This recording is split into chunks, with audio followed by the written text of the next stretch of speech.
spirituality means waking up.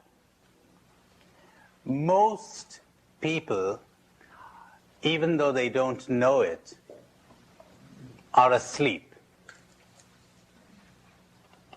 They're born asleep, they live asleep, they marry in their sleep, they breed children in their sleep, and they die in their sleep without ever waking up. They never understand the loveliness and the beauty of this thing that we call human existence. You know, all mystics, Catholic, Christian, non-Christian, they're all unanimous, no matter what their theology, no matter what their religion, they're all unanimous on one thing. And that one thing is, all is well. All is well. Everything's in a mess. And all is well. Strange paradox. But tragically, most people never get to see that. They never get to see that all is well because they're asleep. They're in a nightmare. You know, talking about sleeping reminds me, last year on Spanish television, I saw a nice little story. There's this elderly gentleman who knocks at the door of his son, who's fast asleep. He says, "Jaime, wake up."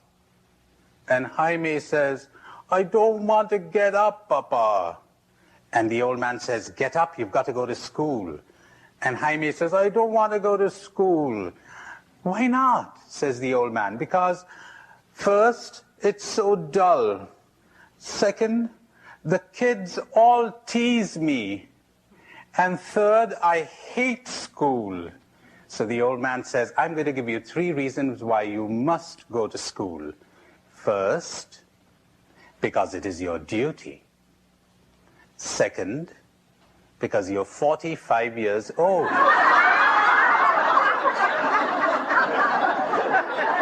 And third, because you're the headmaster. Gotta go to school. So, wake up! Wake up! You're grown up. You're too big to be asleep. Wake up. Stop playing with your toys.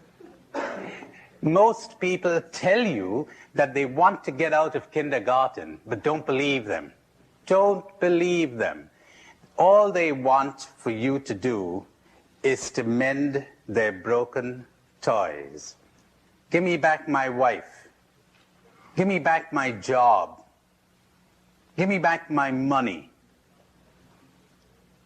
Give me back my reputation, my success. This is what they want. They want their toys repaired. That's all. Now, even the best psychologists will tell you that. They'll tell you people don't really want to be cured. What they want is relief. A cure is painful. Waking up is unpleasant, you know. You're nice and comfortable in bed, and at least as long as you're asleep, it's irritating to be woken up.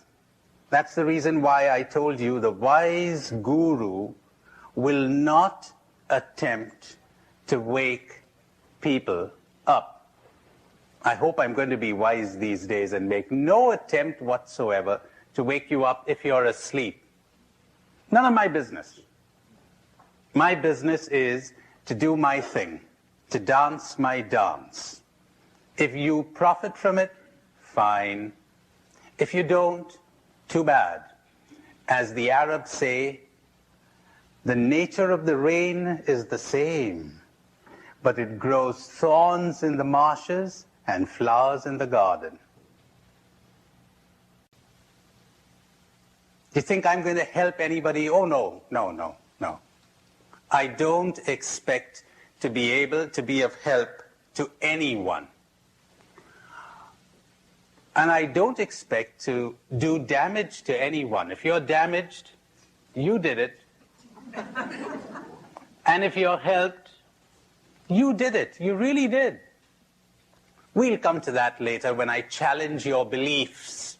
You think people help you. They don't. You think people support you. They don't. I had an interesting example of a woman in a therapy group. She was a sister. She was a religious. And she said to me, you know, I don't feel supported by my superiors. Listen to this one now. And I said, what do you mean by that? And she said, well, look at my superior, the provincial superior. She never shows up at this novitiate where I am. She never shows up, never says a word of appreciation. So I said to her, all right, let's do this. I know your provincial superior. Let's do a little role playing. I know exactly what she thinks about you. How would that be? And she said, fine. All right. So I said, you know, Mary, acting the part of the provincial superior now, I said, you know, Mary, the reason why I don't come to that place you're in is that's the one place in the province that's trouble-free. No problems. I know you're in charge, so all is well. How do you feel now? And Mary said, I feel great. I said, all right, now would you leave the room for a minute or two?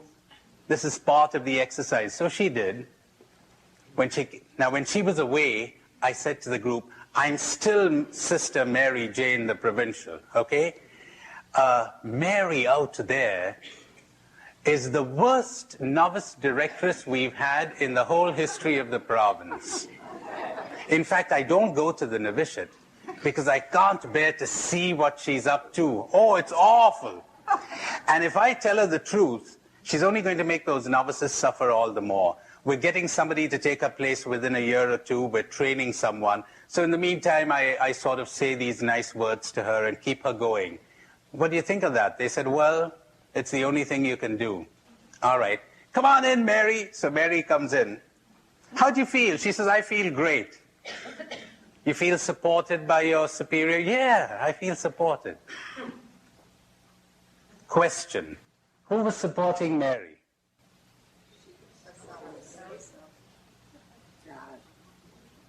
God, she says. Poor God, why did she drag him in now? That's good, that's right. All right. So poor Mary, there it was. She thought she was being supported.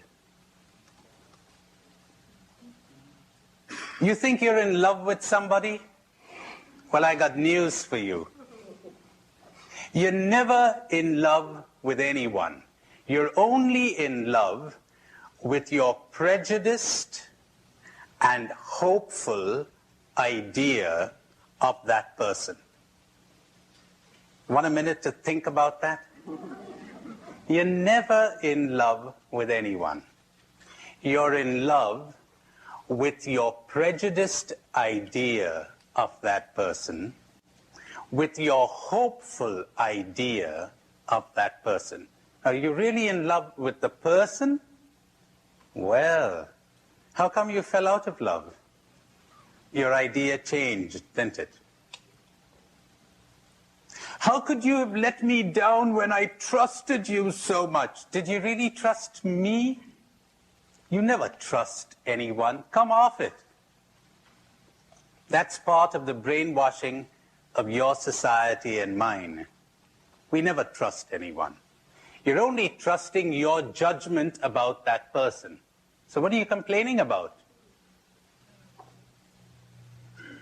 You don't like to say, my judgment was lousy. That's not very flattering to you, is it? So you prefer to say, how could you have let me down? So there it is. People don't really want to grow up. People don't really want to change. People don't really want to be happy. As someone has said so wisely, don't try to make them happy. You'll only get into trouble. Like the guy who gets into a bar, sits down, and he sees this fellow with a banana in his ear. A banana in his ear. And he says, I wonder if I should tell him that. And he thought, none of my business. And he thought, maybe I ought to tell him. So after he had had a drink or two, he says, excuse me, you got a banana in your ear. So the guy said, what? He says, you got a banana in your ear. What was that? You got a banana in your ear. He said, talk louder, I got a banana in my ear. It's useless. Give up, give up, give up. Say your thing and get out of here. And if they profit, that's fine. And if they don't, too bad. So now the first thing I want you to understand, if you really want to wake up, is that you don't want to wake up. The first step to understanding or to waking up is to be honest enough to admit to yourself that you don't like it. You don't want to be happy. You want a little test? Let's try it. It'll take you exactly 1 minute. You could close your eyes while you're doing this little exercise. You could keep your eyes open. Doesn't really matter. But listen to this. Think of someone you so-called love very much. Someone you're close to. Someone who is precious to you. And say, I'd rather have happiness than have you. And see what happens. I'd rather be happy than have you.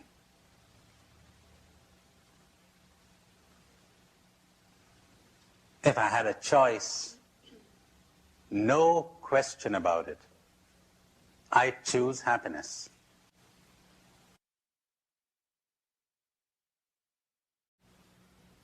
How many people felt selfish when they said this? Would you raise your hands? Isn't that wonderful? See how we've been brainwashed? See how we've been brainwashed into thinking, how could you be so selfish? Look who's being selfish. Just imagine somebody says, how could you be so selfish that you choose happiness over me? Who's being selfish now? How could you be so selfish that you would demand that I choose you above my happiness? When I was a child in the 8th grade, a Jesuit cousin of my mother gave the Traore at the Jesuit Church in Milwaukee, and he opened each of the conferences with this word, for the test of love is sacrifice, and the gauge of love is unselfishness. So I think you should love the person. That's marvelous. She speaks about a Jesuit who says, the test of love is sacrifice. And the gauge of love is selflessness, unselfishness. But now tell me, would you want me to love you at the cost of my happiness? Yes. She said yes. Isn't that delightful? You're great. You're tremendous. You're tremendous.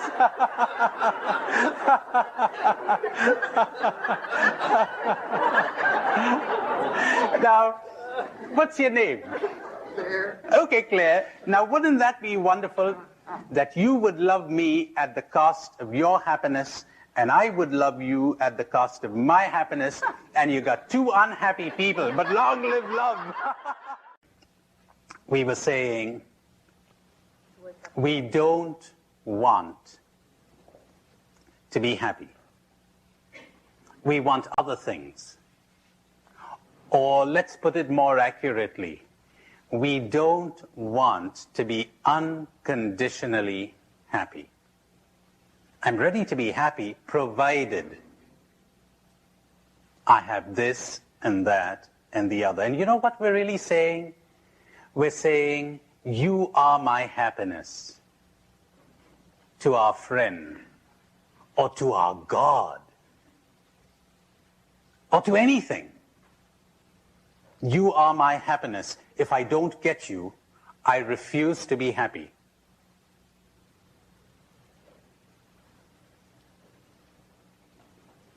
And it's so important to understand that. Yes. Give me your name. Jenny. Yes, Jenny. Is it so much that we don't want to be happy, or that we cannot imagine being happy without all those things? All right, that's pretty well put. Wouldn't it rather be that we cannot imagine being happy without all those things? That's pretty accurate, Jenny. Yes. And that's the reason why we don't want it, because we cannot conceive of the fact that we would be happy without all of those things. We've placed our happiness, we've been taught to place our happiness in all of those things. So that's the first thing we need to do if we want to come awake, which is the same thing as saying, if we want to love, if we want freedom, if we want joy and peace and spirituality. In that sense, spirituality is the most practical thing in the whole wide world. I challenge anyone to think of anything more practical than spirituality as I have defined it. Not piety, not devotion, not religion, not worship. Spirituality, waking up. Wake up. Look at the heartache everywhere. Look at the loneliness. Look at the fear, the confusions, the conflicts in the hearts of people. Inner conflict, outer conflict. Suppose somebody gave you a way of getting rid of all of that. Suppose somebody gave you a way of stopping that tremendous drainage of energy, of health, of the emotions that come from these conflicts and confusions. Would you want that? Suppose somebody showed us a way where we would truly love one another and be at peace at last. Can you think of anything more practical than that? But here you have people thinking that big business is more practical, or politics is more practical, or science is more practical. What's the earthly use of putting a man in the moon when we cannot live on the earth? Is psychology more practical? Nothing is so practical as this. What can the poor psychologist do? He can only relieve the pressure. I'm a psychologist myself, and I practice psychotherapy. But you know, I have this great conflict within me when I have to choose sometimes between psychology and spirituality. I wonder if that makes sense to anybody here. It didn't for many years. All right, I'll explain that. Why would you have to choose? I'll explain that. You know, it didn't make sense to me for many years until I suddenly discovered that people have to suffer enough emotionally before they're ready to wake up. And what I was doing as a psychotherapist was easing the suffering. People have to suffer enough in a relationship that they'd get disillusioned with all relationships. Isn't that a terrible thing to say? They've got to suffer enough in a relationship before they wake up and say, I'm sick of it. There must be another way of living than depending on another human being.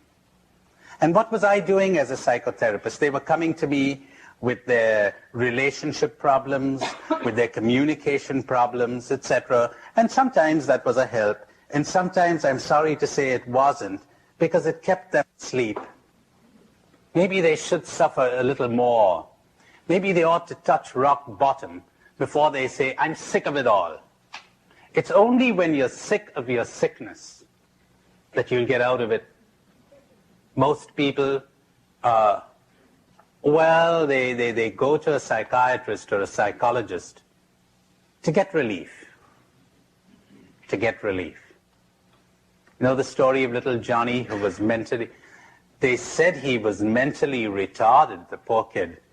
But he evidently wasn't, as you learn from the story I'm going to tell you, because he goes to modeling class in a school for special children, and he gets plasticine, and he's modeling it.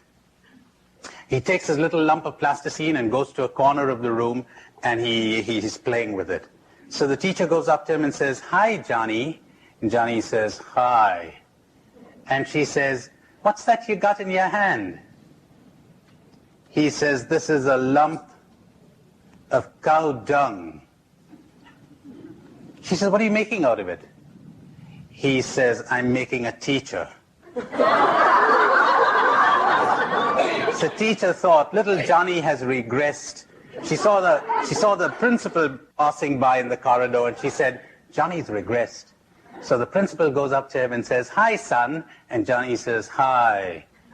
He says, "What have you got in your hand?" He says, "A lump of cow dung." So what are you making out of it? And he says, "A principal."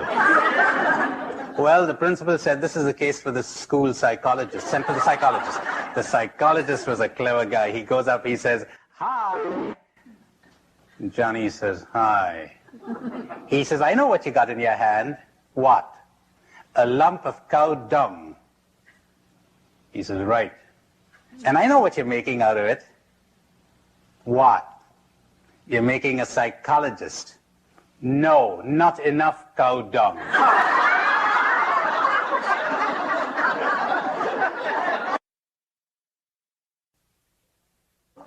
There are times when psychotherapy is a tremendous help, because, you know, when you come to that point where you're about to get insane, raving mad, you're about to become either a psychotic or a mystic. Because that's what the mystic is. You know, one sign that you've woken up, you're asking yourself, am I crazy or are all of them? It really is. Because they're crazy. The whole world is crazy. They're living on crazy ideas about love, about relationships, about happiness, about joy, about everything. They're crazy. To the point that I've come to believe that if everybody's saying something, you can be sure it's wrong. Sure. Every new idea, every great idea, when it first began, was in a minority of one. That guy called Jesus Christ, minority of one. Everybody was saying something different. Buddha, minority of one. Everyone was saying something different. In fact, it's even worse. I think it was Bertrand Russell who said, every great idea starts out as a blasphemy. That's well and accurately put. You're going to hear lots of blasphemies during these days. He hath blasphemed. Because they're crazy. They're lunatics. And the sooner you see this, the better for your mental and spiritual health. Don't trust them. Don't trust your best friends. Get disillusioned with your best friends. They're very clever, as you are when you're dealing with everybody, though you probably don't know it. Oh, you're so wily and subtle and clever. You're putting on a great act. I'm not being very complimentary, am I? But you want to wake up. You're putting on a great act, aren't you? And you don't even know it. You think you're being so loving. Ha ha. Whom are you loving? Even when you go in for self-sacrifice, as Claire was telling us a little while ago. Gives you a good feeling, doesn't it? Me, I'm sacrificing myself. I'm living up to my ideal. Boy, you're getting something out of it, aren't you? You're always getting something out of everything you do until you wake up.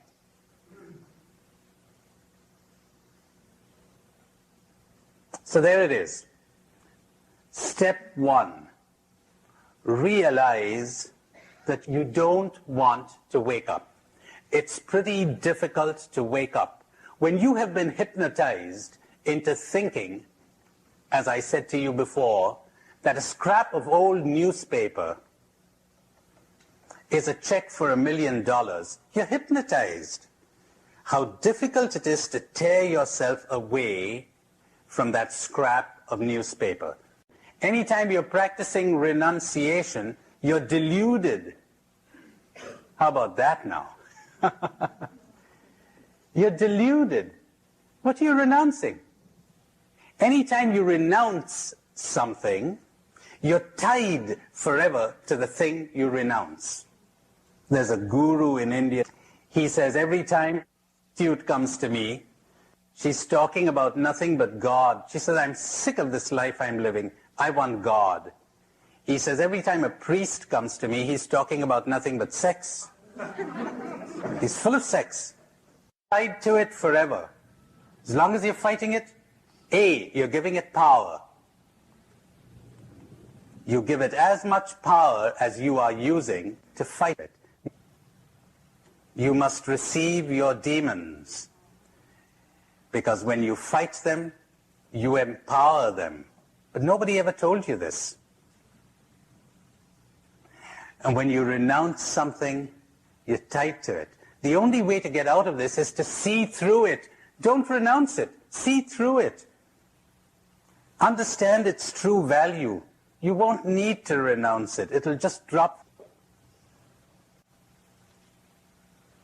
But of course, if you don't see that, if you're hypnotized, as I told you, you've been hypnotized into thinking that you won't be happy, as Jenny there was saying, into thinking that you won't be happy without this or that or the other. So you're stuck. What we need to do for you is not what so-called spirituality is attempting to do, to get you to make sacrifices, to get you to renounce things. That's useless. You're still sleeping. What we need to do for you is to help you to understand. Understand. Understand. If you understood, you'd drop it. Which is another way of saying, if you woke up, you'd drop it. How does one wake up? Well, I told you, some of us get woken up by the harsh realities of life, suffer so much, we wake up. Most people keep bumping again and again into life, but they still go on sleepwalking. They never wake up. Tragically. It never occurs to them that there may be another way. It never occurs to them that there may be a better way. Now, if you haven't been bumped sufficiently by life and you don't suffer enough, then there is another way, to listen. If you are ready to listen during these days, not to agree with what I'm saying, that wouldn't be listening. And believe me, it really doesn't matter. You're going to find this hard to understand, but it really doesn't matter whether you agree with what I'm saying or you don't. Because as I shall explain to you later, agreement and disagreement has to do with words and concepts and theories. It doesn't have anything to do with truth. Truth is never expressed in words. Truth is cited suddenly as a result of a certain attitude. And you could be disagreeing with me, and you might cite the truth. but it has to be an attitude of openness, of willingness to discover something new. That's important. Not you're agreeing with me or disagreeing with me. Now, all I can tell you is not the truth, but the obstacles to the truth. Those I can describe. I cannot describe the truth. No one can. All I can give you is a description of your falsehoods so that you can drop them. All I can do for you is to challenge your beliefs and your belief system that makes you unhappy, to point out your errors. All I can do for you is help you to unlearn. That's what learning is all about, where spirituality is concerned.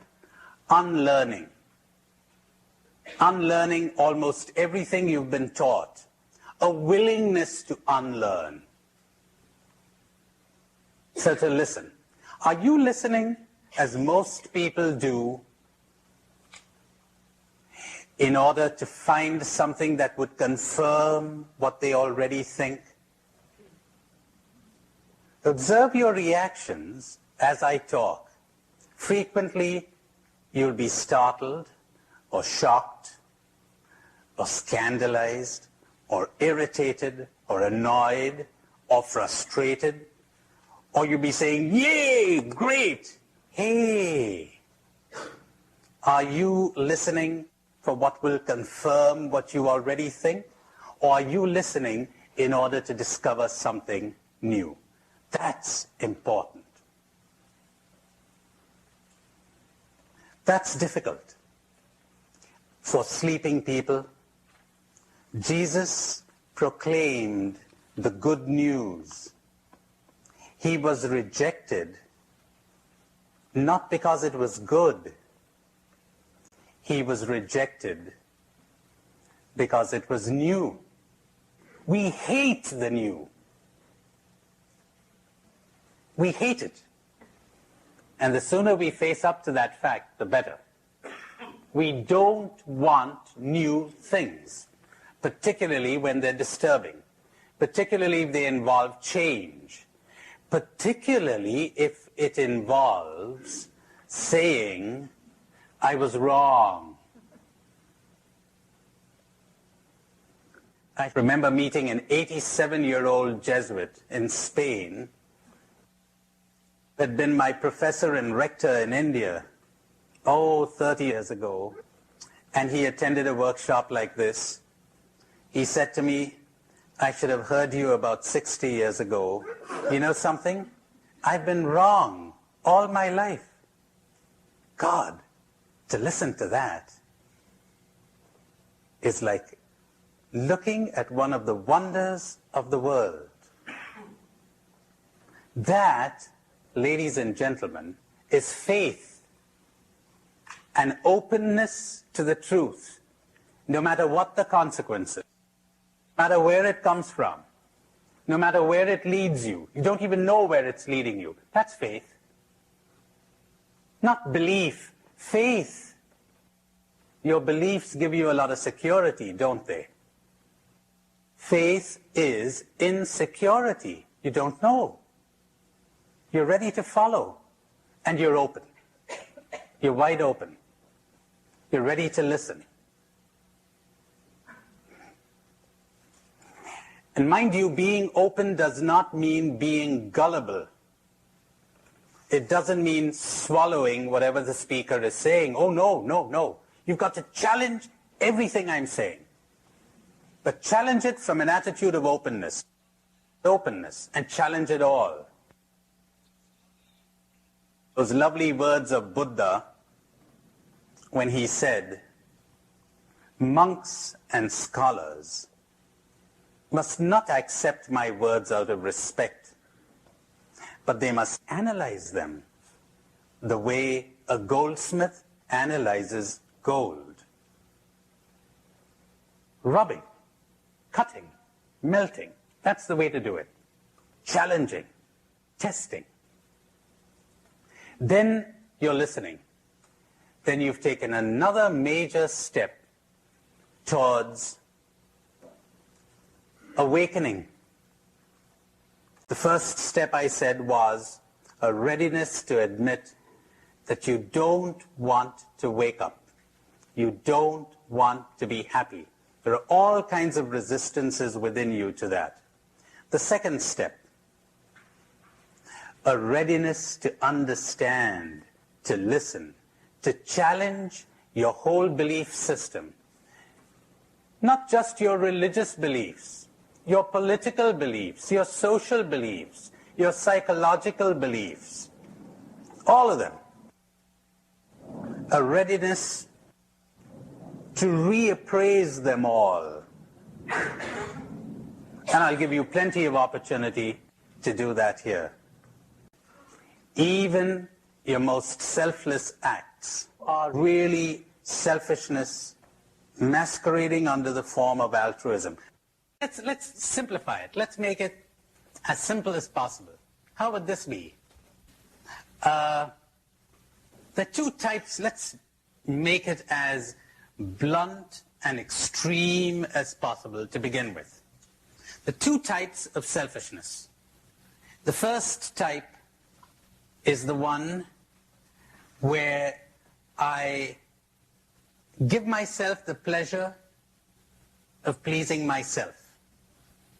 That's what we generally call self-centeredness. The second one is when I give myself the pleasure of pleasing others. How would that be? More refined kind of selfishness, huh?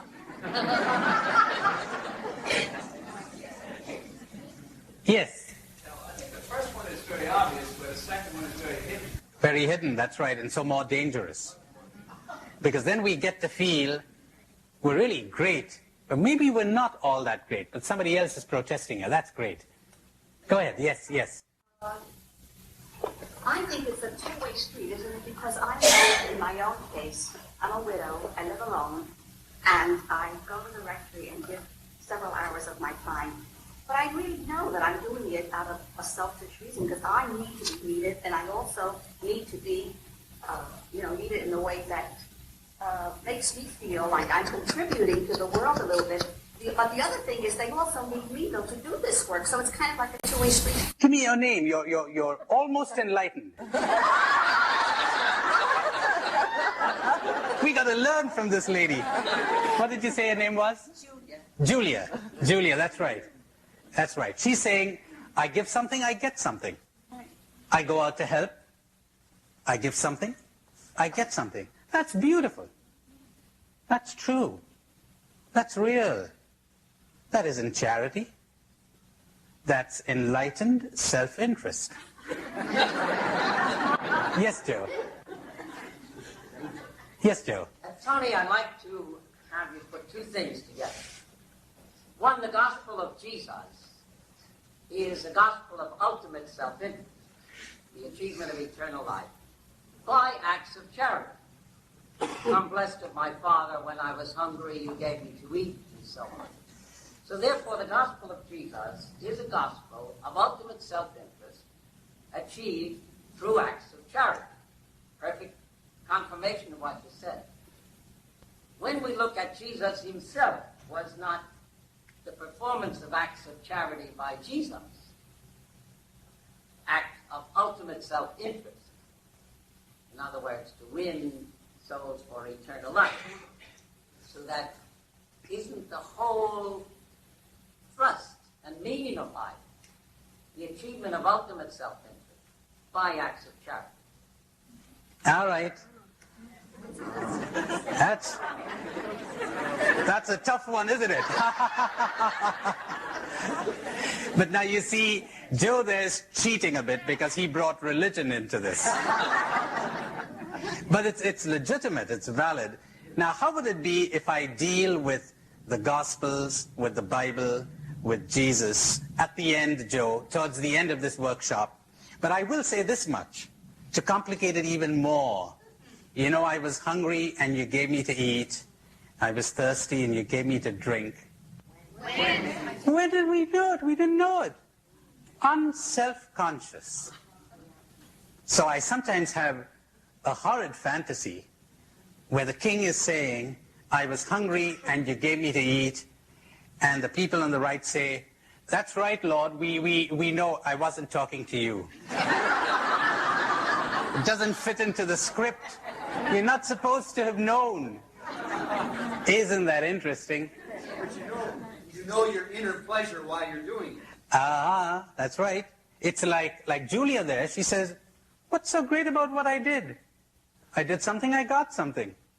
I had no notion I was doing anything good. My left hand had no idea what my right hand was doing. You know, a good is never so good as when you have no awareness that you're doing good.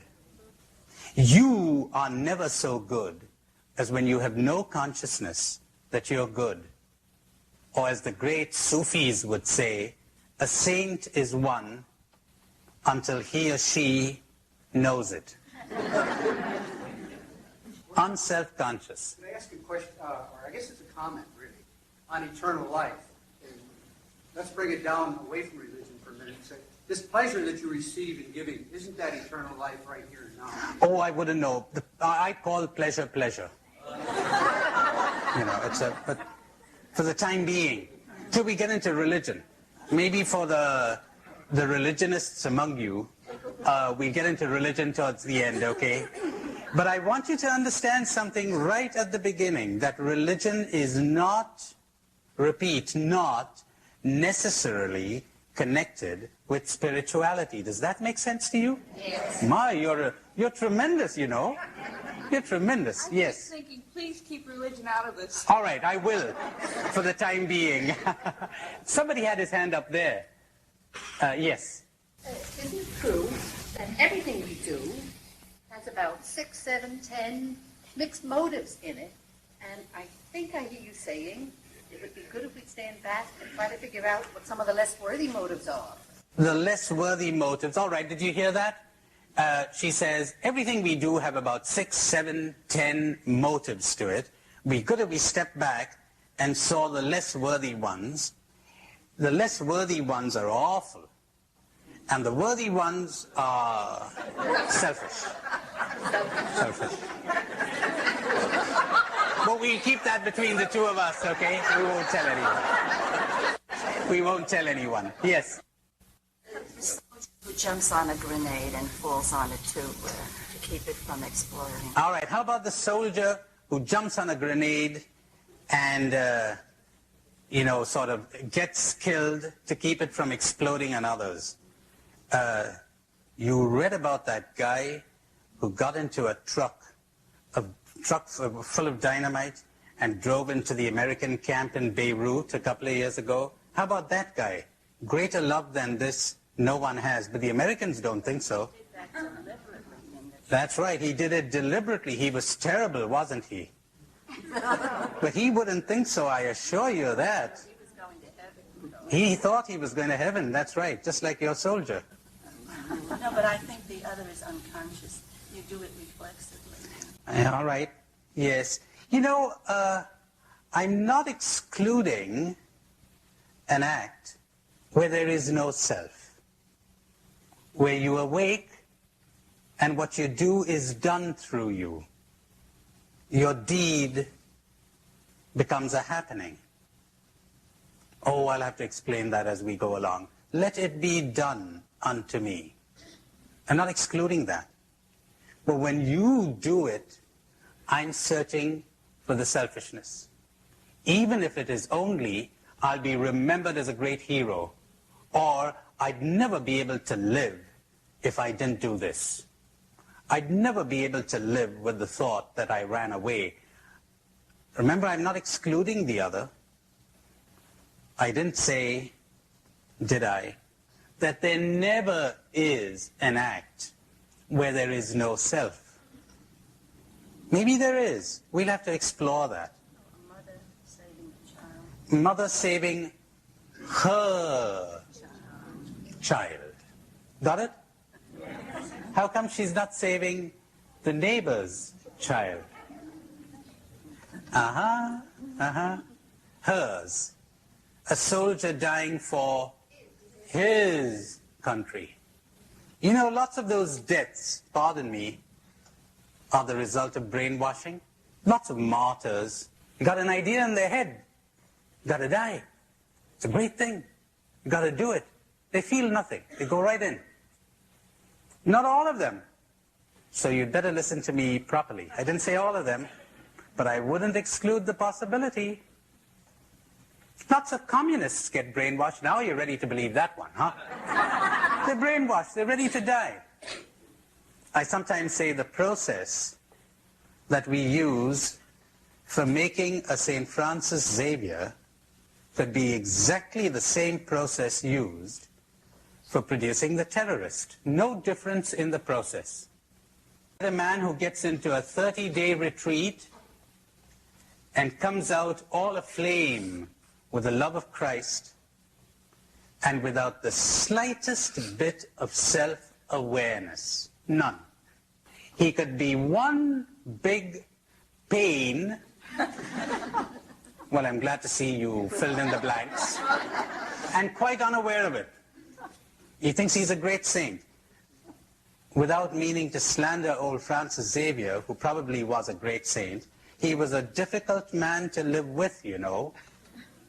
And he was a lousy superior. He really was. You want to do your historical investigations? Ignatius was always having to step in to undo the harm that this good man was doing in his intolerance. You need to be pretty intolerant to achieve that kind of feat. Go, go, go, go, go, no matter how many corpses fall by the wayside. And some critics of Francis Xavier claim exactly that. He was dismissing men from our society quite blithely. They'd appeal to St. Ignatius, who would say, come on to Rome, we'll talk about it, and he was surreptitiously getting them in again. How much self-awareness was there? Who are we to judge? We don't know. I'm only talking about the possibility. Yes? Are you saying there's no such thing as pure motivation? No, I'm saying that ordinarily, everything we do is in our self-interest, everything. If you do something for the love of Christ, does that happen in your self-interest? Mm-hmm. You're doing something for the love of anybody in your self-interest. Oh, we'll have to explain that. Tell me something you did or someone could do for the love of Christ. I have a feeding station in Haiti, and we feed over 500 children a day. Does that give you a good feeling? Does it give me a good feeling? It gives me a good feeling. I'm so happy to hear that. I really am. I'll tell you why. Well, would you expect it to be a bad feeling? Yes, sometimes it does, and that's the worst kind of charity. Why? Why would it give me a bad feeling? Because there are some people, and thank God you're not in their number, who do things so that they won't have a bad feeling. And they call that charity. They're guilty. That isn't love. Now, thank God you're doing things for people, and it's pleasurable, wonderful. You're a healthy individual. Tony, when you were talking about St. Francis, I like a quote that I read that he said, and it said, nothing is as strong as gentleness, and nothing is as gentle as real strength. And then here you talked about St. Francis. I just said somewhere in his life he must have had this conversion or transformation or become awake that he could make that. Do you think everything we say we practice? Yes. Let me summarize what I was saying about what we call selfless charity. I said there are two types of selfishness. Maybe I should have said three. First, when I do something, or rather, when I give myself the pleasure of pleasing me. Second, when I give myself the pleasure of pleasing others. Don't take pride in that now. Don't think you're a great guy. You're a very ordinary guy, but you got refined taste. Your taste is good. Not the quality of your spirituality or anything of that sort. You know, when you were a kid, you liked Coca-Cola. Now you've grown older and you appreciate chilled beer on a hot day. You've got better taste. When you were a kid, you loved chocolates. Now you're older, you enjoy a symphony. You enjoy a poem. Ah, you got better tastes. But you're getting your pleasure all the same. All right? And then you've got the third type, which is the worst. When you do something so that you won't get a bad feeling. Doesn't give you a good feeling to do it. Gives you a bad feeling to do it. You hate it. You're making sacrifices. You're grumbling. You're complaining. You think we don't do things that give us a bad feeling? Ha!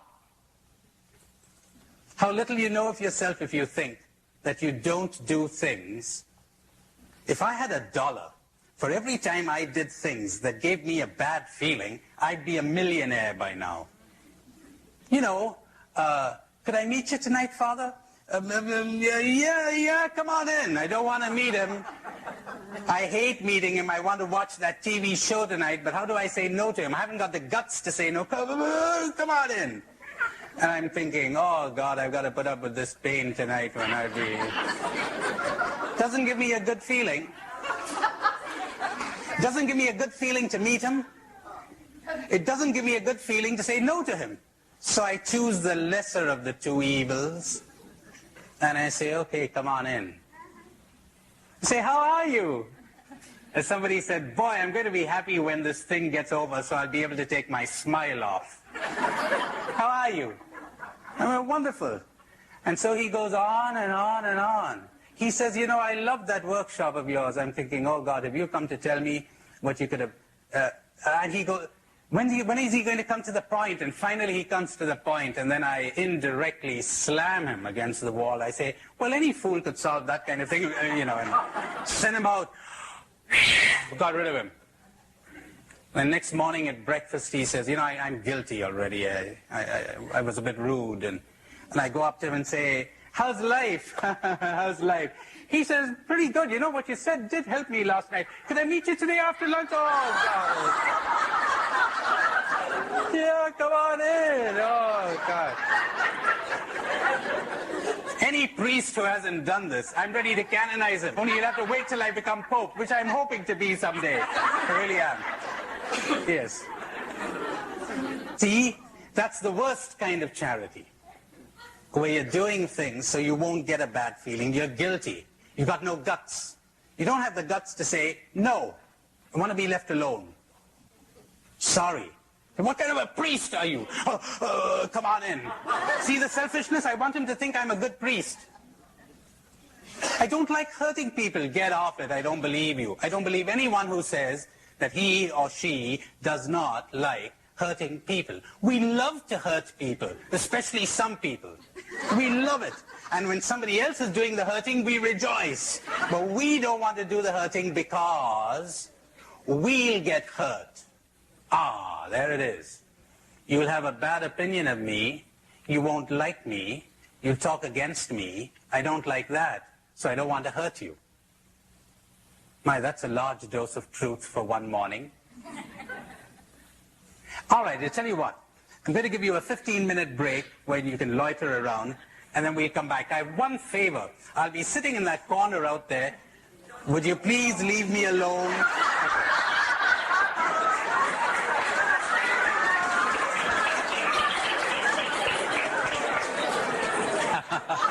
Life is a banquet. And the tragedy is that most people are starving to death. See, that's what I'm really talking about. It's a nice story of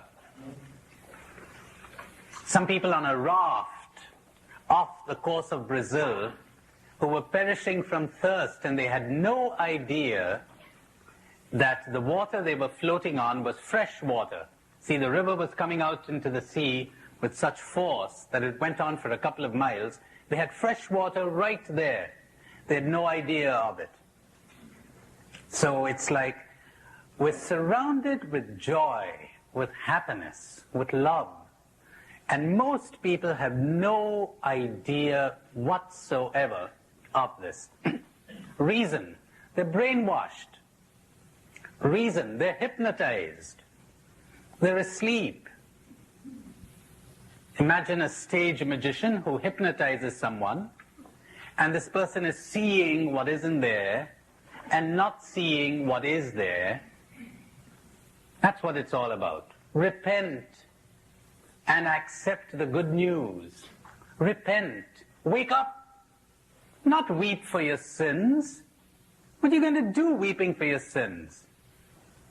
Which you committed in the first place because you were asleep anyway. Are you going to cry because of what you did in your hypnotized state? Why do you want to identify with that guy? Wake up! Wake up! Repent. Put on a new mind. Take on a new way of looking at things.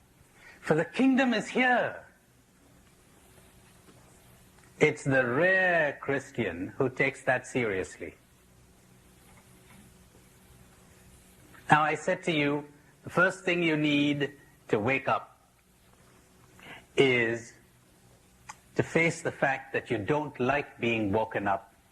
You'd much rather have all of these things which you were hypnotized into believing are so precious to you, so important to you, so important for your life and your survival.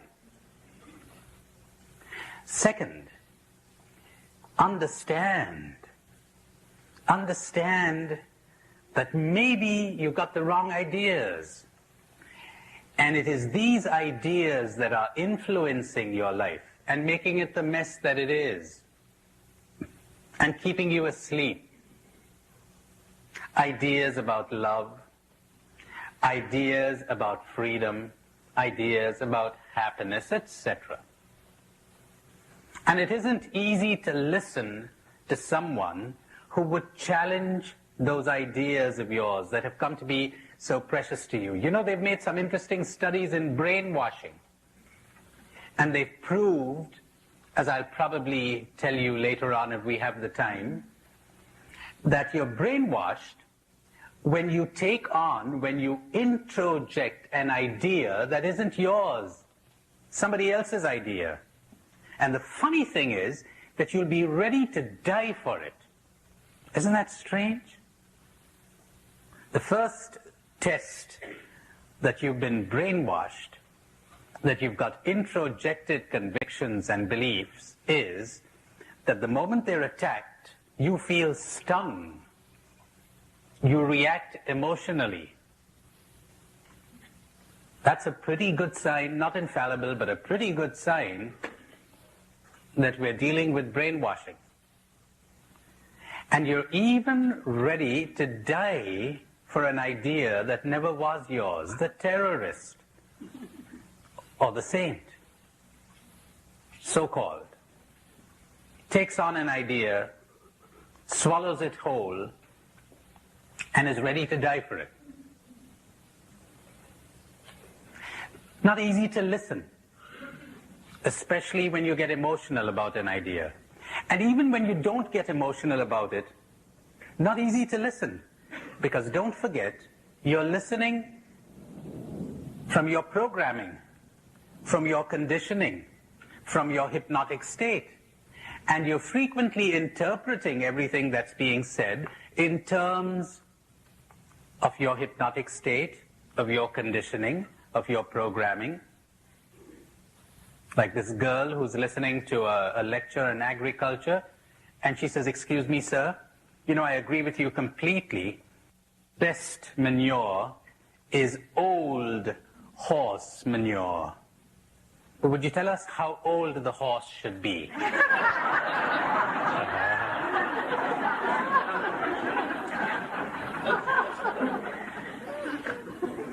Look where she's coming from. We all have our positions, don't we? And we listen from those positions. "Henry, oh, you've changed. You were so tall, you've grown so short. You were so well built and you've become so thin. You were so fair, you've become dark. What happened to you, Henry? The guy says, I'm not Henry. I'm John. You changed your name too.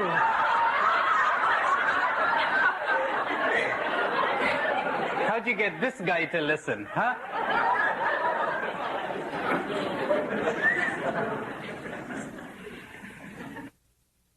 Here's a little exercise for you. Think. Think of all the good deeds you've done. Or some of them.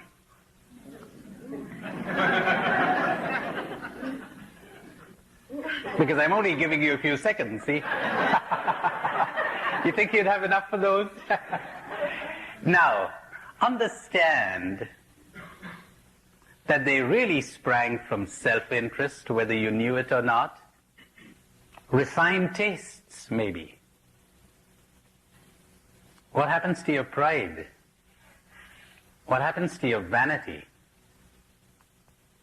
What happens to that good feeling you gave yourself, that pat on the back, every time you did something that you thought was so charitable? Gets flattened out, doesn't it? What happens to that looking down your nose at your neighbor, who you thought was so selfish? Whole thing changes, doesn't it? Well, he's got coarser tastes than you. You're the more dangerous person. You really are. Jesus Christ seems to have had less trouble with the other guy than with your type. Much less trouble. He ran into trouble with people who were really convinced they were good, you know. The other guys didn't seem to have given him much trouble at all. The guys who were openly selfish and knew it.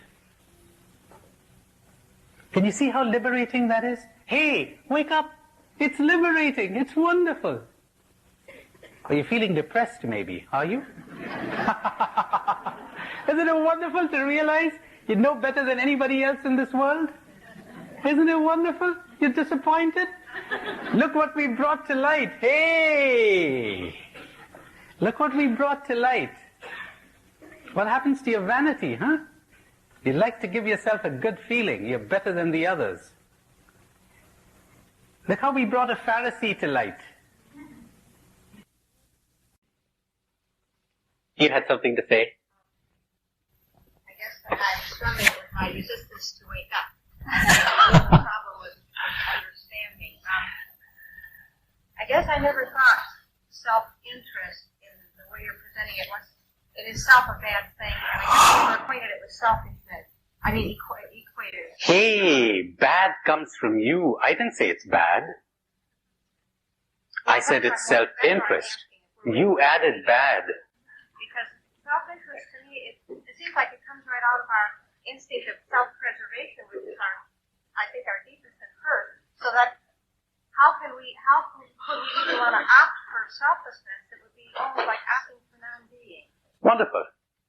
You're just saying we cannot be selfless. Are you saying that? Well, to me, it would seem like it would be the same thing as asking for non-being. Whatever it is, look, all I'm saying is stop feeling bad. We're all the same. It's wonderful. Somebody had a terrible thing, a terribly beautiful thing to say about Jesus.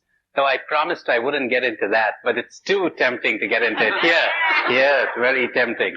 He said, the lovely thing about Jesus, and this guy wasn't an official Christian, he said, the lovely thing about Jesus was that he was so much at home with sinners because he understood that he wasn't one bit better than they were. We differ from others, from criminals, only in what we do or what we don't do, but not in what we are. And the only difference between Jesus, I assume, and those sinners was that he was awake They weren't. You want to glory in that? Look at me. I won the lottery. I'm so proud to accept this prize. It's really a prize. Not for me, but for my nation and my society. Does anybody talk like this when he wins the lottery? He was lucky. He was lucky. He won the lottery.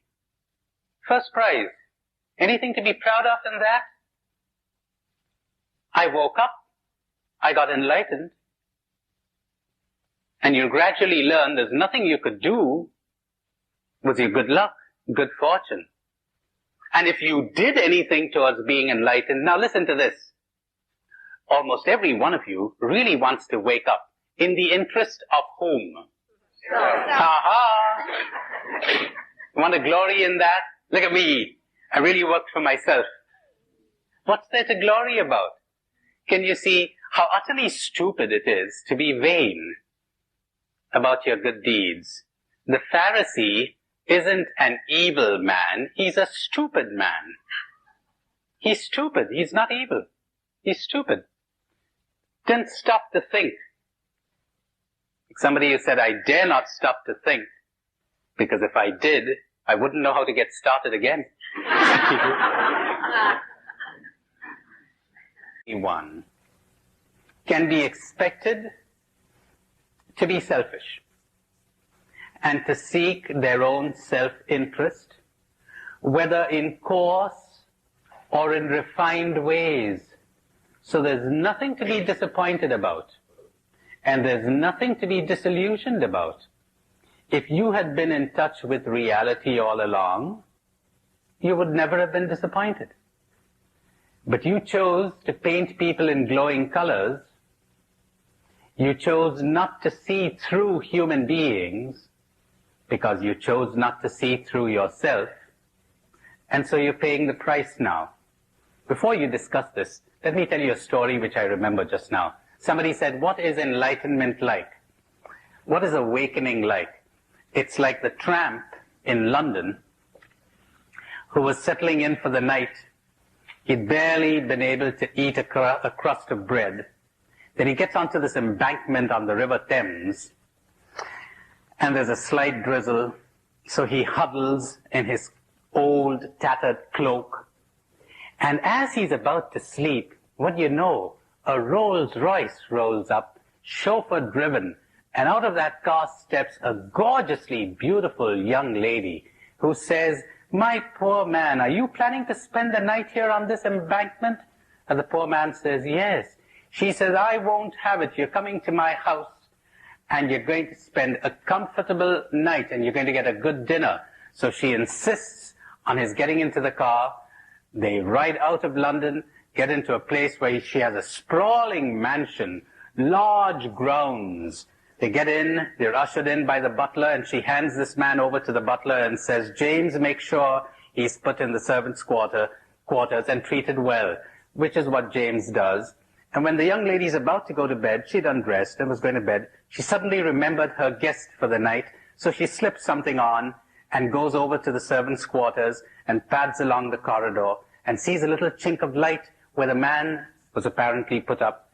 So he hadn't gone to sleep. She taps lightly at the door and opens it and finds the man awake. And she says, what's the trouble, my good man? Did you not get a good meal? He said, never had a better meal in my life, lady. Are you warm enough? He says, yes, lovely warm bed. She says, maybe you need a little company, huh? Why don't you move over a bit?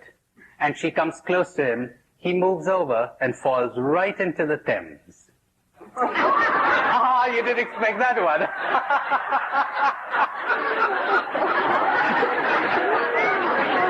Enlightenment. Enlightenment. Wake up.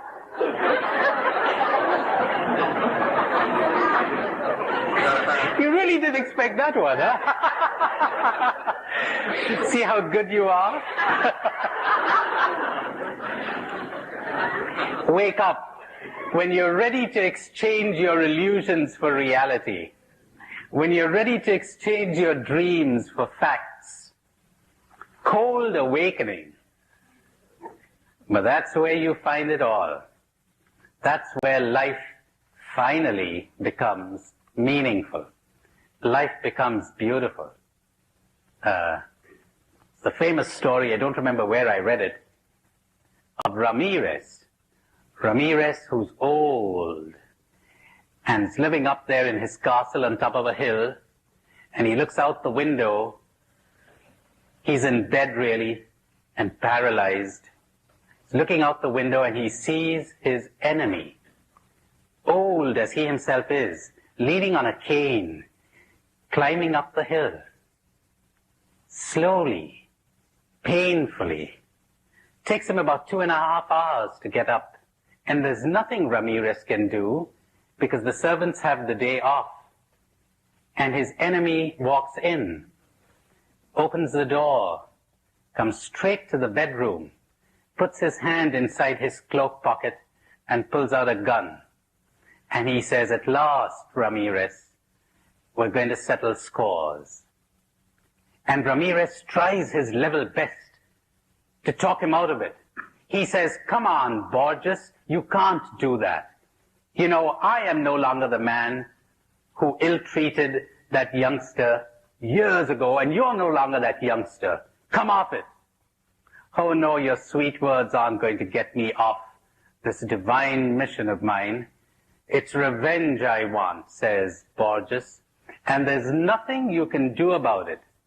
And Ramirez says, "There is." "Oh, is there? What?" "I can wake up." And he did. He woke up. That's what enlightenment is like. There's nothing you can do about it, isn't there? Of course there is. What? I can wake up. All of a sudden, life is no longer the nightmare that it has seemed. Wake up. Somebody came to me with a question. What do you think the question was? Are you enlightened? Says this question. What do you think the answer was? What does it matter? You want a better answer? How would I know? Because I don't care. How would you know? And what does it matter? You know something? If you want it too badly, you're in big trouble. You know something else? If I were enlightened, and you listened to me because I was enlightened, you're in big trouble. You ready to be brainwashed by someone who's enlightened? You could be brainwashed by anybody, you know. So does it really matter? No, it doesn't. Where you're concerned, what does it matter whether someone's enlightened or not? But see, we want to lean on someone, don't we? We want to lean on somebody who we think or we judge has arrived. We love to hear that people have arrived. It gives us hope, doesn't it? What do you want hope for? Isn't that another form of desire? You want to hope for something better than what you have right now, don't you? Or else you wouldn't be hoping. But then you forgot that you've got it all right now and you don't know it. Why not concentrate on now instead of hoping for better times in the future? Why not understand the now instead of forgetting it and hoping for the future? Isn't that another trap? The only place someone can be of help to you is in challenging your ideas. Maybe, if you're ready to listen and you're ready to be challenged. But there's one thing, the most important of all, and I haven't mentioned it as yet, that you could do when no one can help you. What's this most important thing of all? It's called self-observation. No one can help you there. No one can give you a method. No one can show you a technique. Because the moment you pick up a technique, you're programmed again. Self-observation, watching yourself, which is not the same as self-absorption. Self-absorption is self-preoccupation. You're concerned about yourself. You're worried about yourself. I'm talking about self-observation. What's that? It means to watch everything, as far as possible, in you and around you, as if it were happening to someone else. To watch everything in you and around you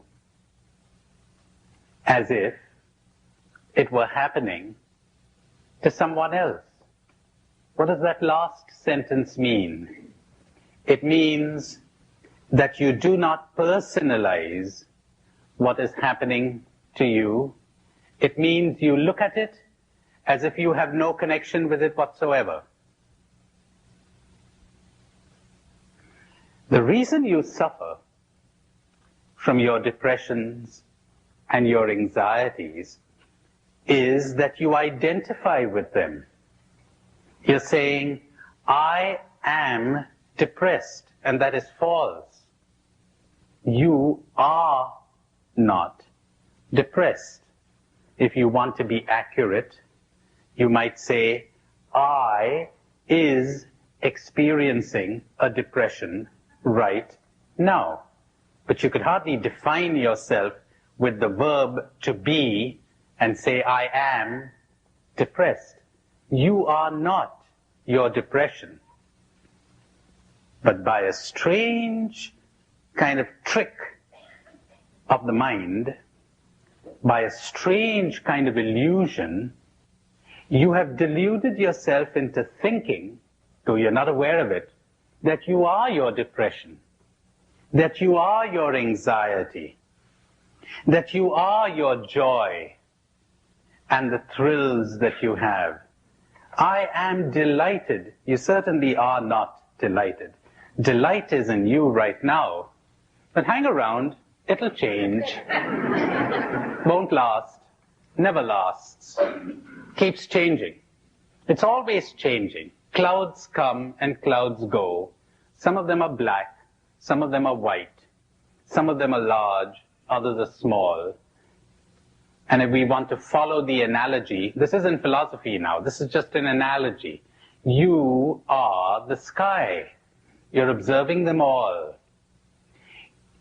You're a passive, detached observer. My, that's shocking. Particularly in the Western culture. This is shocking. Passive? You're not interfering. Don't interfere. Don't fix anything. Watch. Observe. The trouble with people is they're busy fixing things they don't even understand. We're always fixing things, aren't we? Never strikes us that things don't need to be fixed. They really don't. This is the great illumination. They need to be understood. If you understood them, they'd change. They really would. If you understood them. You want to change the world? How about beginning with yourself? How about changing yourself? How about being transformed yourself first? How do you achieve that? Through observation, through understanding, with no interference, with no judgment, Because what you judge, you cannot understand. My, that's a tall order, isn't it?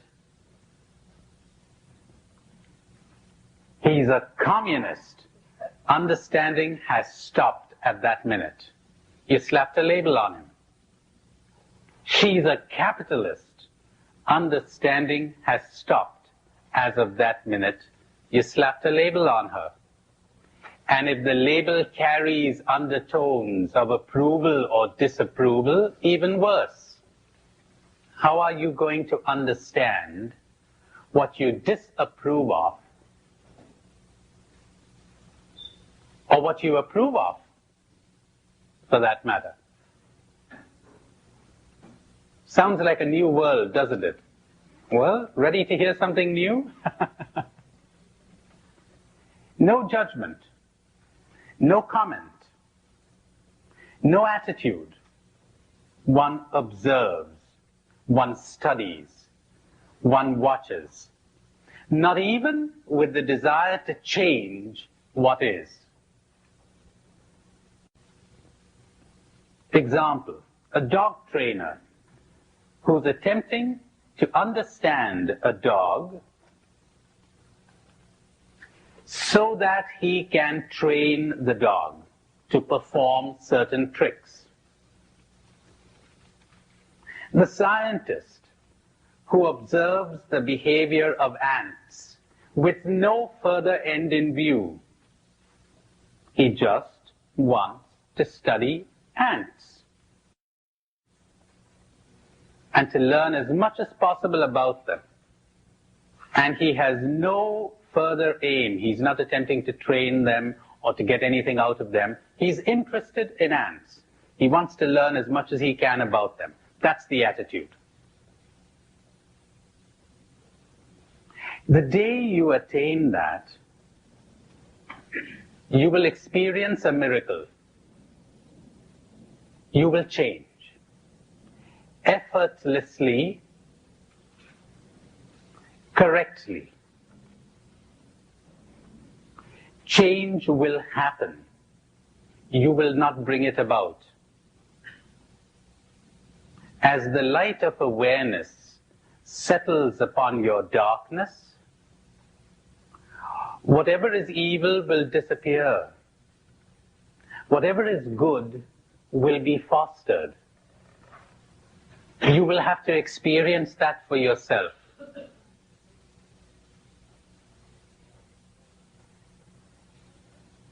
But this calls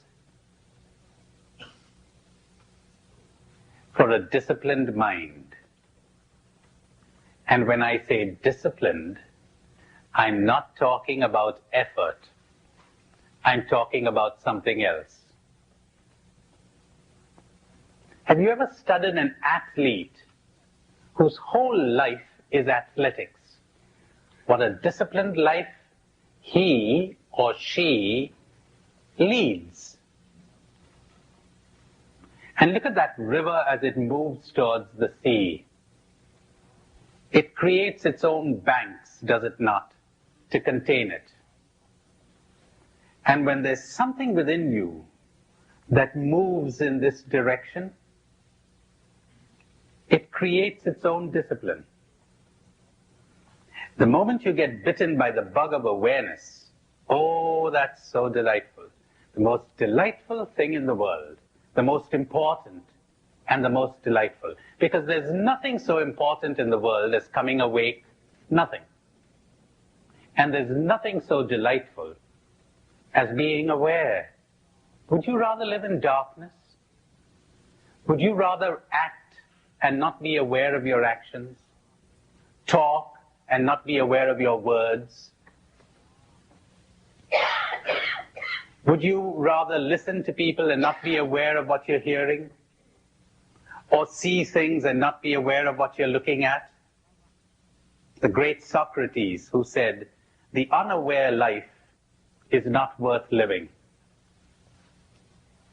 But a self-evident truth. But most people don't live aware lives. They're living mechanical lives. mechanical thoughts, generally somebody else's, mechanical emotions, mechanical actions, mechanical reactions. Want to see how mechanical you are? My, that's a lovely shirt you're wearing. I feel up. For a shirt, for heaven's sake.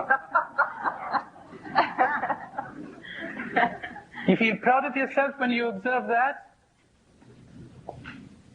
People come over to my center there in India and they say, what a lovely place your center is situated in. These lovely trees, for which I'm not responsible at all, and this lovely climate, and already I'm feeling good till I catch myself feeling good. Say, hey, could you imagine anything more stupid than that? I'm not responsible for those trees. I wasn't even responsible for choosing the location. I didn't order the weather. It happened. But it's mine. Me got in there, and I'm feeling good. And I'm feeling good about my culture and my nation. How stupid can you get? I mean that. And they're saying, you know, your great Indian culture that has produced all these mystics, I didn't produce them. I'm not responsible for it. And you know, oh, that country of yours, disgusting. Because of poverty, I'm feeling ashamed. I didn't create it. What's going on? Ever stop to think? You know something? I think you're very charming. Oh, I feel wonderful. I got a positive stroke. That's what they call it. I'm okay, you're okay. I'm going to write a book someday which will be entitled, I'm an ass, you're an ass. I really am. I really am. Yes, most liberating thing in the world. Wonderful. Most liberating thing in the world. Can you imagine that? When you're openly ready to admit you're an ass, it's wonderful. They say, you're wrong. I say, what could you expect of an ass? Disarmed. Everybody disarmed. We're coming to that. We're coming to that. We're coming to that. The final liberation. I'm an ass, you're an ass.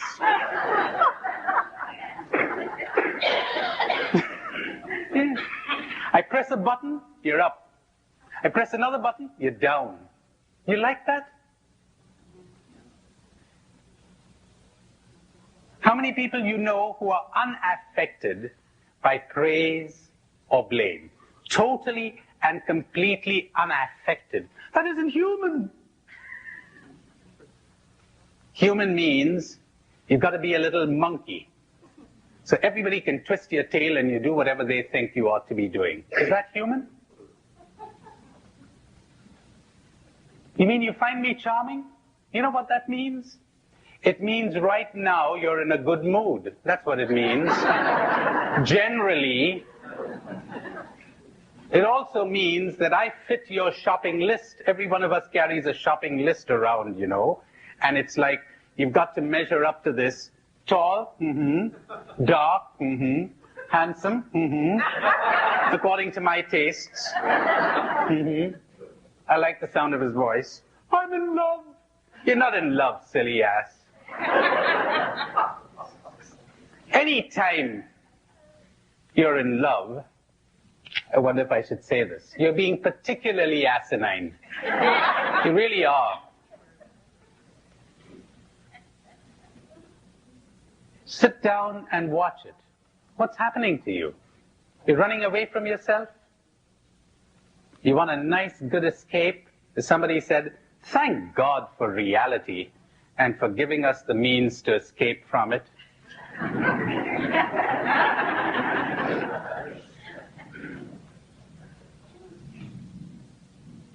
So that's what's going on. We're so mechanical. We're so controlled. And we write books about being controlled, and how wonderful it is to be controlled, and how necessary to be controlled, and how necessary that people would tell you that you're okay, so that then you'll have a good, okay feeling about yourself, etc., etc., etc. How wonderful it is to be in prison, or as somebody said yesterday, so rightly, to be in your cage.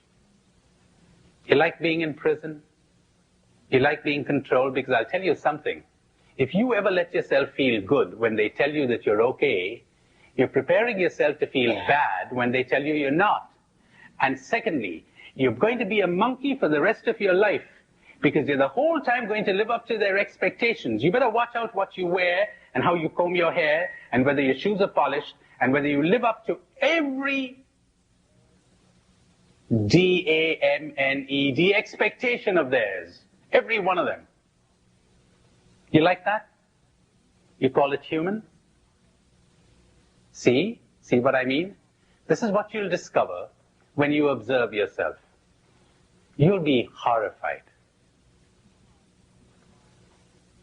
Because the fact of the matter is that you're neither okay nor not okay. You really are not.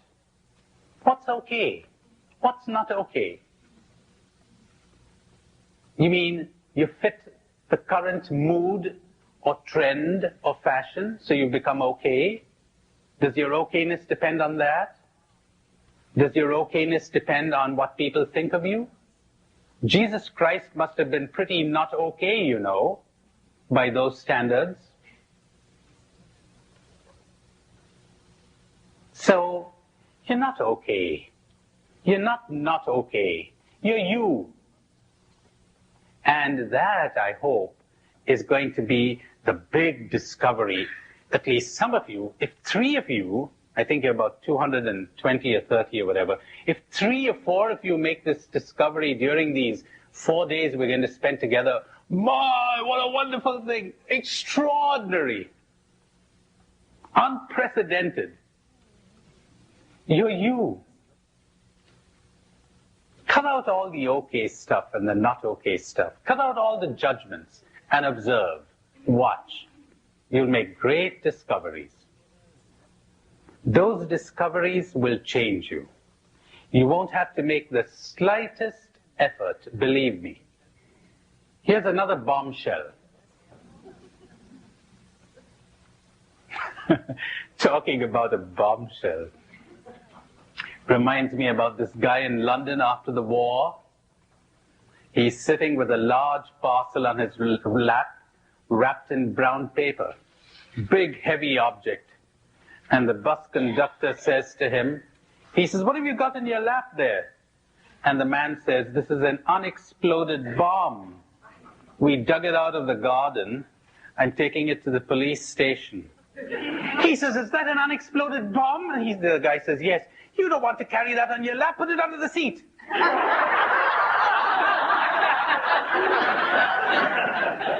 That's my story for telling what psychology and spirituality as we generally understand it does for you. You know, it transfers the bomb from your lap to under your seat. It doesn't really solve your problems. It doesn't. It exchanges your problems for other problems. Has that ever struck you? You had a problem. Now we exchange it for another one. And it's always going to be that way. Till we solve the problem called you, we're going to get nowhere. And so these great mystics and masters in the East will say, who are you? Want to know the most important question in the world? You think it is, who is Jesus Christ? Wrong. You think it is, does God exist? Wrong. You think it is there a life after death? Wrong. You know, it's a funny thing. Nobody seems to be grappling with the problem of, is there a life before death? No one. No one. And my experience has been that it's precisely the ones who don't know what to do with this life who are all bothered about what they're going to do with another life. Really. That's one sign that you're awakened. You don't give a damn what's going to happen in the next life. You're not bothered about it. You don't care. You just don't care. Not interested. Period. Somebody talked about eternal life a little while ago, the gentleman there. You know what eternal life is? Whatever that is. You think it's everlasting life. But your own theologians will tell you that that's crazy. Because everlasting is still within time. It's time perduring forever. You got it all wrong. Eternal means timeless. No time. Whatever that means, because the human mind cannot understand that. The human mind can understand time and can deny time. But what timeless means is beyond our comprehension. Except we have hints of it, don't we? And the mystics tell us that it's right now. How's that for good news? It's right now. People get so distressed when I tell them, forget your past. So proud of your past. You're crazy. Remember? I'm an ass, you're an ass. You're crazy. What are you proud of? You're so ashamed of your past. You're crazy. Drop it. But mustn't I weep for my sins? That's past. It's dead. Drop it. Get into now. See your great religious distraction from waking up. Weep for your sins. Repent. Wake up. That's what repent means. Wake up. Understand. Understand. Stop all your crying. And so the great masters tell us, the most important question in the world is, who am I? Who am I? What is I? We'll address ourselves to that question this afternoon at 4 o'clock. I'll begin with that, hopefully. I say hopefully because I never know what I'm going to say next, because it all depends on the mood of the group, etc. But that's so important. What is I? What is this thing I call I? What is this thing I call the self? You mean you understood everything else in the world and you didn't understand this? You mean you understood astronomy and black holes and whatever those other things are, quasars or whatever they call them? You understood that and you picked up computer science and you don't know who you are? My, you're still asleep. You're a sleeping scientist. You mean you understood what Jesus Christ is and you don't know what you are? How do you know that you have understood? Who's this guy? Who's this woman who's doing the understanding? Found that out first? That's the foundation of everything, isn't it? And it's because we haven't understood this that you've got all these stupid religious people who are engaging in all kinds of stupid religious wars, Muslims fighting against Jews, Protestants fighting Catholics, and all the rest of that rubbish. They don't know who they are. Because if they did, there wouldn't be wars. Like the little girl who says to the little boy, are you a Presbyterian? He says, no, we belong to another abomination.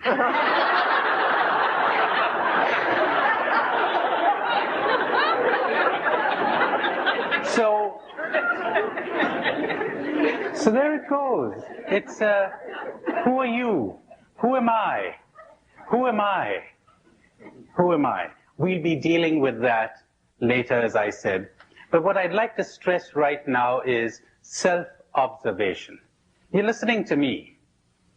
Are you picking up any other sounds besides the sound of my voice as you listen to me? Are you aware of your reactions as you listen to me? It's extremely important, or else you're going to be brainwashed. Or else you're going to be influenced by forces within you of which you have no awareness at all. And when you're aware of how you're reacting to me, are you simultaneously aware? Now that's postgraduate work, okay? Okay. Are you aware of where it's coming from? Maybe you're not listening to me at all. Maybe your daddy's listening to me. You think that's possible? Of course it is. Again and again in my therapy groups, I come across people who aren't there at all. Their daddy's there. Their mommy is there. They're not there. They never were there. They really weren't. I live now, not I. My daddy lives in me. Really. But that's absolutely true. Literally true. Literally true. I could take you apart and say, now this sentence, does it come from daddy, mommy, grandma, grandpa, from whom? Reminds me of grandma and grandpa who are celebrating their wedding anniversary. They're old. It's the 60th anniversary of their wedding. And they go through all the celebrations. And they're tired. And towards the evening, the two of them are sitting alone in a room. And grandpa says to grandma, he says, you know, grandma, I'm proud of you. I really am. She says, what's that you said, Pa? You know, I can't hear you. You know, I can't hear you without my hearing aid. Would you say that louder? He says, I said, I'm proud of you. She said, that's all right. I'm tired of you, too. Okay.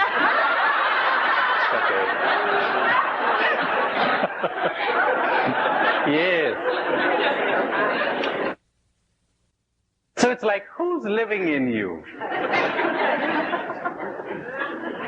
It's pretty horrifying when you come to know that. You think you're free. But there probably isn't a gesture, a thought, an emotion, an attitude, a belief in you that isn't coming from someone else. Isn't that horrible? And you don't know it.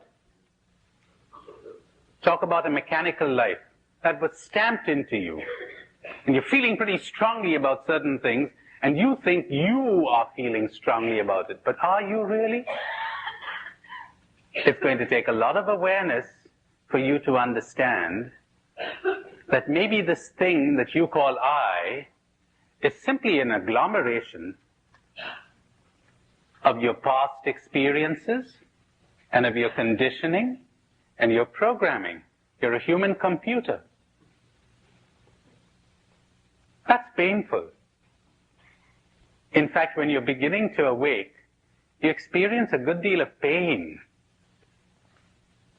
It's painful to see your illusions being shattered and everything that you thought you had built up crumbling. That's painful. That's what repentance is all about. That's what waking up is all about. So now, how about this? How about you're taking a minute right where you are, where you're sitting now, to be aware of, even as I talk, of what you're feeling in your body and what's going on in your mind.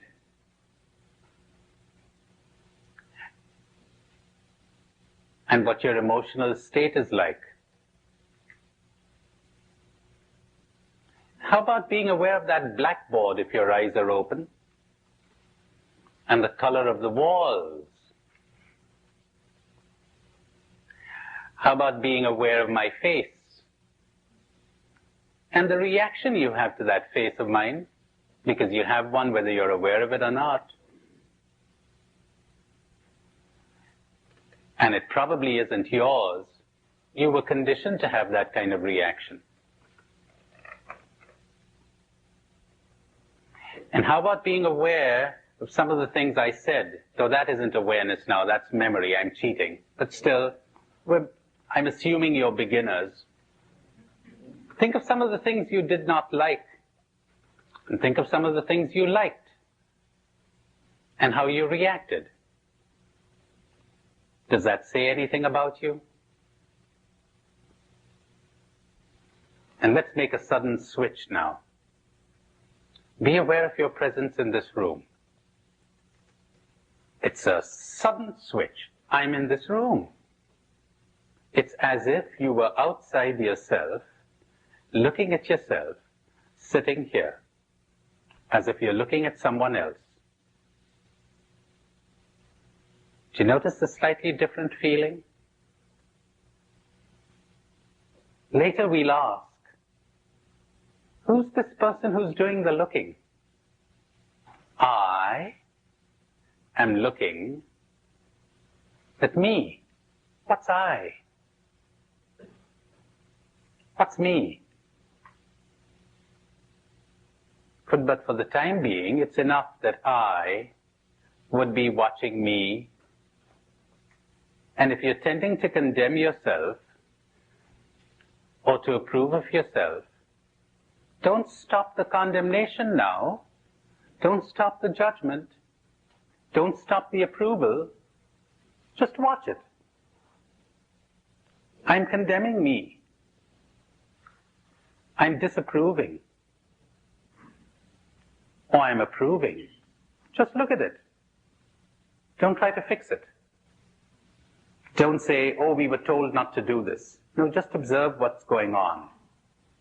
As I said to you before, self-observation means watching, observing whatever is going on in you and around you as if it were happening to someone else. Ever hear what happened to the hippopotamus who swallowed a Jewish rabbi, a Protestant minister, and a Catholic priest? No. Why, he had an ecumenical movement. That's what happened. Let's continue from where we left off this morning. I'm sure lots of you will have questions. I propose we leave them for a little later, because once I've spoken about 2 or 3 other topics, maybe some of the things you were planning to ask me about will get clarified. So, I suggest that before I take up the next topic, you do the following. Would you write down on a piece of paper any adjectives that you would use to describe yourself? Any adjectives. Businessman, priest, human being, Catholic, Jew, anything. Well, or any labels like businessman, etc. Anything. Adjectives or nouns that you would use to describe yourself. You're in for a big surprise. You really are. So write those down. You're really going to enjoy this.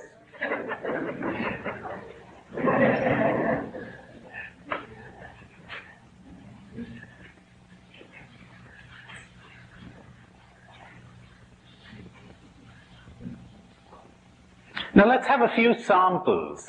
One from each person. Just a few samples, you know. Anyone? What was that? Prognosticative. She planned this one. Okay. Any others? Fruitful. Searching pilgrim. Searching pilgrim. Competent. Alive. Alive. Impatient. Centered. Flexible. Lover. What was that? Reconciler. Lover. Member of the human race.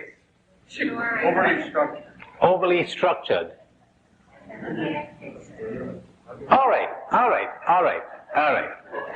That's a pretty good introduction for what we're going to get into right now. Remember, I said to you this morning that you would derive immense profit from self-observation, observing yourself. Remember? As if you were watching another person. Observing everything in you and around you. Now let's take a look at that phenomenon. We're going to get right into whatever you want to call it. Philosophy, mysticism, spirituality, you name it. The name doesn't matter. Here you've got I observing me. Now this is an interesting phenomenon which has never ceased to cause wonder to philosophers, mystics, scientists, psychologists. I can observe me. It would seem that the animals are not able to do this. It would seem that one needs a certain amount of intelligence to be able to do this. Self-consciousness. Now I'm warning you, what I'm going to give you now is not metaphysics. It is not philosophy. It's plain observation, plain common sense. Maybe we'll come back to the philosophy of it later on. But watch this.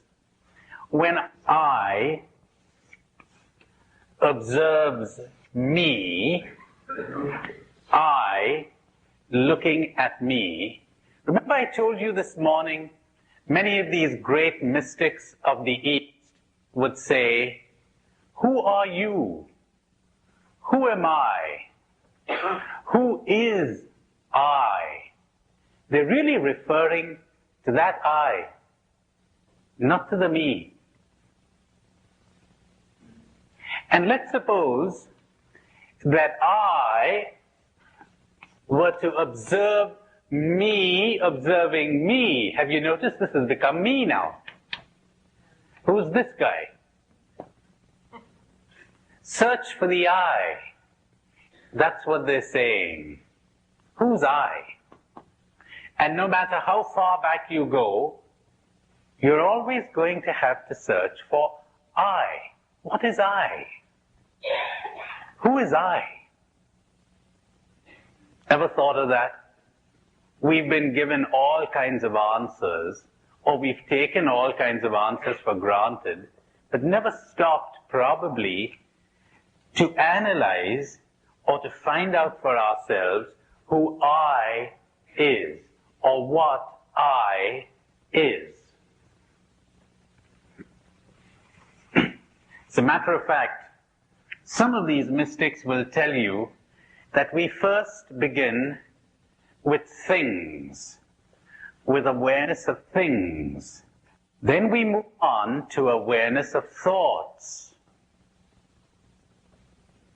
me, and finally to awareness of the thinker. Things, thoughts, thinker. What we're really searching for is the thinker. Can the thinker know himself? Can I know what I is? Some of these mystics reply, can the knife cut itself? Can the tooth bite itself? Can the eye, E-Y-E, see itself? Can the eye know itself? But this we will have to leave for later. I am concerned with something infinitely more practical right now, and that is with deciding what the I is not. And I'll go as slowly as possible because it's important that you follow every step here, because the consequences are devastating, terrific, or terrifying, depending on your point of view. You've got the seed of liberation here. Now listen to this. Am I my thoughts? Is I the thoughts that I am thinking? No. Thoughts come and go. I am not my thoughts. Is that clear? How about my body?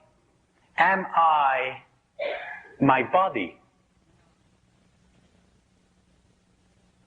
They tell us that the cells of our body keep getting changed and renewed, millions of them every minute, so that at the end of about 7 years, you don't have a single living cell in your body which was there 7 years previously. They're always changing. Cells come and go.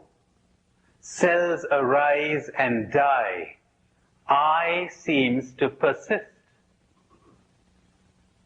So am I my body? Evidently no. I is something other and more than the body. You might say the body is part of I, but it's a changing part. It keeps moving. It keeps changing. We have the same name for it, but it's constantly changing, just as we have the same name for Niagara Falls. But Niagara Falls is constituted by the water, which is constantly changing. Same name for an ever-changing reality. I seems to continue even though the body cells are changing. How about my name? Is I my name?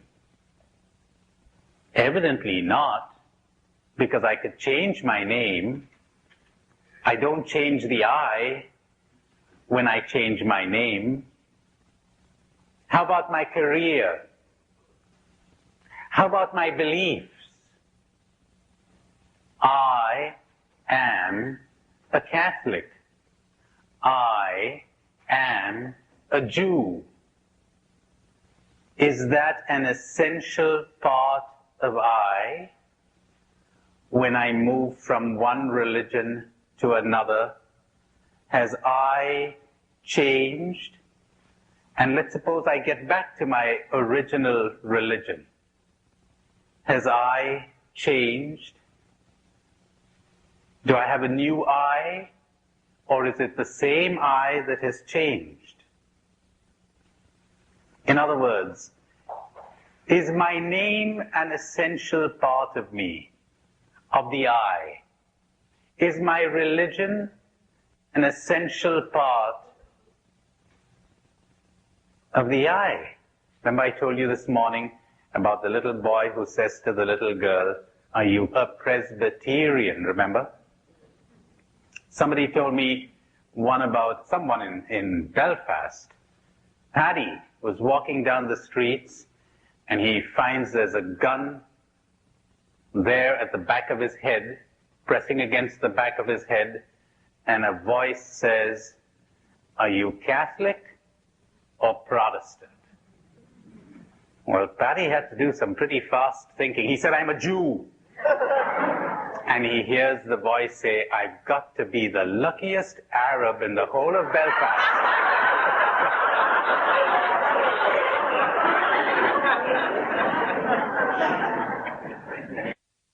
Isn't it interesting how important labels are for us?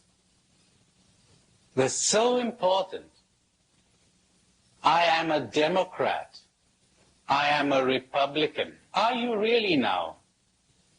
You mean when you switch parties, do you have a new I? Or is it the same old I with new political convictions? Remember hearing about the guy who says to his friend, he says, "Hey, Tom, are you planning to vote Democrat in the next elections?" He says, "No, I'm planning," or rather, "Are you planning to vote Republican?" The guy says, "No, I'm planning to vote Democrat." Why? Because my father was a Democrat, my grandfather was a Democrat, my great-grandfather was a Democrat, so I'm voting Democrat. And the other guy says, "That's crazy logic, Paddy. I mean, now let's put it this way. If your father was a horse thief, and your grandfather was a horse thief, and your great-grandfather was a horse thief, what would you be?" He said, "Well, then I'd be a Republican." So labels, labels, labels, labels. So where does that get you? And we spend so much of our lives, don't we, reacting to labels, our own and others, identifying the label with the I. Talking about Catholics and Protestants. Did you hear the one about the guy who comes in and says, "Father, I want you to say a mass for my dog."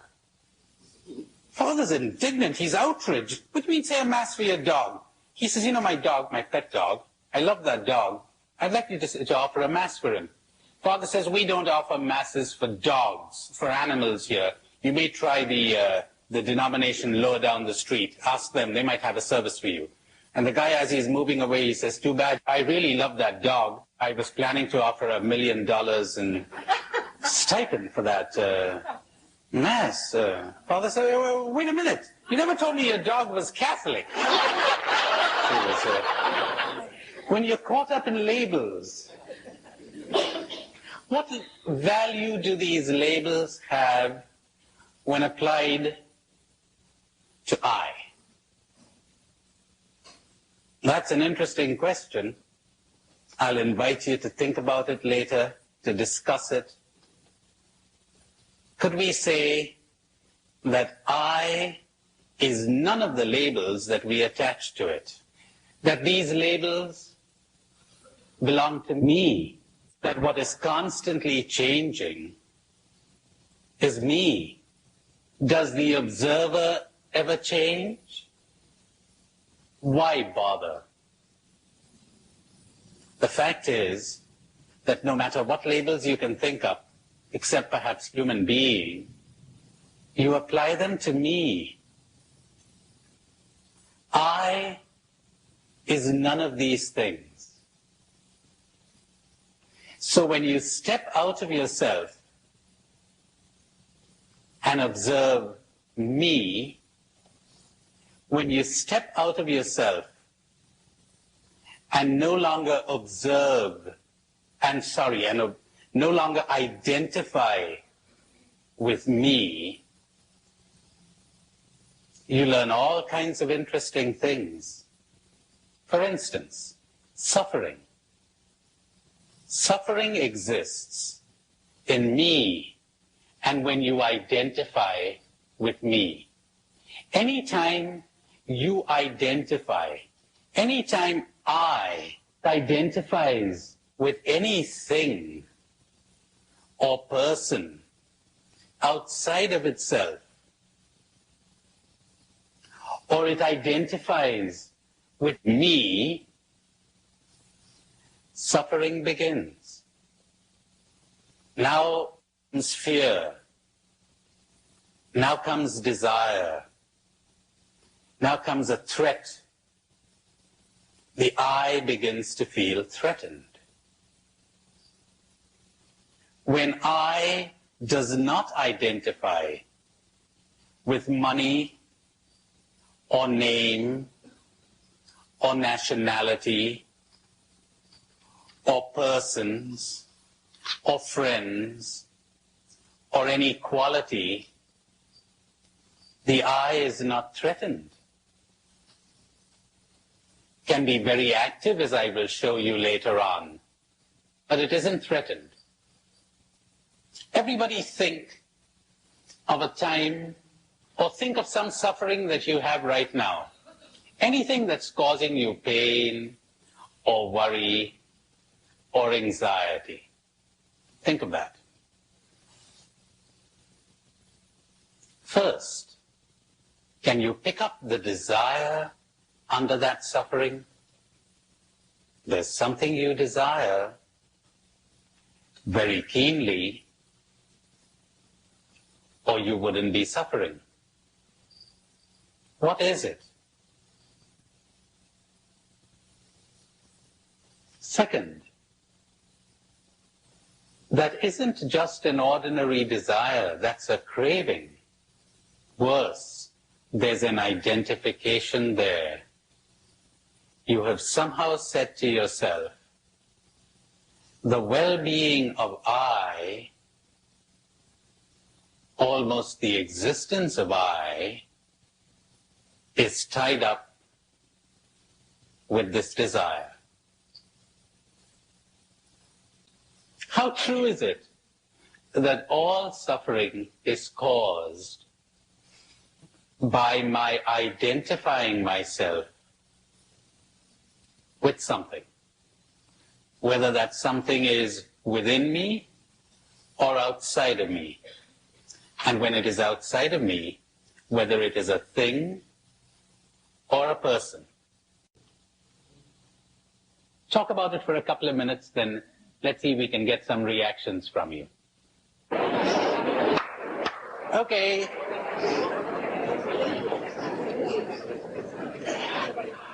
How about some reactions? Yes. Well, I want to share with you something wonderful that happened to me. I saw your movies, and I was at work shortly after that, and I was really having trouble with 3 people. And I said, all right, just like I learned in the movie, I'm going to come outside myself. And for a couple of hours, I just got all my feelings together about how bad I felt about these 3 people. And I said, well, I really hate those people. I mean, I was honest. I got it all together. And I said, well, Jesus, now what can you do about that? And a little while later, I started to cry because I realized that Jesus died for those people, and they couldn't help how they were. And that afternoon, I had to go in the office, and I spoke to those people, and I told them why I was right and what my problem was, and they agreed with me. Because I wasn't mad at them, and I didn't hate them anymore. Okay, that's wonderful. We'll go a little deeper into that later, shall we? Okay. About the negative feelings we have towards others. Anytime you have a negative feeling towards anyone, you're living in an illusion. There's something seriously wrong with you, as you discovered. You're not seeing reality. Something inside of you has to change. But what do we generally do when we have a negative feeling? We're saying, he is to blame. She is to blame. She's got to change. Oh, no, no, no, no, no. The world's all right. The one who has to change is you. But we'll have much more to say about that later. Any other reaction? Yes. I live and work at an institution, and I'm trying to get some kind of an example of what you meant when you said that if I identify inequality in the beginning. And if we have a staff meeting and someone says the food stinks, normally the dietitian will go into order. So my question is, does that relate to what you're saying? In other words, if you didn't take it personally, the food changed. Oh, yes. Oh, yes. You know, she's identified with this, and she's saying, anyone who attacks the food is attacking me. I feel threatened, but I is never threatened. It's only me that is threatened. Yes? Question, because what saying is not new to you. I have one problem. Supposing you're witnessing some out-and-out injustice or something that is obviously unjustly speaking wrong.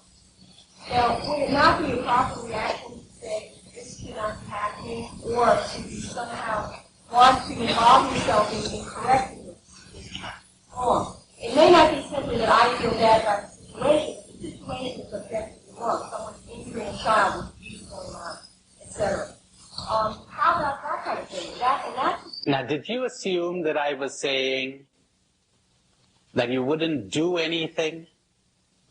I said you wouldn't have negative feelings, as a result of which you'd be much more effective. Because when the negative feelings come in, you go blind. Me steps into the picture, and everything gets fouled up. And frequently, we had a problem on our hand before, now we have 2 problems. But that's a very good question, because I'll have to come back to that again. Don't assume, I'm glad you brought that out, because lots of people might assume that not having negative feelings of anger and resentment and hate would mean that you do nothing about a situation. Oh no, oh no. You're not affected emotionally, but you are actionally, if that makes any sense. You spring into action. You become very sensitive to things and people around you. What kills the sensitivity is this. What many people would call the conditioned self. When you identify with me, there's too much of you in it for you to see things objectively, to see things detachedly. And it's very important that when you swing into action, you be able to see things detachedly. But when negative emotions get in, you can no longer do that. So that was a very good question. Yes. You had a question, John. I'm just wondering if there's an area before something becomes an before it becomes identification, like a friend dies. It seems to me that it's human to feel something about that, a sadness, but it becomes identification when it gets in the way of my becoming less free. But I think there ought to be some type of reaction to my friend's death. All right. It seems that there ought to be some kind of reaction to my friend's death. Self-pity? What would you be grieving about? Think about this, everybody. What are you grieving about? What I'm saying is going to sound terrible. I told you, I'm coming from another world.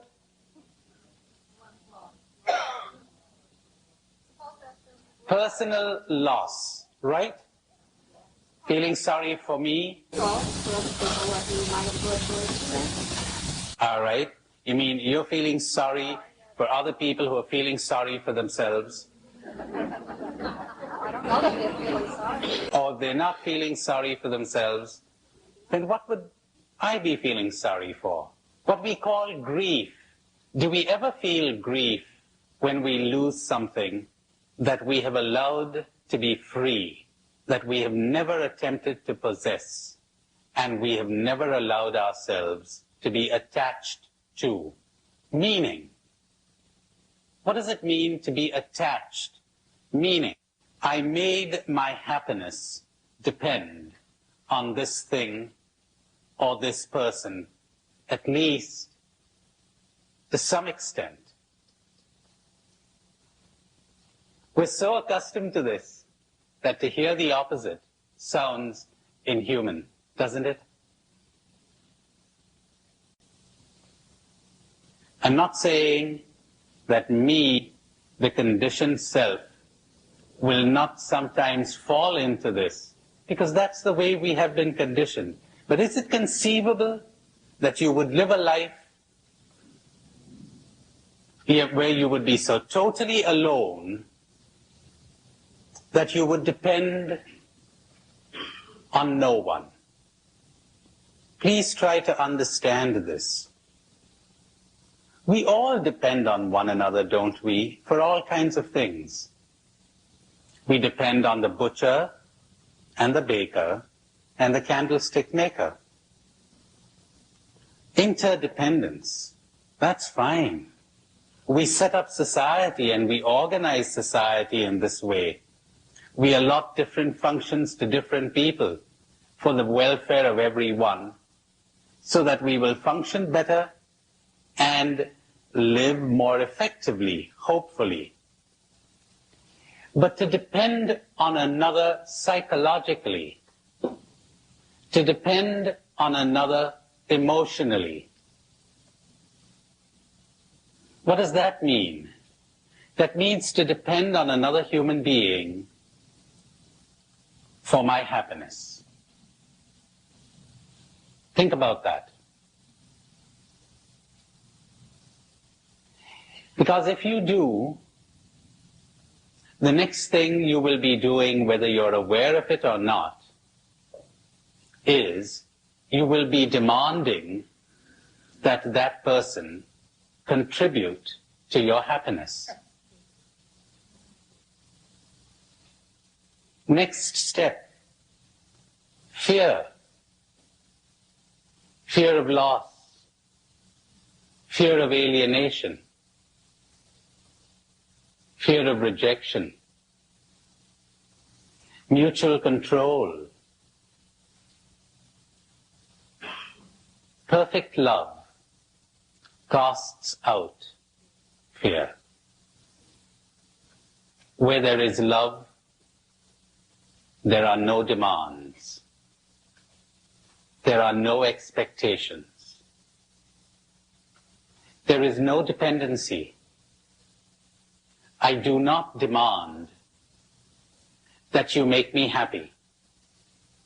My happiness does not lie in you. If you were to leave me, I will not feel sorry for myself. I enjoy your company immensely, but I do not cling. I enjoy it on a non-clinging basis. What I really enjoy is not you. It's something that's greater than both you and me. It is something that I discovered, a kind of a symphony, a kind of an orchestra that plays. And on the occasion of your presence, it plays one melody. And when you depart, the orchestra doesn't stop. On the occasion of meeting someone else, it plays another melody, which is also very delightful. And when I'm alone, it continues to play. A great repertoire there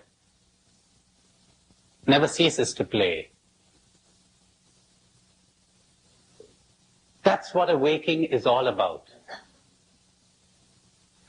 That's why when we're hypnotized, we're brainwashed, we're asleep, it seems so terrifying. But can you be said to love me if you cling to me and will not let me go, or will not let me be? Can you be said to love me if you need me? Psychologically, emotionally, for your happiness. My, you've got lots to reflect on there, don't you? Do you know something? This is the universal teaching of all the scriptures, of all religions, and of all the mystics. How come we missed it? How come I missed it for so many years? I say to myself repeatedly. How come I didn't see it? When you read those radical things in the scriptures, you begin to wonder, is this man crazy? After a while you begin to think, is everybody else crazy? Unless you hate your father and mother, brothers and sisters, unless you renounce and give up everything you possess, you cannot be my disciple. You've got to drop it all. Not physical renunciation, you understand. That's easy. It's seeing through the delusion. That's easy too. And they drop. The delusions drop. You're in touch with reality at last. And believe me, you will never again be lonely. Never again. You have found it. Loneliness is not cured by human company. Loneliness is cured by contact with reality. Oh, I have so much to say about that. Contact with reality. Dropping one's illusions. Making contact with the real, whatever that is. It has no name. We can only know it through dropping the unreal. You can only know what aloneness is when you drop your clinging. when you drop your dependency. But the first step towards that is that you would even see this as desirable. Because if you don't even see it as desirable, how will you get anywhere near it? And think, that loneliness of yours, will human company ever take it away? Or will it only serve as a distraction? There's an emptiness inside, isn't there? And when the emptiness surfaces, what do? You run away. Turn on the TV. Turn on the radio. Read a book. Search for human company. Seek entertainment. Seek distraction. Everybody's doing that. Big business nowadays, or an organized industry, entertainment. Distract us. Entertain us. Observe yourself. That's why I said to you this morning, self-observation is so delightful. Such an extraordinary thing. After a while, you don't have to make an effort. Because as illusion begins to crumble, and you begin to know this thing that cannot be described, called happiness, everything changes. You become addicted to awareness. Awareness, awareness, awareness. There's a story of the disciple or a traveler who goes to the master and he says, could you give me a word of wisdom? Could you tell me something that would guide me through my days? It was the master's day of silence. So he picked a pad and wrote one word on the pad. He said, awareness, and gave it to the traveler. When the traveler saw that, he said, but this is too brief. Could you expand on it a bit? And the master took the pad back pleasantly and wrote, awareness, awareness, awareness. He said, yes, but what does it mean? And the master took the pad back and wrote, awareness, awareness, awareness means awareness. That's what it means. Watch yourself. I told you this morning, no one can show you how to do it, because he would be giving you a technique. He'd be programming you. But watch yourself. You had a reaction this morning when you were talking to someone. Were you aware of it? Were you not identifying with it? You got angry with somebody. Were you aware that you were angry? And were you not identifying with your anger? And later, when you had the time, did you study it? Did you attempt to understand it? Where did it come from? What brought it on? I don't know of any other means of transformation than awareness. I don't know of any other. If any of you cover some other method of self-transformation, I'd be very happy to hear it from you. But I don't know of any other. You only change what you understand. What you do not understand and are not aware of, you repress. You don't change. Just gets repressed. But when you understand it, it changes. When you become aware of it, it changes. My, that was a pretty lengthy discourse, wasn't it? You seem a bit stunned, are you? Why don't we give you a 5-minute break to stand up and stretch, and then we'll continue. Gee, I really knocked you all out, didn't I? Yes. Growing in awareness is a gradual thing or is it a whammo kind of?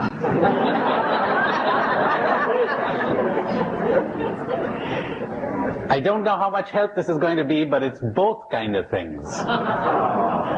It is. There's some lucky people who see it in a flash. And as far as I know, there is no known means of acquiring this. How do you get it? I don't know. You just become aware. There are others who keep growing into it, slowly, gradually, increasingly. They see things. Illusions begin to drop off. Fantasies begin to be peeled away, and they get in touch with facts. So there's no general rule, really. There's this famous story of the lion who once pounced upon a flock of sheep, and to his amazement, he found a lion among them. It was a lion who had been brought up by the sheep ever since he was a cub, and he would be bleating like the sheep and running around, and the lion went straight for him. And when this sheep lion stood in front of the real one, he trembled in every limb. And the lion said to him, "What are you doing among sheep here?" And the lion said, "I am a sheep." He said, "Oh, no, you're not. You're coming with me." And he got hold of him and took him to a pool. And he said, "Look." And when the lion, who thought he was a sheep, looked at his reflection in the water, in that minute, he was transformed. Was never the same again. If you're lucky, if the gods are gracious, if you are gifted with divine grace, use any theological expression you want, you might suddenly understand who I is. And you'll never be the same again. Never, ever. And that's where you'll dwell. And nothing will ever be able to touch you again. And no one will ever be able to hurt you again. And you will fear no one. And you will fear nothing. Isn't that extraordinary? You live like a king, like a queen. This is what it means to live like royalty, not the rubbish where you get your pictures in the newspapers and where you've got a lot of money. What a lot of rot. And you're as terrified and confused as everyone else. And you're trying to hide it. When you fear no one, because you fear losing nothing. When you fear no one, because you're perfectly content to be nobody. Who wants to be somebody here? What's the use of it all? You don't give a damn. It doesn't matter. Success, failure means nothing. Honor, disgrace, nothing. You make a fool of yourself, means nothing. My, isn't that a wonderful state to be in?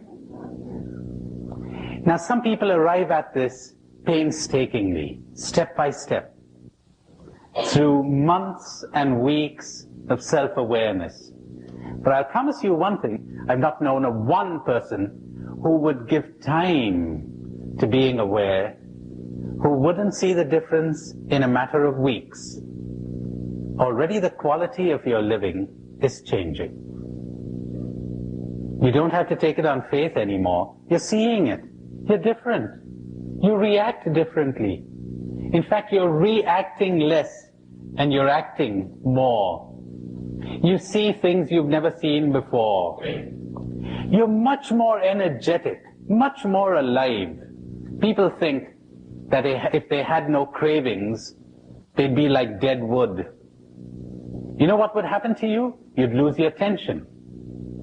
Your fear of failure, your tension about succeeding, and you'd be yourself, relaxed. You wouldn't be driving with your brakes on. That's what would happen. There's a lovely saying of Chuang Tzu that I took the trouble, great Chinese sage Chuang Tzu, that I took the trouble to learn by heart. Hope I remember it, but if we fail, it's all right. It says, when the archer shoots for nothing, he has all his skill. When he shoots for a brass buckle, he is already nervous. When he shoots for a prize of gold, he goes blind, sees two targets. He is out of his mind. His skill has not changed, but the prize divides him. He cares. He thinks more of winning than of shooting. And the need to win drains him of power. Isn't that lovely? Isn't that an image of what most people are? When the archer shoots for nothing, he has all his skill.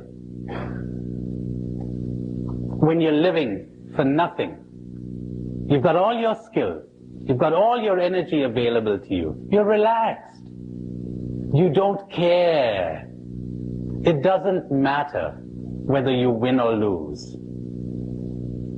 Now there's human living for you. That's what life is all about.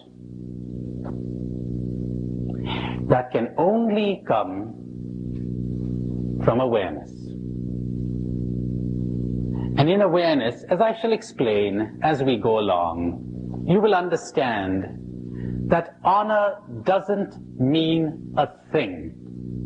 It doesn't. It's a social convention. That's all. And so the prophets didn't bother one bit about it.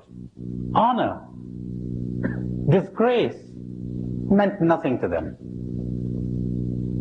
They were living in another world, in the world of the awakened. Success, failure, meant nothing to them. Kind of, I'm an ass, you're an ass, so where's the problem? Somebody said, I think it was a man called Sidney Harris. I recollect reading, he said, the three most difficult things that a human being can do are not physical feats or intellectual achievements. They are, first, returning love for hate. Second, including the excluded. And third, admitting that you are wrong. My, easy as pie, easiest thing in the world, easiest thing in the world. If you haven't identified with me, what's the problem? Yeah, I'm wrong. If you knew me better, my God, you'd see how often I'm wrong. What would you expect from an ass? But I haven't identified with him, see? I is not this. So you cannot hurt me. Can you imagine that? Initially, oh, the old conditioned me will react, and you'll be depressed, and you'll be anxious, and you will grieve, and you will cry, etc. Before enlightenment, I used to be depressed. After enlightenment, I continue to be depressed. But there's a difference. I don't identify with it anymore. You know what a big difference that is? Do you know what it means? I'll say this slowly. Do you know what it means to step outside of yourself and look at that depression and not identify with it and not do a thing to make it go away, and to be perfectly willing to go on with your life while it passes through you and disappears? My, if you don't know what that means, you really have something to look forward to. And the anxiety, there it comes. And you're not troubled. How strange. You're anxious and you're not troubled? Isn't that strange? Isn't that a paradox? And you're willing to let this cloud come in, because the more you fight it, the more power you give it. And you're willing to observe it as it passes by. Do you know something? You can be happy in your anxiety. Isn't that crazy? And you can be happy in your depression. It's just that you got the wrong notion of happiness. You thought happiness was excitement. You thought happiness was thrills. You know something? That's what causes the depressions. Didn't anyone tell you that? You're thrilled. All right, you're preparing the way for your next depression. You're thrilled. Have you picked up the anxiety behind that? How could I make that last? Somebody said that yesterday evening. How can I make it last? That's not happiness. That's thrills. That's kicks. That's addiction. That's drugs. Talk about the drug addict. My, I've got something to show you. I wonder how many non-addicts there are in this hall tonight. If you're anything like the average group, very few. Very few. Don't look superiorly down your nose at the alcoholic and the drug addict. Maybe you're just as addicted as he or she is. The first time, I'm becoming personal. The first time I got a glimpse of this world, it was terrifying. Terrifying. To understand what it meant to live alone. To have nowhere to rest your head, but nowhere. To leave everyone free and to be free yourself. To be special to no one. To love everyone. Because love does that. It shines on good and bad alike. And it makes its rain to fall on saints and sinners alike. No difference. It doesn't depend on an object to exist.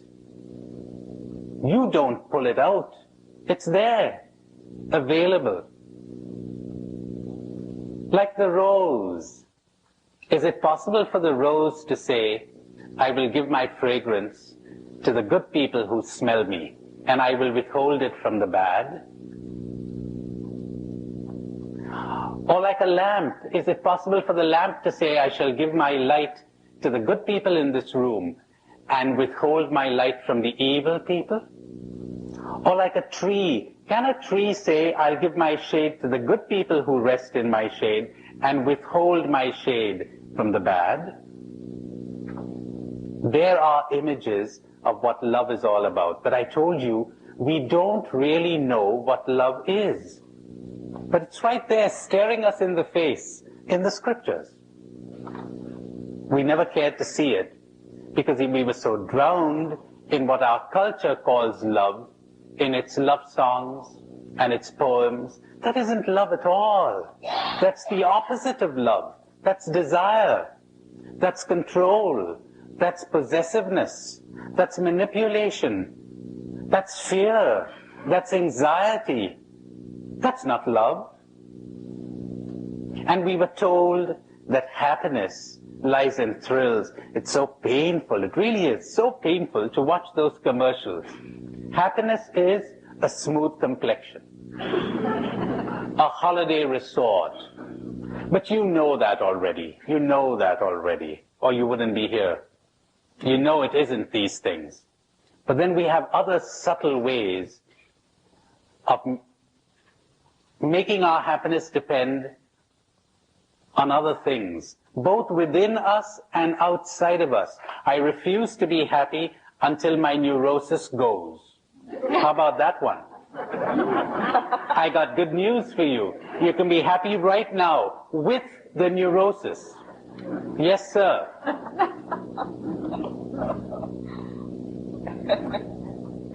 You want even better news? There's only one reason why you are not experiencing what in India we call anand. We have a special word for happiness, for this kind of happiness. It's called anand, bliss. Bliss. There's only one reason why you are not experiencing bliss, this present moment. And it is because you're thinking or you're focusing on what you don't have. Or else you would experience bliss. You're focusing on what you don't have. Right now, you have everything you need to be in happiness, bliss, anand, right now. Jesus was talking horse sense. He was talking to lay people, to married people, to third world people, to starving people, to poor people. He's telling them, good news, it's yours for the taking. Ready for it? Here goes. But who listened? No one's interested. They'd rather be asleep. Let's have a little interaction. It's going to pop out of me. All right. I think there's only two things in the world, God and fear. All right. Only two things in the world, God and fear. Love and fear. Only two things. There's only one evil in the world. Fear. There's only one good in the world. Love. It's sometimes called by other names. It's sometimes called happiness. It's sometimes called freedom, or peace, or joy, or God, or whatever. But the label doesn't matter really. And there's not a single evil in the world that you cannot trace to fear. Not a one. Not one.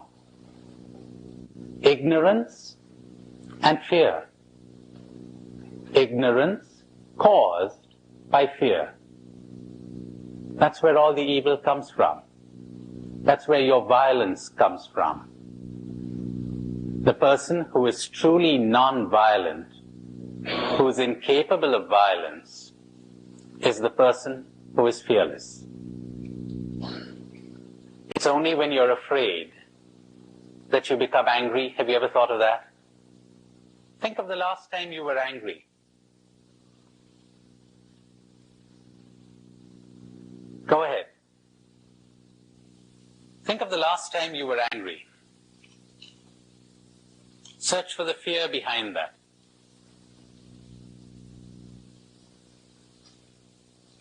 What were you afraid of losing? What were you afraid was being taken away from you?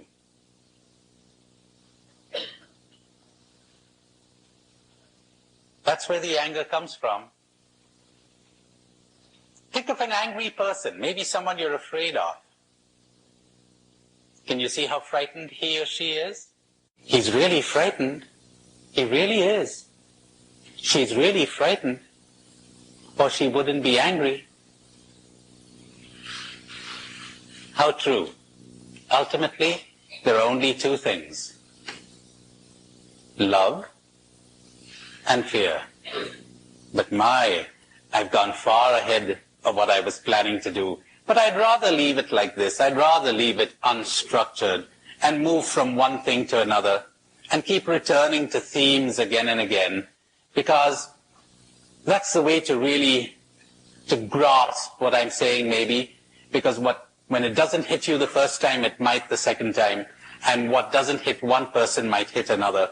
So I've got different themes, but they're all about the same thing. Call it awareness, call it love, call it spirituality, or freedom, or awakening, or whatever. It really is the same thing. So to summarize what I said this afternoon, as you begin to observe yourself, self-observation, watching everything inside of you and outside. Oh, I'm going to have a lot to say about that too.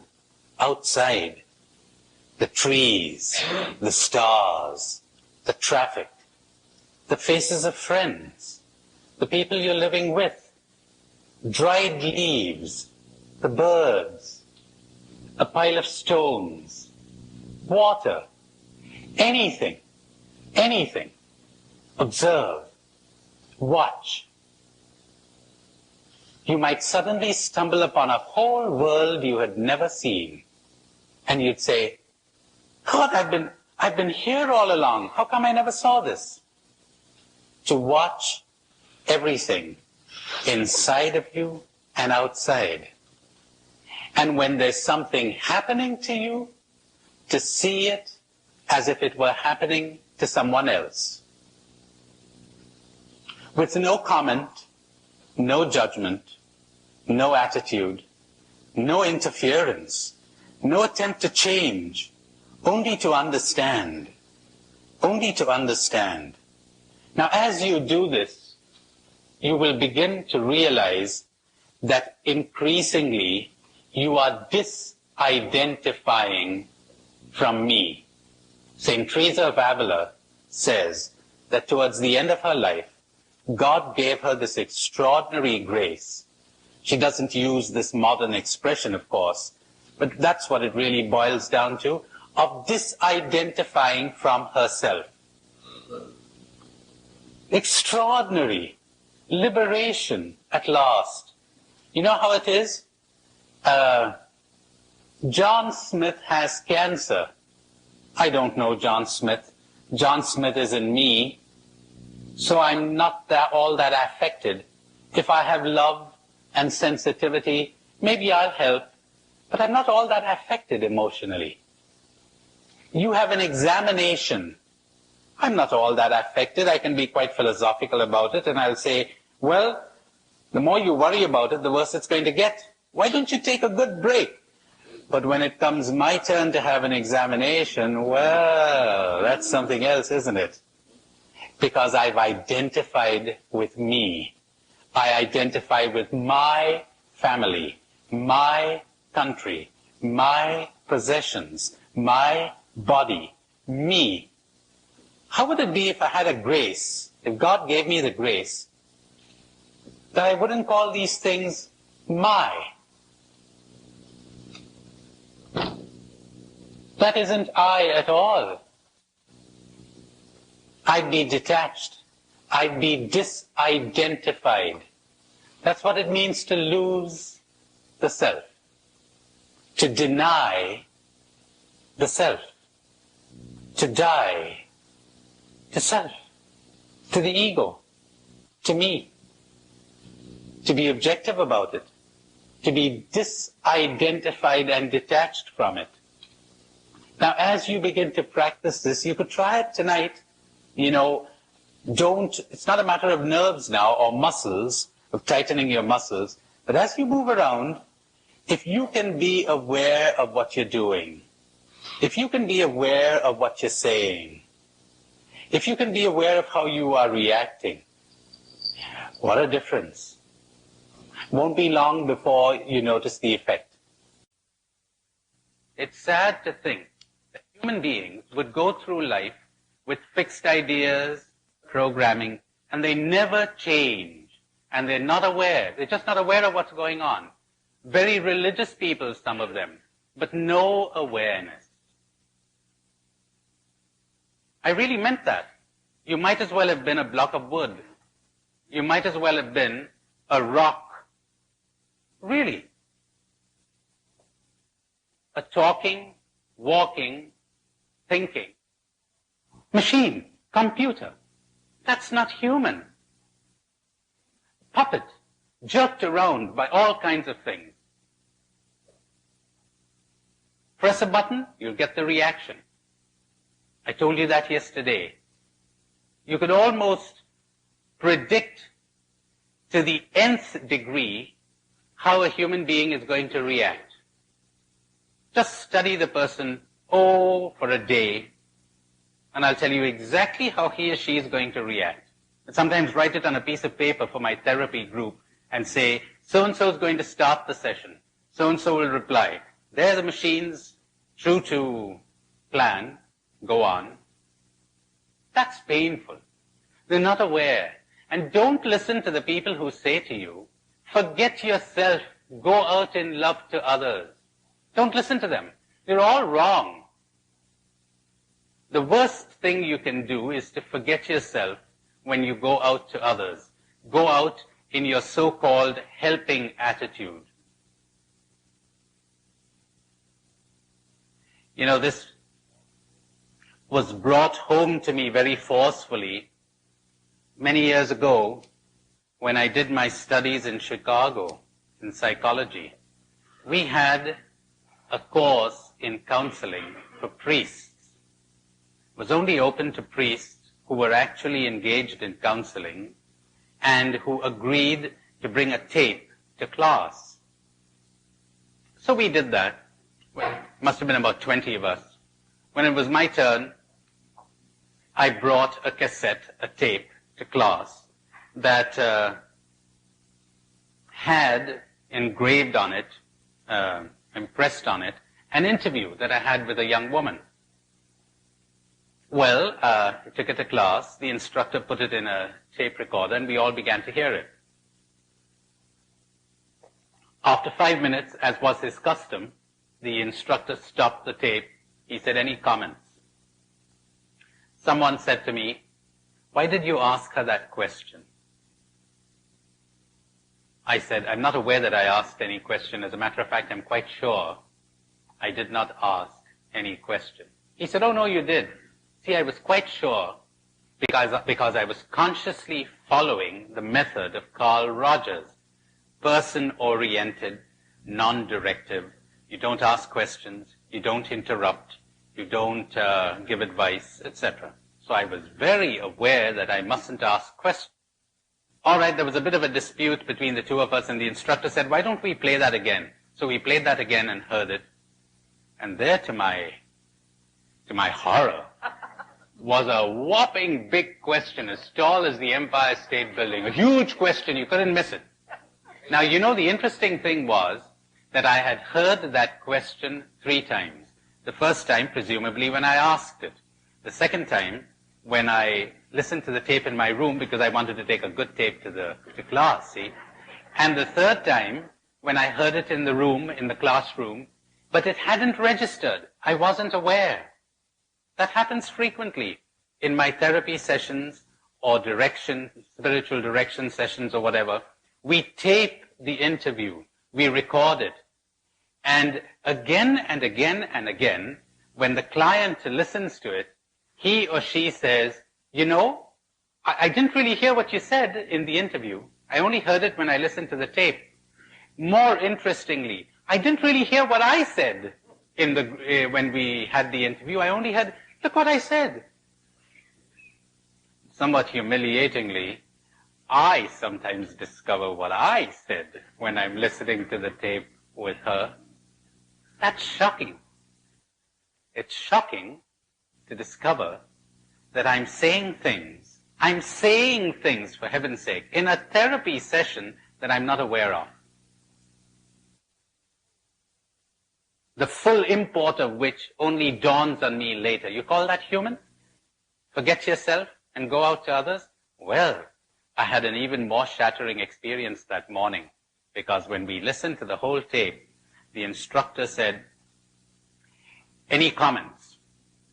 One of the priests, a 50-year-old man, whom I took a liking to, he'd sit in one corner of the room, smoking his pipe. He said to me, "Tony, I'd like to ask you a personal question. Would that be all right?"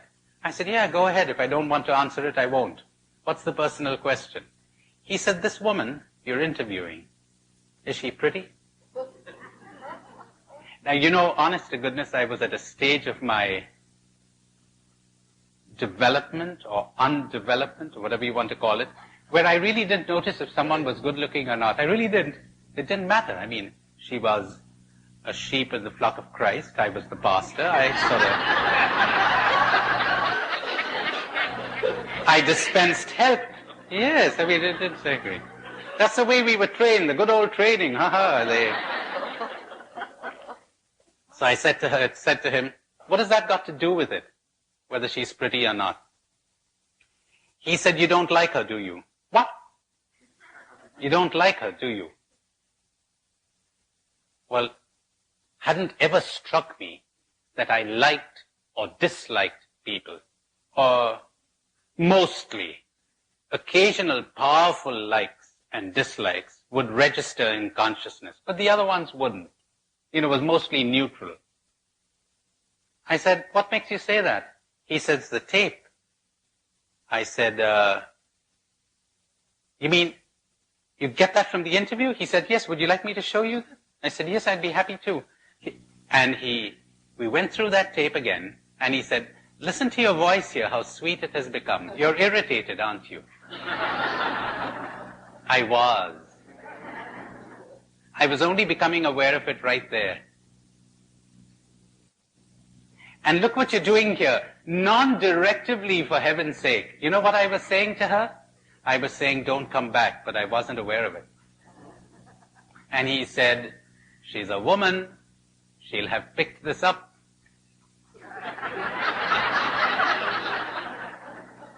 They say women have a sixth sense. Yes. Remember the guy who's supposed to have had a sixth sense, but he lacked all the other five?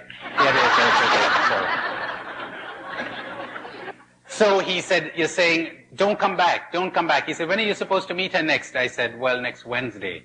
He said, my guess is she won't come back. She didn't. I waited for 1 week, she didn't come. Waited for another Wednesday, she didn't come. Then I called her. I broke one of my rules. I called her. Generally don't. Let them take the initiative. Don't be a rescuer.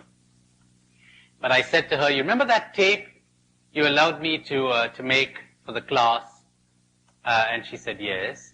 I said, it was a great help because they pointed out all kinds of things to me. I didn't tell her what. That would help me to be more effective. So if you'd care to come back, you're free to. I think I'd be somewhat more effective. She said, all right, I'll come back. She did. The dislike was still there, hadn't gone away, but it wasn't coming in the way. That's important. What you are aware of, you are in control of. What you are not aware of is in control of you.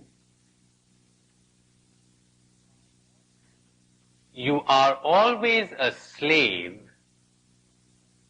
to what you're not aware of. When you're aware of it, you're free from it. It's there, but you're not affected by it. You're not controlled by it. You're not enslaved by it. That's the difference. Awareness. Awareness, awareness, awareness. What they trained us to do at that course was to become participant observers. Like I'd be talking to you, to put it somewhat graphically, I'd be talking to you, and I'd be here talking to you, and I'd be out there watching you and watching me. When I'm listening to you, it is infinitely more important for me to listen to me than to listen to you. See if you could get that one. When I'm listening to you, it's infinitely more important for me to listen to me than to listen to you. Of course it's important to listen to you, but it's even more important that I be listening to me. Or else I won't be hearing you. Or else I'll be distorting everything you say. Or else I'll be coming at you from my own conditioning. Or else I'll be reacting to you in all kinds of ways, from my insecurities, from my need to manipulate you, from my desire to succeed, from my irritations and feelings that I may not be aware of. So it's frightfully important that I be listening to me when I'm listening to you. That's what they were training us to do, was a training in awareness. And as I shall tell you this morning, how important it is that you be listening to yourself, observing yourself, watching yourself constantly as you react to life and to people, to the world. So important. How does one do this? Does one do this consciously? I said to you, observe yourself the way you would be observing someone else. That needs a little explanation. You don't always have to imagine yourself hovering up somewhere there in the air, looking at yourself. No. To give you an idea, a rough idea of what I'm talking about, Imagine a good driver is driving a car. He's concentrating on what you're saying. In fact, he's having an argument with you. That's how much he's concentrating. But he's perfectly aware of all the road signals. And the moment anything untoward happens, the moment there's any untoward sound or noise or bump, he hears it at once. He says, "You sure you closed that door back there?" How did he get that? He was aware. He was alert. The focus of his attention was on the conversation, on the argument. But his awareness was more diffuse. He was taking in all kinds of things. What I'm advocating here is not concentration. That's not important. Lots of meditative techniques inculcate concentration. I'm wary of those things. They involve violence, and they frequently involve further programming and conditioning. What I would advocate is awareness, which is not the same as concentration at all. Concentration is a spotlight. Awareness, floodlight. You're open to anything that comes within the scope of your consciousness. Big difference. So when you're practicing awareness, you're never distracted. You may go to sleep. Go to sleep even though you're awake, which means you may turn off the awareness. Then you're asleep, even though you're talking and reading, etc. But when the awareness is turned on, there's never any distraction because you're always aware of wherever the focus of your attention happens to be. Like now I'm looking at those trees. Now I'm worrying. Was I distracted? You would have been distracted only if you were meant to concentrate on the trees. But if you're aware that you're worried, that isn't a distraction at all. Just be aware of where the focus of your attention goes. And above all, if you're practicing this, even to a limited degree, you'll develop an extraordinary skill. When anything goes awry, or anything untoward happens, you'll be alerted at once. Something's going wrong. The moment any negative feeling comes into consciousness, you'll be alerted. Something going wrong. And you'll give it your attention. Something like the driver of the car. Awareness, awareness, awareness. Now, I told you that as you begin to practice self-observation, you will see yourself that you are observing you. I am observing me. Now that's a strange phenomenon. I observing me. Remember I told you yesterday, St. Teresa of Avila would say that God gave her the grace of disidentifying herself from herself. You know, little children talk that way. A 2-year-old will say, "Tommy had his breakfast this morning." He doesn't say I. He says Tommy. Third person. Mystics feel that way. They don't feel I have a problem. They feel Tommy has a problem. That's extraordinary. They have disidentified from themselves. And at last, they're at peace.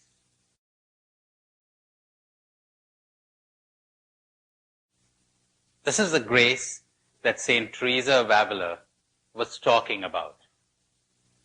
This is the I that the mystic masters of the East are constantly urging people to discover. And of the West too, because you can count Meister Eckhart among them. They're urging people to discover the I. Who's I? What's I? Now the important thing is not, listen to this sentence carefully, the important thing is not to know who I is or what I is, you'll never succeed. There are no words for this. The important thing is to drop the labels. As the Japanese masters, the Zen masters say, don't seek for truth, only drop your opinions, drop your theories. Don't seek for truth. Truth isn't something you seek for. If you would stop being opinionated, you would know. If you would drop your beliefs and opinions, you would know. Now something similar happens here. If you would drop your labels, you would know. What do I mean by labels? Every label you can conceive of, except perhaps human being. I am a human being, fair enough. Doesn't say very much. But when you say, I am successful, that's crazy, because success is not part of the I. Success is something that comes and goes. It could be here today and gone tomorrow. That's not I. But you said, I am a success. That's where you were in error. That's when you got plunged into darkness. You identified yourself with success. I am a failure. I am a lawyer. I am a businessman. Now, you know what's going to happen to you if you identify yourself with these things? You're going to cling to them. You're going to be worried that they may fall apart. And that's where all your suffering comes in. That's what I meant in the beginning when I said to you, if you're suffering, you're asleep. Do you want a sign that you're asleep? Here it is. You're suffering. You're asleep. Suffering is a sign that you're out of touch with the truth. Suffering is given to you that you might open your eyes to the truth, that you might understand that there is some falsehood somewhere. Just as physical pain is given to you to understand that there's a disease, there's an illness somewhere. So suffering points out that there's some falsehood somewhere. Suffering occurs when you clash with reality. When your illusion clashes with reality. When your falsehood clashes with truth, then you have suffering. Otherwise, there is no suffering. Now listen very carefully. The next few minutes, this sounds a bit pompous, but it's true. The next few minutes could be the most important minutes in the lives of some of you. If you could grasp this, you've hit upon the secret for awakening. You would be happy forever. You would never be unhappy again. Nothing, but nothing would have the power to hurt you. And I mean that. Nothing. It's like, you take black paint and throw it up in the air and keep throwing black paint in the air. The air is uncontaminated. You don't color the air black. And no matter what happens to you, you remain uncontaminated. You remain at peace. There are human beings, and you know it, who have attained to this. That is what I call human, not what people are generally living. That's what I call being a human being. That's what I call natural. Not this nonsense of being a puppet, jerked about this way and that, having any event or any person tell you how to feel, and then you proceed to feel it. They call it being vulnerable. I call it being a puppet. Want to be a puppet? We press a button and you're down.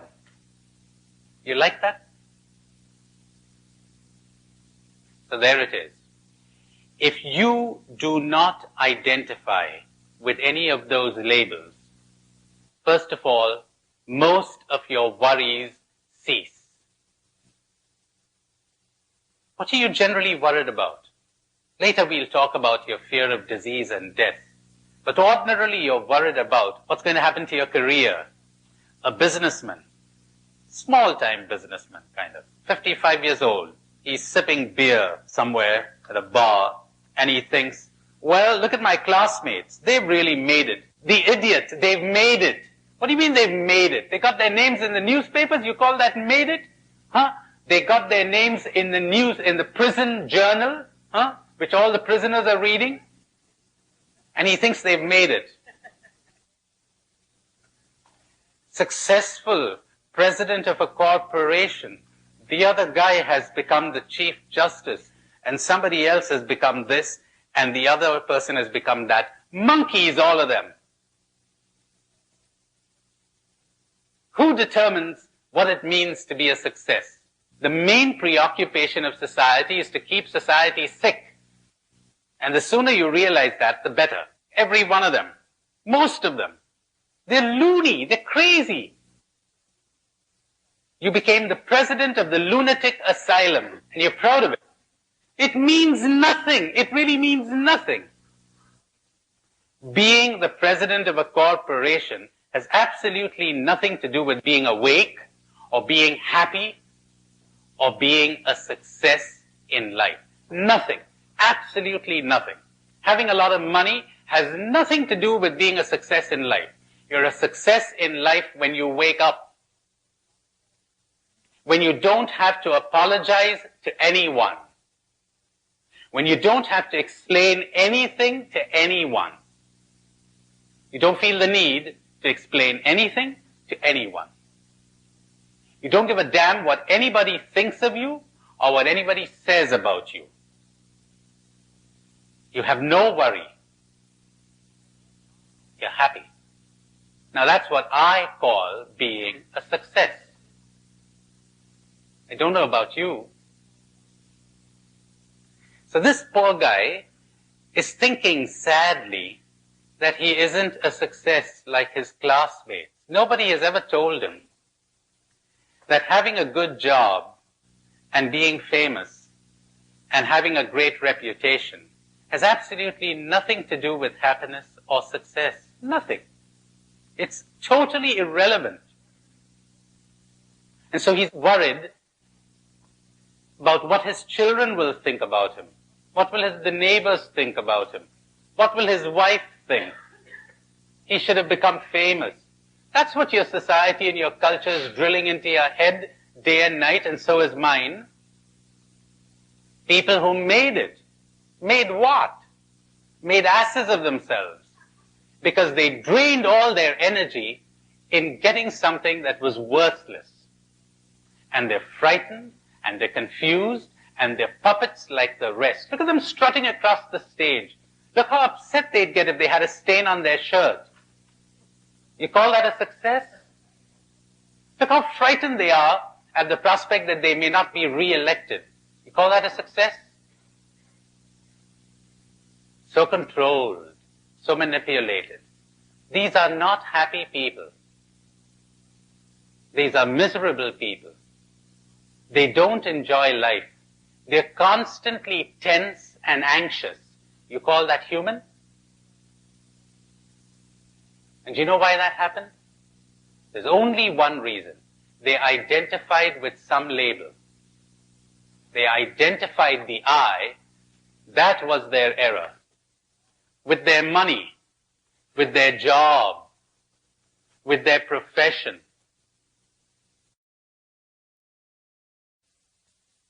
Heard about the lawyer who says to a plumber, when he's looking at the plumber's bill, he says, hey, you're charging nearly $200 an hour. Even I don't make that kind of money as a lawyer.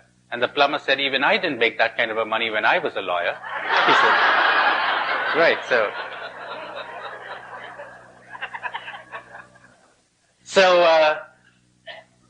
you could be a plumber or a lawyer or a businessman or a priest, that does not affect essential I. That doesn't affect you.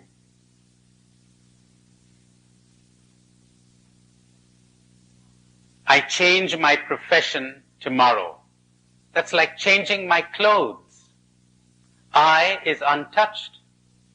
Are you your clothes? Are you your name? Are you your profession? Stop identifying with that, because that will come and go.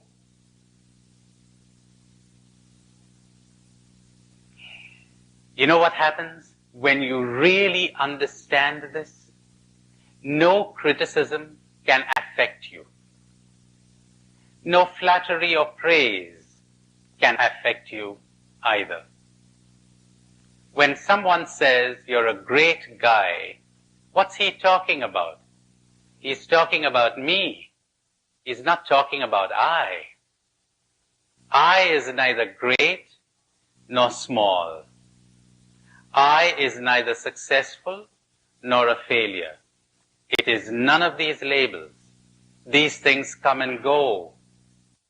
These things depend on the criteria that your society establishes. These things depend on your conditioning. These things depend on the mood of the person who happens to be talking to you right now. They have nothing to do with I. I is none of these labels.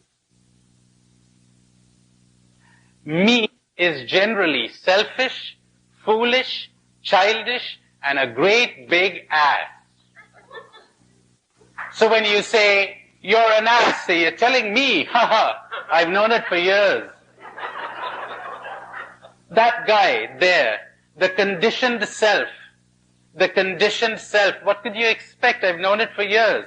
Why did you identify with him? Silly. That isn't I, that's me. Now, here are those important minutes I was telling you about. You want to be happy uninterruptedly. Happiness is uncaused. Try to understand that.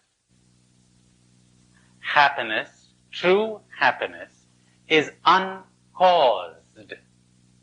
You cannot make me happy. You are not my happiness.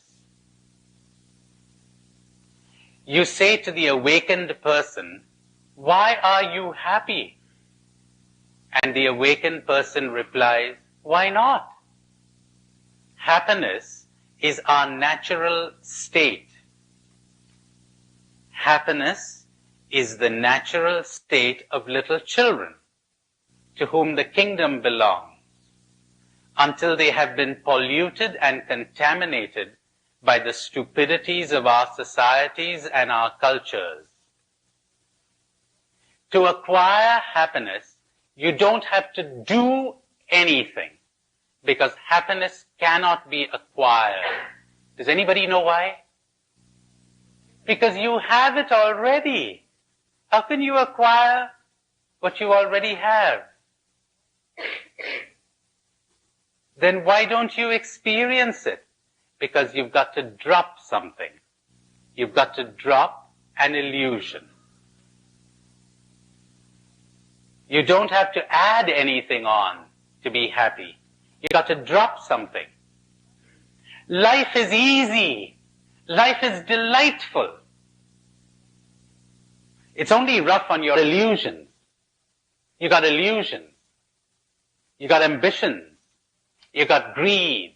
You got cravings. You know where they come from? From your having identified with all kinds of labels here. The first thing you need to do is get in touch with those negative feelings. If you're not even aware of them, you're not going to drop them. Lots of people have negative feelings they're not even aware of. Lots of people are depressed and they're not aware they're depressed. It's only when they make contact with joy that they understand how depressed they were. You're not going to be able to deal with a cancer that you haven't detected. You're not going to get rid of wolves in your farm if you're not aware of their existence. So the first thing you need is awareness of your negative feelings. What kind of negative feelings? Gloominess, for instance. You're feeling gloomy and moody. You feel self-dislike and self-hate or guilt. You feel that life is pointless, makes no sense. You've got hurt feelings. You're feeling nervous. You're feeling tense. Get in touch with those feelings first. Second step. This is a 4-step program. Understand that the feeling is in you. It's not in reality. Now that's such a self-evident thing, but do you think people know that? They don't, believe me. They've got PhDs. They're presidents of universities. They haven't understood this. They didn't teach me how to live at school. They taught me everything else. Like the guy who said, well, I got a pretty good education and it took me years to get rid of it, to get over it. Yes, you really need it. That's what spirituality is all about, you know, unlearning.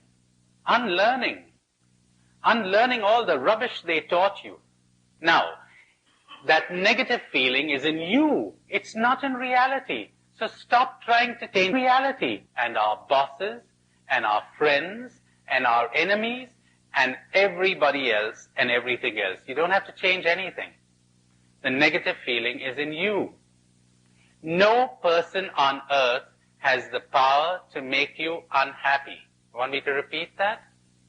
It's very important. There is no event on earth that has the power to disturb you or to hurt you.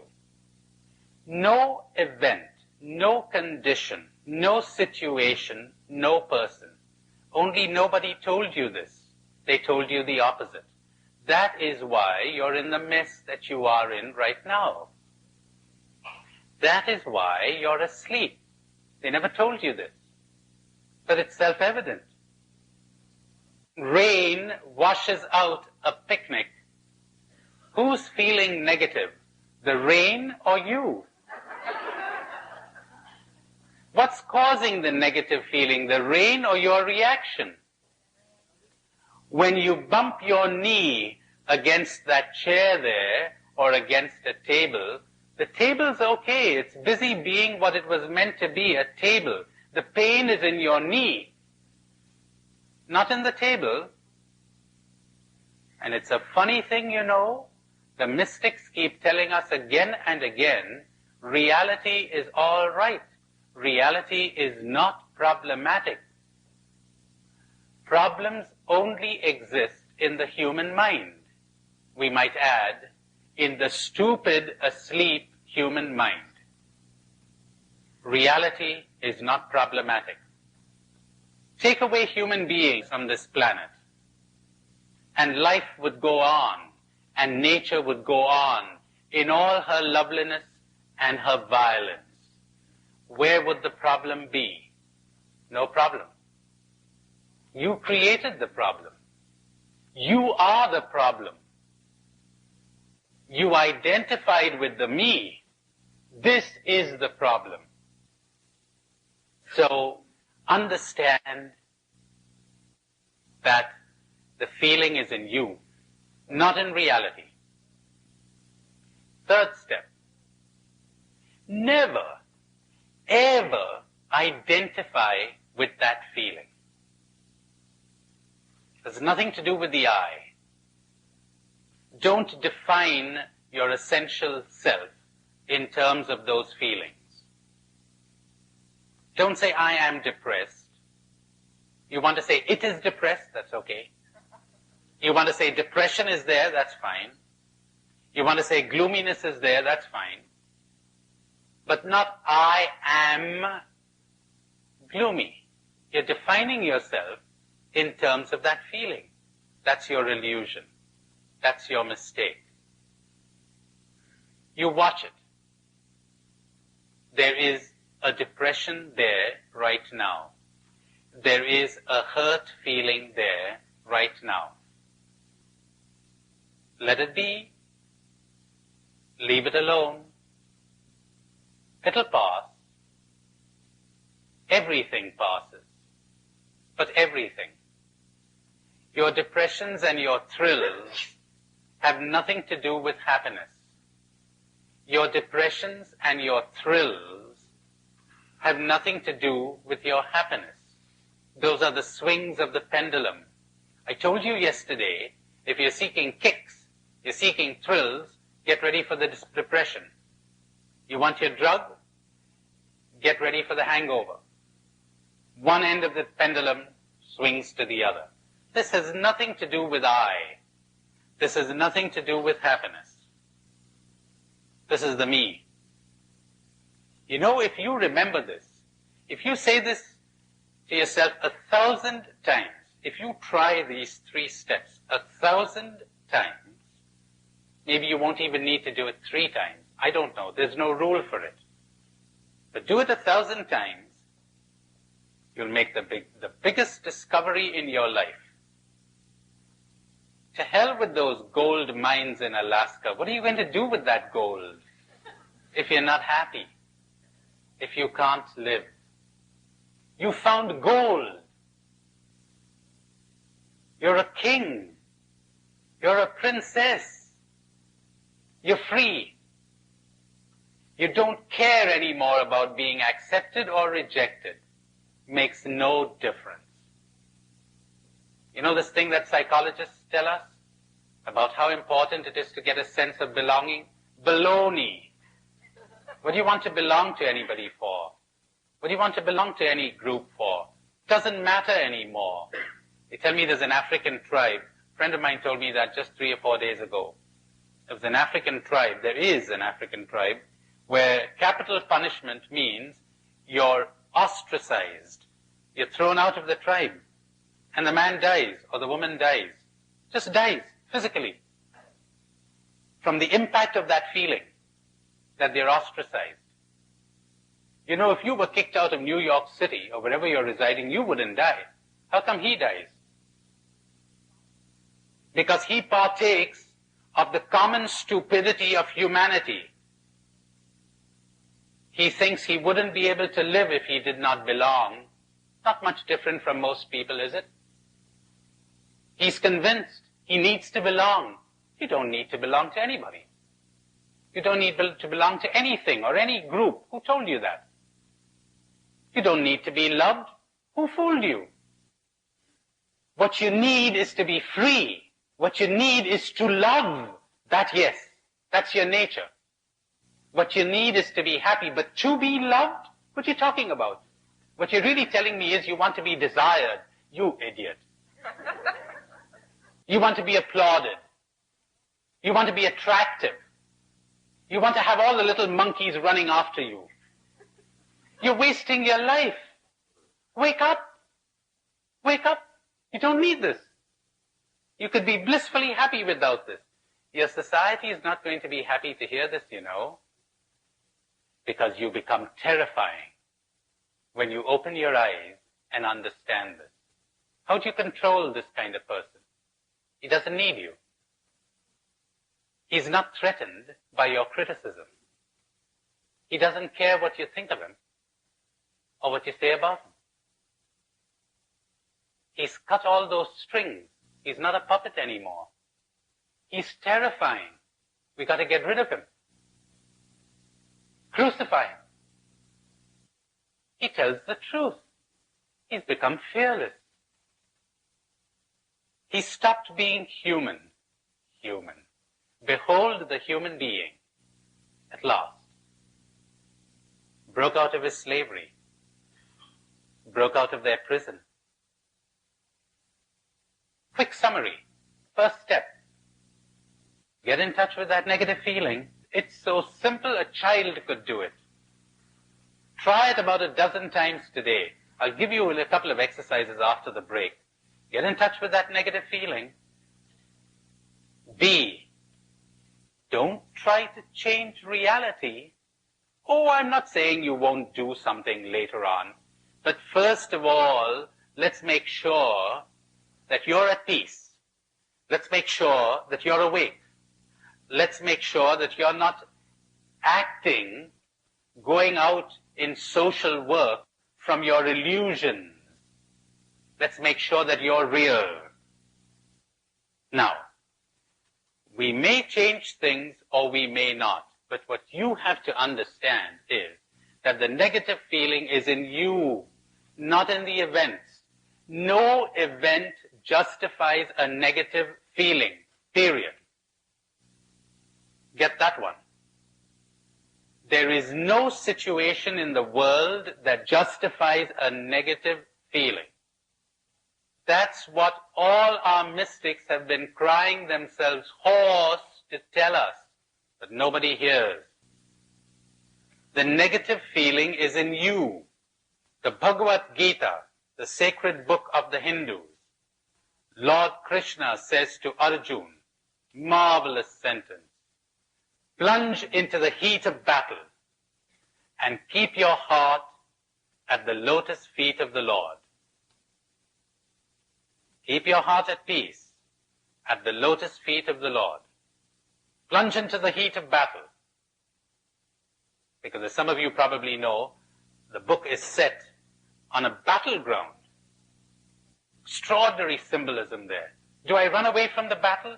Do I fight my relatives? Go right ahead. Do your duty. But your heart is unaffected.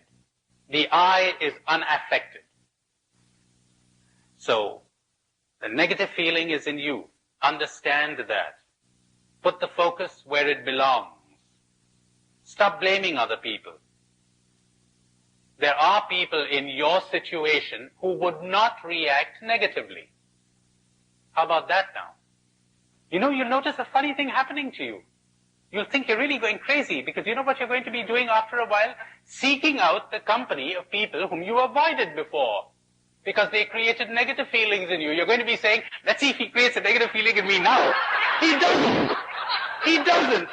Glory be to God. That's the kind of thing you're going to be doing. You're going to go out into the lanes, the bylanes, the hedges, and bring in the lame and the crippled and the blind and the dumb. You're bringing them all in. Bring them all in. There's room for everybody. Remember that sentence I said to you yesterday? To include the excluded. To return love for hate. Easiest thing in the world. If you understand that the negative feeling is in you. Third step, don't ever identify with that feeling. That feeling isn't you. There's nothing to do with you. Later, we'll find out where it comes from. It's the result of your conditioning. It's humiliating to realize, perhaps, that you were trained to react that way. You were trained to react that way, for heaven's sake. All right, that'll do. Let's take a 20-minute break. That was a 4-point program, wasn't it? And I gave you only 3. I can see you're quite eager to get the 4th point. That's very encouraging for the speaker, you know. All right. So remember we said point 1, identify the negative feeling. If you would drop it, you would be happy. You don't even need to drop it to be happy. Happiness is your state of being. You don't have to do anything to acquire happiness. The great Meister Eckhart said very beautifully, God is not attained by a process of addition to anything in the soul, but by a process of subtraction. You don't do anything to be free. You drop something, then you're free. Reminded of the Irish prisoner who dug a tunnel under the prison, managed to escape. He comes out right in the middle of a school playground with these little children playing, And of course, when he emerges from the tunnel, he couldn't restrain himself anymore. He began to jump up and down and said, I'm free, I'm free, I'm free. And there was a little girl there who looks at him scornfully, and she says, that's nothing, I'm 4.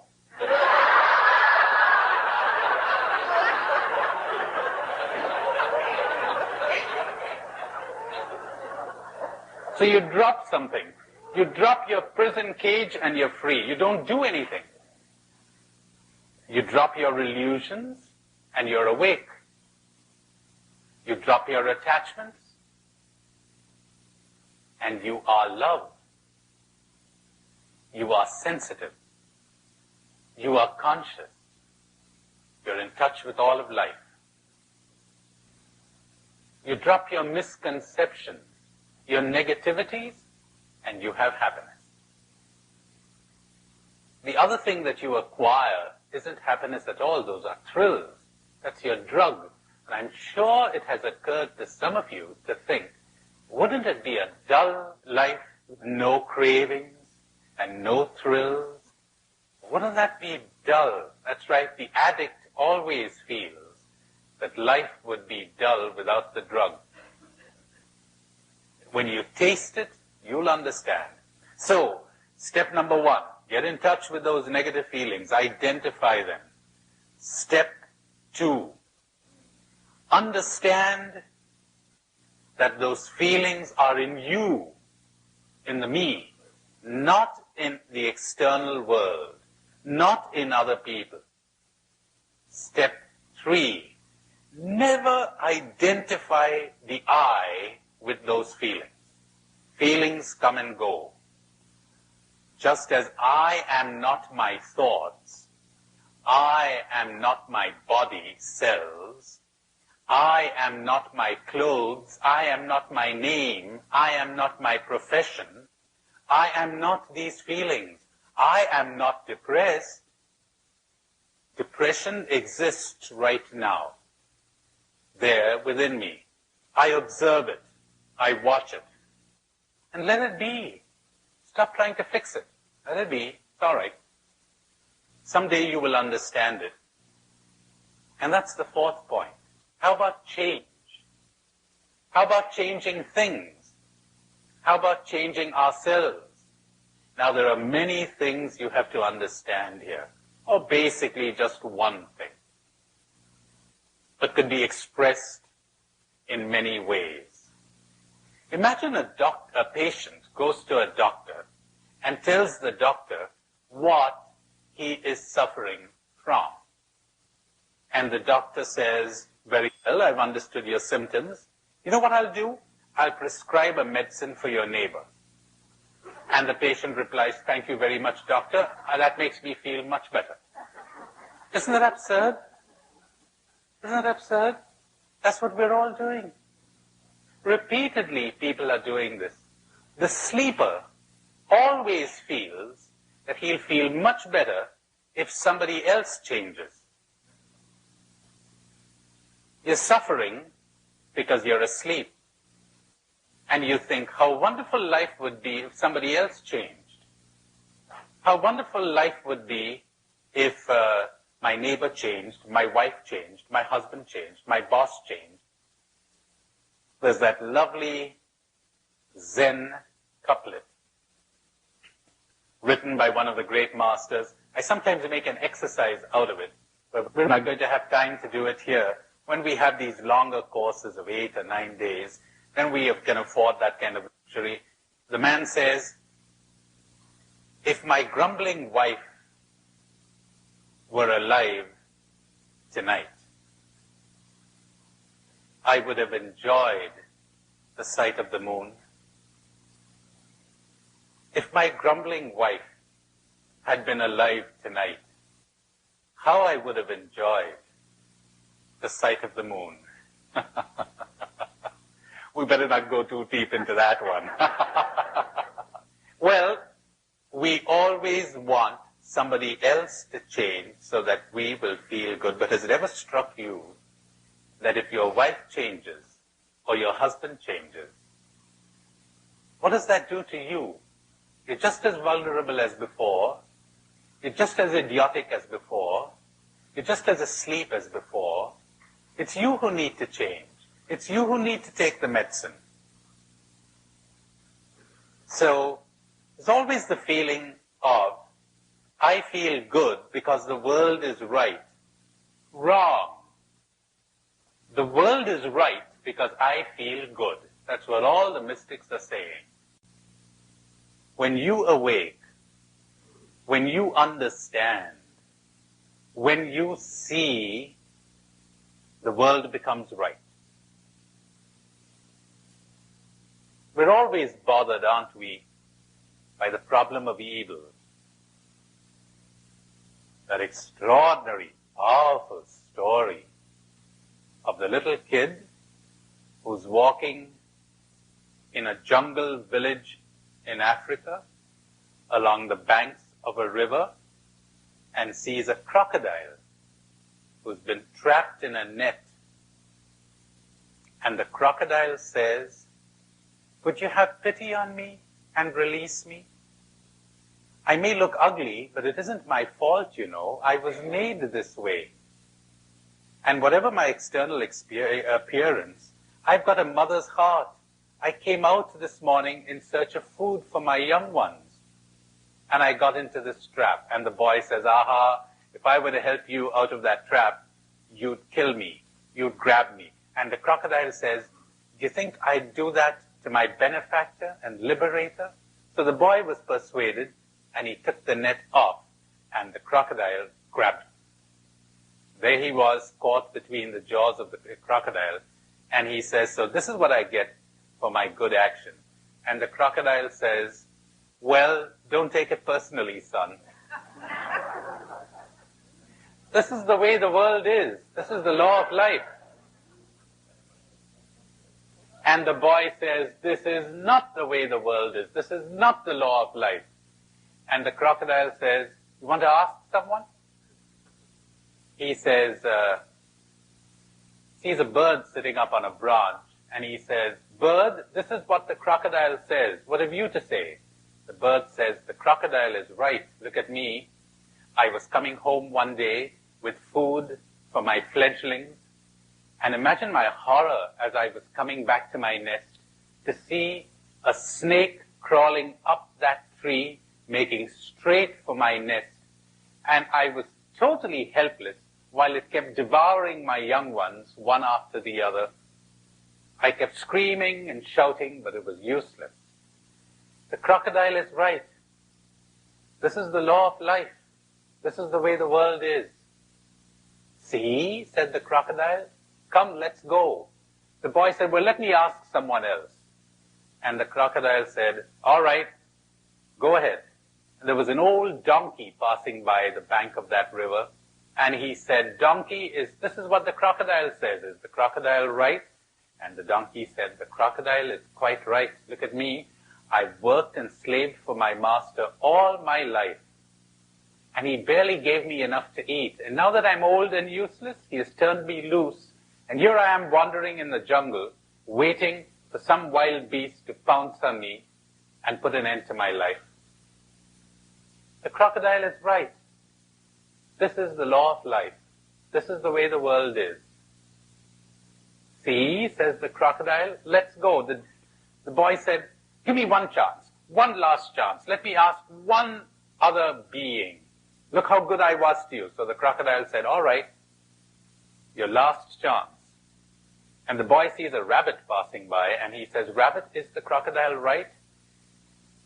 The rabbit sits on its haunches and says to the crocodile, "Did you say that to that kid?" And the crocodile said, "Yes, I did." He said, "Wait a minute now. We've got to discuss that." The crocodile said, "Go right ahead." And the rabbit said, "How could we discuss it if you've got that boy in your mouth? Release him. He's got to take part in the discussion too."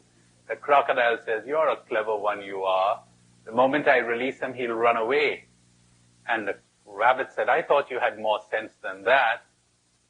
If he attempted to run away, one slash of your tail would kill him." "Fair enough," said the crocodile. So he released the boy.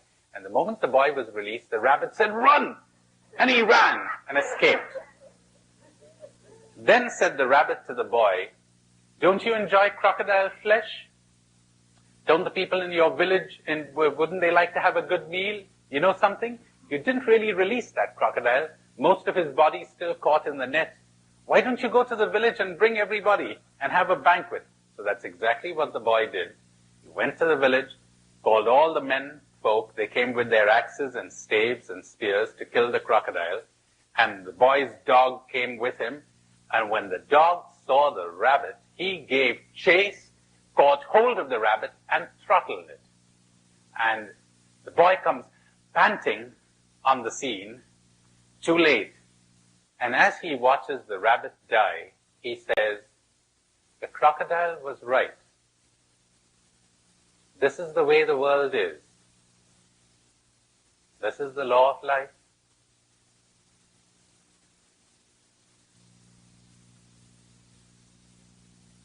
And there's no explanation you could give that would explain away all the suffering and the evil and the torture and the destruction and the hunger in the world. You'll never explain it. You're trying gamely with your formulas, religious and otherwise, but you never explain it. Because life is a mystery, which means your thinking mind cannot make sense out of it. For that, you've got to wake up. And you suddenly realize that reality is not problematic. You are the problem. The scriptures are always hinting at that, but you'll never get it, because you won't understand a word of what the scriptures are saying till you wake up. Sleeping people read the scriptures and crucify the Messiah on the basis of them.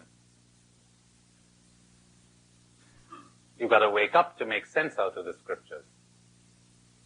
But you know something? When you do wake up, they make sense. So does reality.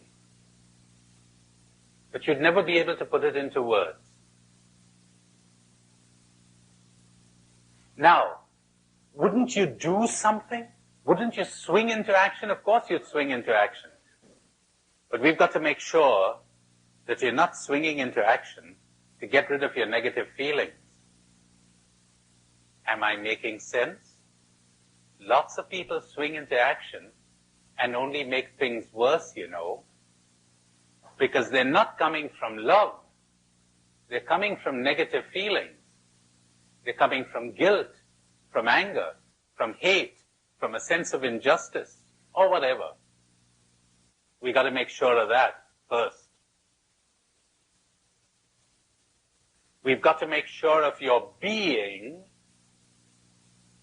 before you swing into action. You got to make sure of who you are before we see what you do. And unfortunately, when sleeping people swing into action, they just substitute one cruelty with another, one injustice with another, and so it goes on. Meister Eckhart, again, says so powerfully, it is not by your actions that you will be saved or awakened, call it any word you want, but by your being. It is not by what you do, but by what you are that you will be judged. Of course. Of what good is it to you to feed the hungry and give drink to the thirsty and visit the prisoners in jail? Remember that sentence? I could give my body to be burnt and all my goods to feed the poor, but if I have not love, that's important. Not your actions. Not your actions. Forget it. It's your being. Then you might get into action, or you might not get into action.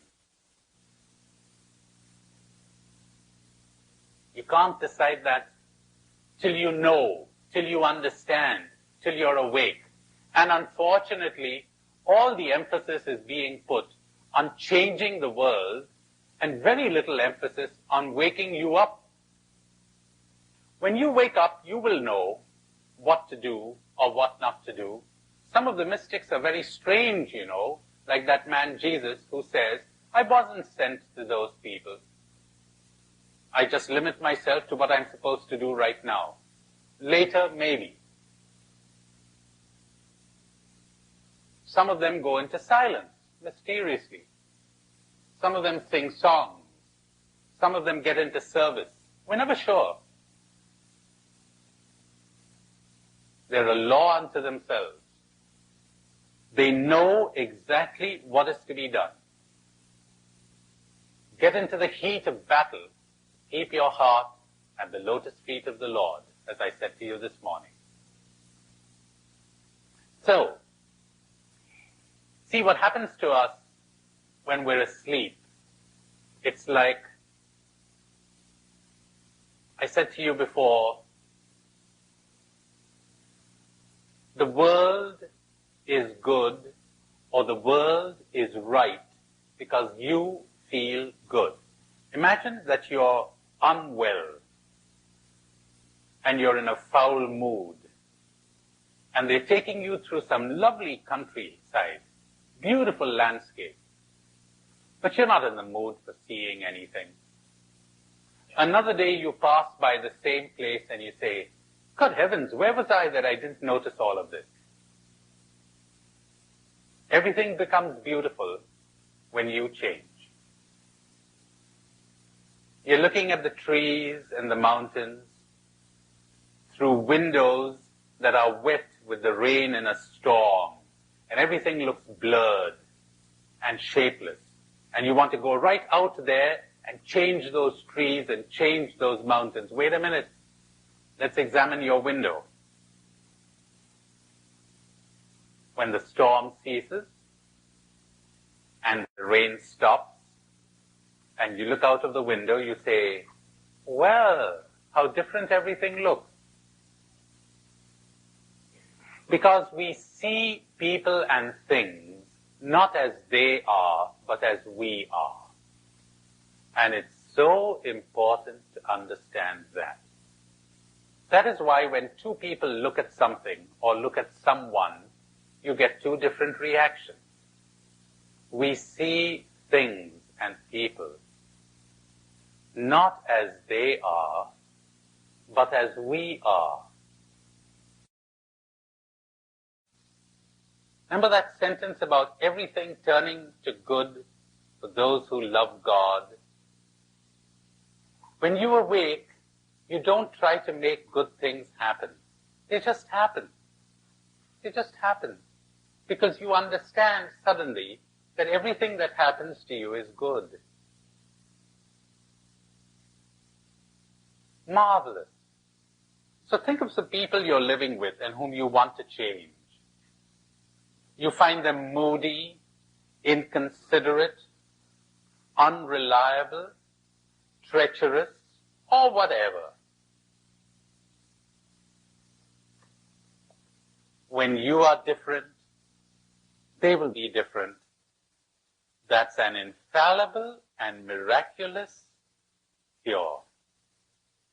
The day you are different, they will become different. You will see them differently. He seemed so terrifying. He's actually frightened. She seemed so rude. I am actually frightened. Or whatever. We suddenly see things differently. All of a sudden, no one has the power to hurt you anymore. No one has the power to put pressure on you. It's a marvelous state. You're putting pressure on me. It's something like this. It's like you leave a book on the table and I pick it up and I say, you're pressing this book on me. I'm not pressing any book on me. You're doing your thing. It's up to me to pick it up or not to pick it up. But people never understood that. They're so busy accusing everybody else, blaming everyone else, blaming life, blaming society, blaming their neighbor, You never change that way. You continue in your nightmare. You never wake up. So, if you would put this program into action, as I said to you this morning, 1,000 times, A, identify the negative feelings.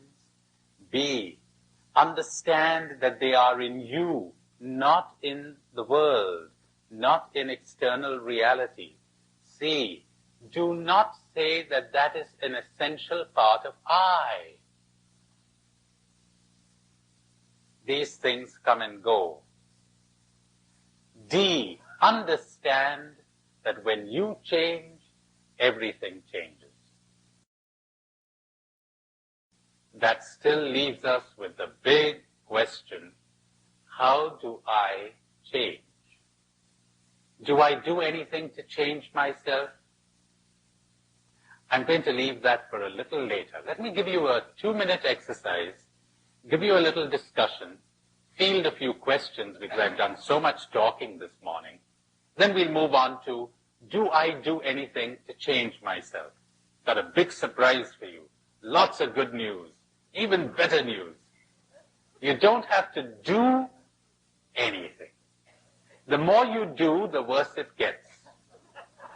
All you have to do is understand. What you understand will change. Will always change. But more about that later, after this little exercise. This sounds like a commercial almost, doesn't it? Now, let's try this one. Get in touch with yourself for a few seconds. Become aware of your presence in this room. Become aware of the kind of thoughts that are going on within you.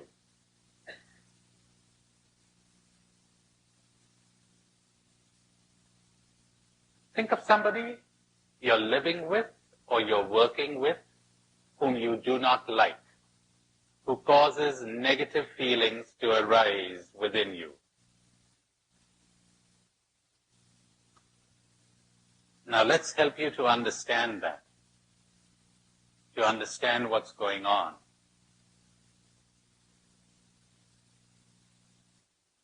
First, the first thing you need to understand is that the negative feeling is in you. You are responsible for the negative feeling, not the other person. Somebody else in your place would be perfectly calm and at ease in the presence of this person. Wouldn't be affected. You are.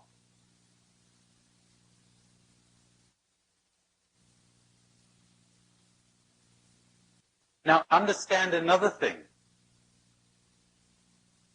You're making a demand there. You have an expectation of this person. Can you get in touch with that?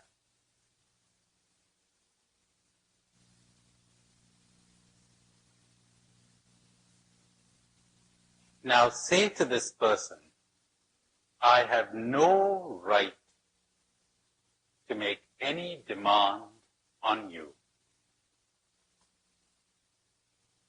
Because as you say that, you will drop your expectations. I have no right to make any demand on you. Oh, I'll protect myself from the consequences of your actions or your moods or whatever, but you could go right ahead and be what you choose to be. I have no right to make any demands on you. See what happens to you when you do this. And if there's a resistance to saying that, my, how much you're going to discover about your me. Aha. Let the dictator come out. Let the tyrant come out. You thought you were such a little lamb, didn't you? I'm a tyrant, you're a tyrant. Little variety from I'm an ass, you're an ass. I'm a dictator, you're a dictator. I want to run your life for you. I want to tell you exactly how you're expected to be and how you're expected to behave. And you'd better behave as I have decided you have to behave, or else I shall punish myself by having negative feelings. That sounds so wise, doesn't it? Remember what I told you? Everybody's a lunatic. Now you're catching on.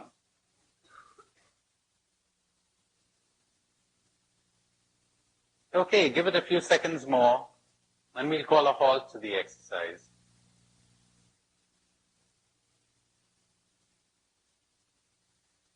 That will do. Okay, let's have those questions. Do you have any questions? Yes. Yesterday when I got home, I found out that my son got an award from in high school. He got an award for excellence in sports and academics. I was happy for him that he did that. But I was almost tempted to say, don't glory in that award because it's setting you up for the time when you cannot perform as well. So I'm at a dilemma right now.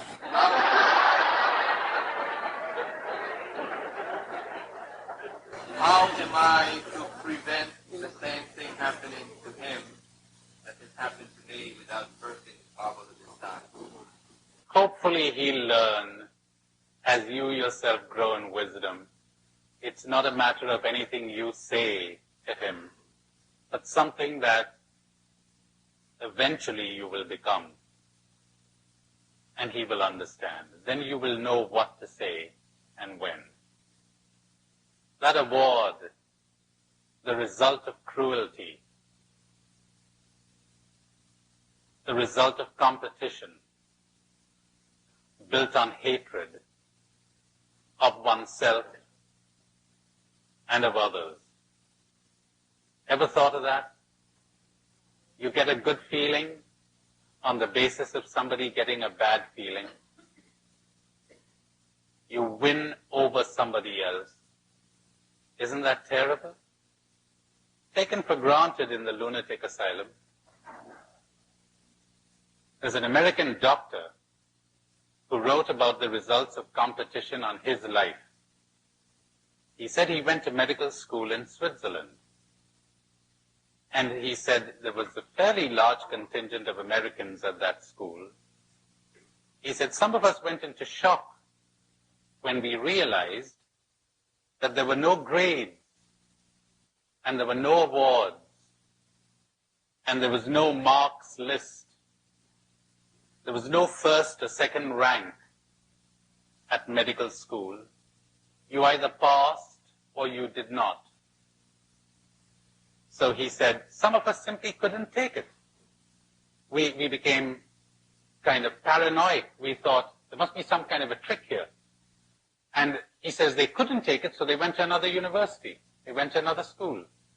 He said those of us who survived that suddenly discovered a strange thing that we had never noticed at our American universities. Students, brilliant ones, helping one another to pass, sharing notes. Hey, you might want to read this. He says, my son goes to medical school in the States now, and he tells me that in the practicals, people frequently skew up the microscope so that it'll take the next guy 3 or 4 minutes to rearrange it. They got to get ahead. Competition. They got to succeed. They got to be perfect. And he tells a lovely little story, which he says is real, but it could serve as a beautiful parable of a little town in the States where people gathered of an evening to make music. You had a saxophonist and a drummer and a violinist, and mostly old people. They got together for the company and for the sheer joy of making music, though they didn't make it very well. Why do you have to do things well? Do them enjoyably, not well. So they were enjoying themselves, having a great time, till they decided they'd get a new conductor who had a lot of go and a lot of ambition and a lot of drive, and he said, hey folks, we got to make a concert. We got to prepare a concert for the town.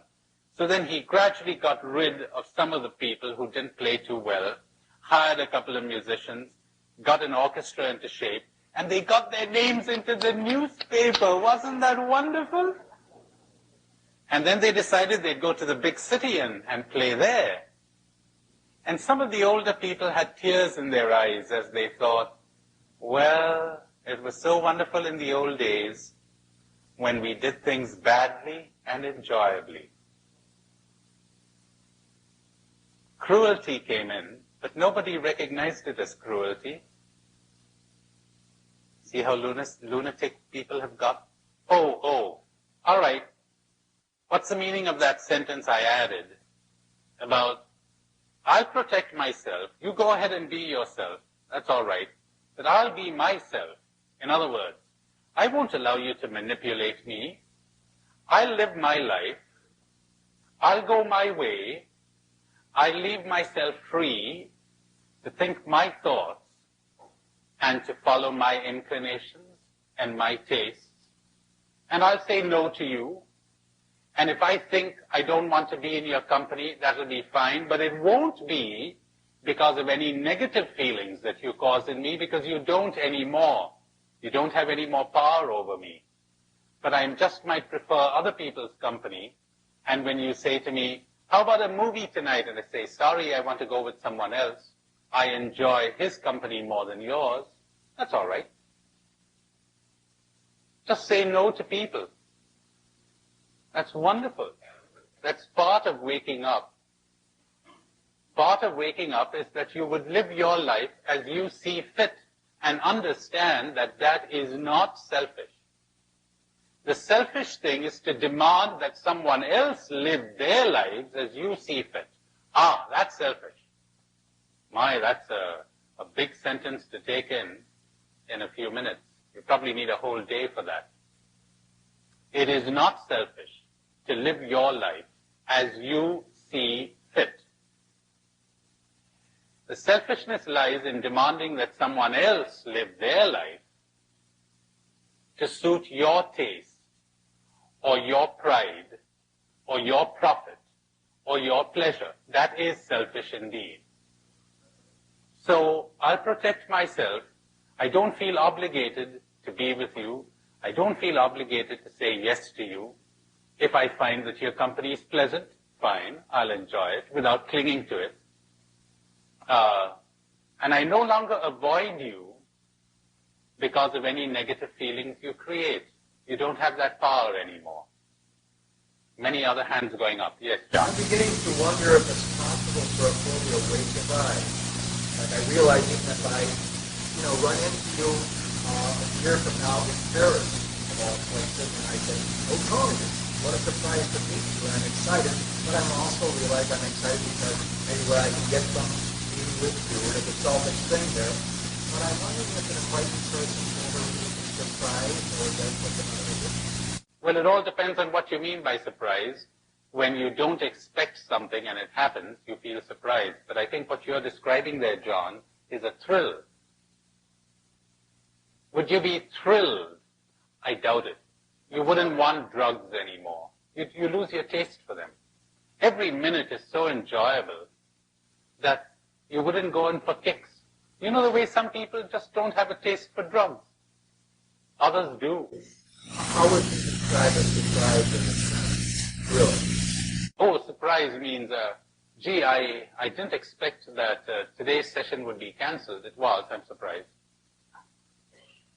As Webster is reported to have said to his wife, I think she said she caught him kissing the maid. And she said she was very surprised. Now, Webster, who was a stickler for using words accurately, understandably, he wrote a dictionary, he said, no, my dear, I am surprised. You are astonished. Yes. How many people are asking questions about what will happen when we wake up? Why bother? Let's wake up.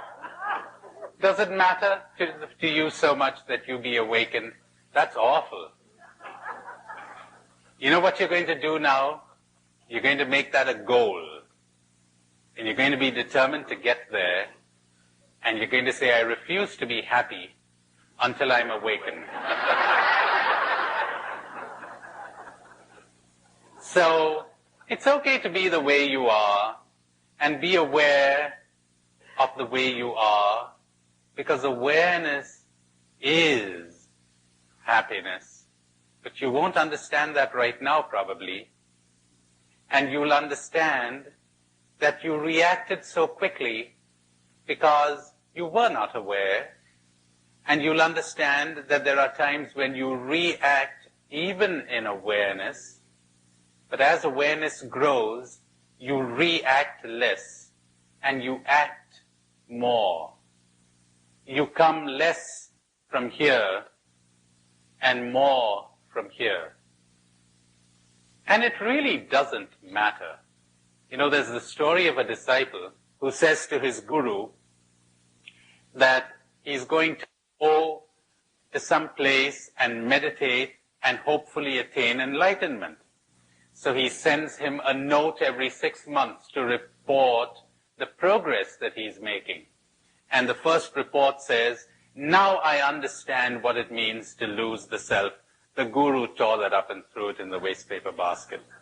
Then he gets another report after 6 months which says, now I have attained to sensitivity to all beings, torn up. Then another report says, now I understand the secret of the one in the many, torn up. And so it goes on for years, until finally no reports come in. No more reports. So the guru becomes curious, and one day when there's a traveler going by that side, he says to him, why don't you find out what happened to that guy? And he gets a note from the guy saying, what does it matter? And when the guru gets that, he says, no, he made it, he made it, he made it, he got it, he got it. Know the one about the soldier who on a battlefield would drop his rifle and pick up a scrap of paper and look at it, and then he would let it fall from his hands, it would flutter to the ground, and then he'd go somewhere else and pick up a scrap of paper and let it fall to the ground. And they said, this man's exposing himself to death. He needs help. So they put him in hospital. They get the best psychiatrist to work on him, but it seems to have no effect.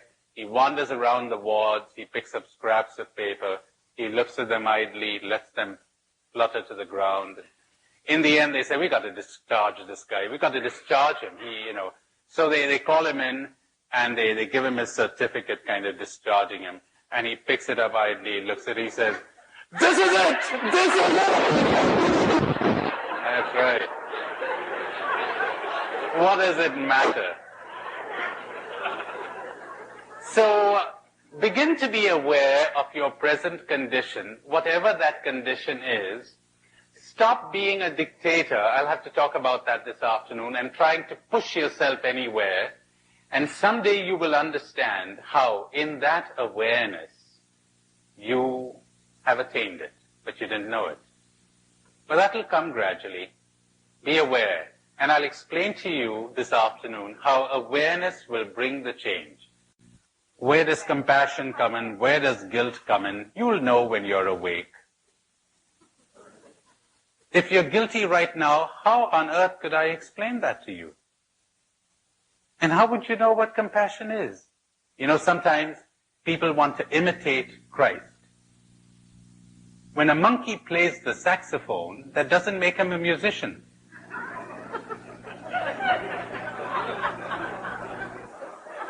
It really doesn't.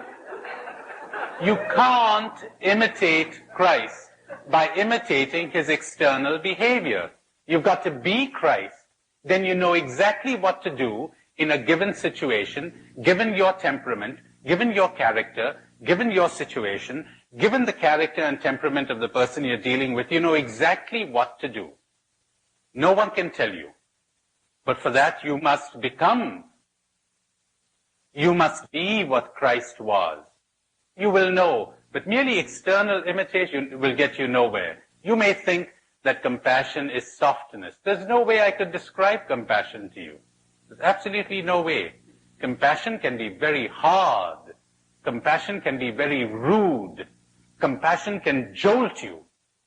Compassion can roll its sleeves up and operate on you. There are all kinds of things. Compassion can be very soft. There's no way of knowing. It's only when you become love. In other words, when you have dropped your illusions and your attachments, that you will know. As you identify less and less with the me, you're more at ease with everybody and with everything. Do you know why? Because you are no longer afraid of being hurt, or not liked, or being left. And you no longer desire to impress anyone. Can you imagine the relief when you don't have to impress anybody anymore? Oh, what a relief. Happiness at last. And as I said to you this morning, you don't feel the need or the compulsion to explain anything anymore. It's all right. What's there to be explained? And you don't feel the need or the compulsion to apologize anymore? What could you expect of an ass? He behaved like an ass. Now what I need to tell you, you don't even feel the need to say that, but if anything had to be said, I'd much rather hear you say, you know, I've come awake, than hear you say, I'm sorry. I'd much rather hear you say to me, I've come awake since we last met. Won't happen again. Than to hear you say, I'm so sorry. Why would I demand an apology from you? Ever thought of that? Why would anyone demand an apology? There you've got something to explore. You're thinking of someone mean to you. Nobody was mean to you. You missed that. Somebody was mean to what he thought or she thought was you, but not you. Nobody ever rejects you. You're just rejecting what they think you are. If you choose to pick that up, that's your responsibility. But that cuts both ways, you know. Nobody ever accepts you either. Ever thought of that one?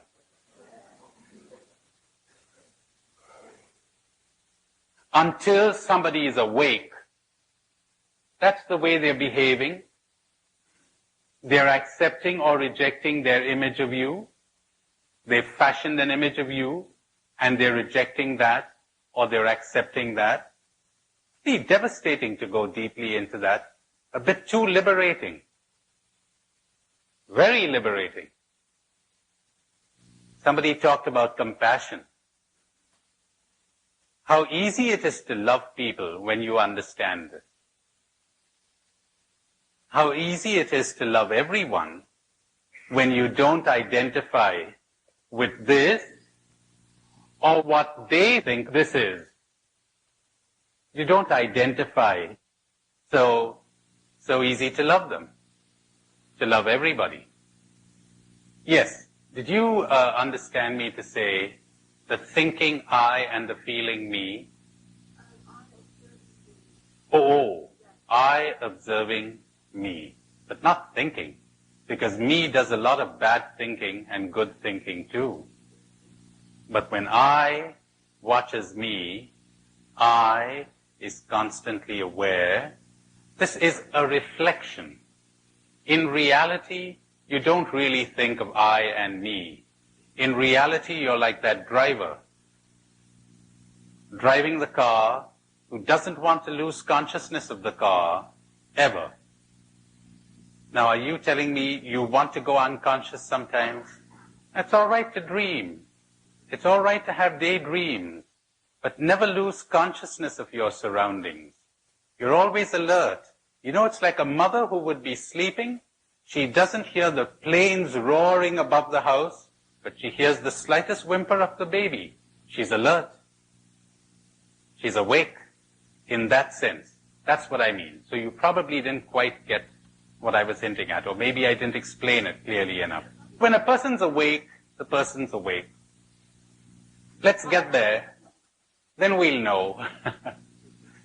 One may not say anything about the awakened state. One can only talk about the sleeping state. One hints at the awakened state. One may not say anything about happiness. Happiness cannot be defined. What can be defined is misery, unhappiness. Drop that and you will know. Love cannot be defined. Unlove can. Drop unlove, drop fear, and you will know. Another hand up there, yes. Yes. Did anybody hear me say I don't favor meditation? No, that's all right. Meditation's okay. In fact, that's what I'm recommending the whole time. Yes.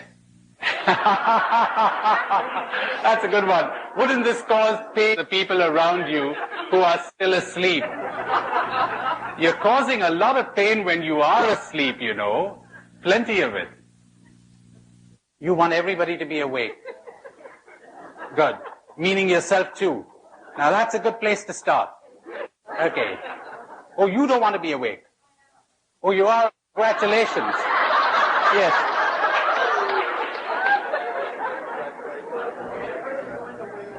You'll know when you wake up.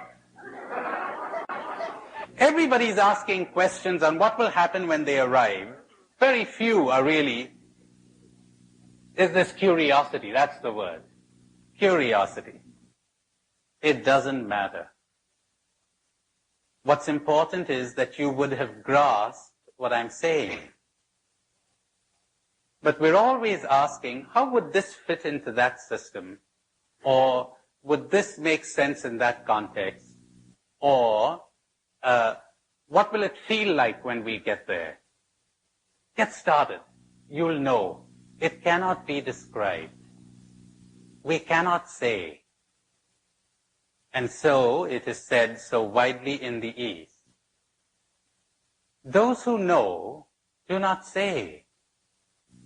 Those who say do not know. It cannot be said. Only the opposite can be said.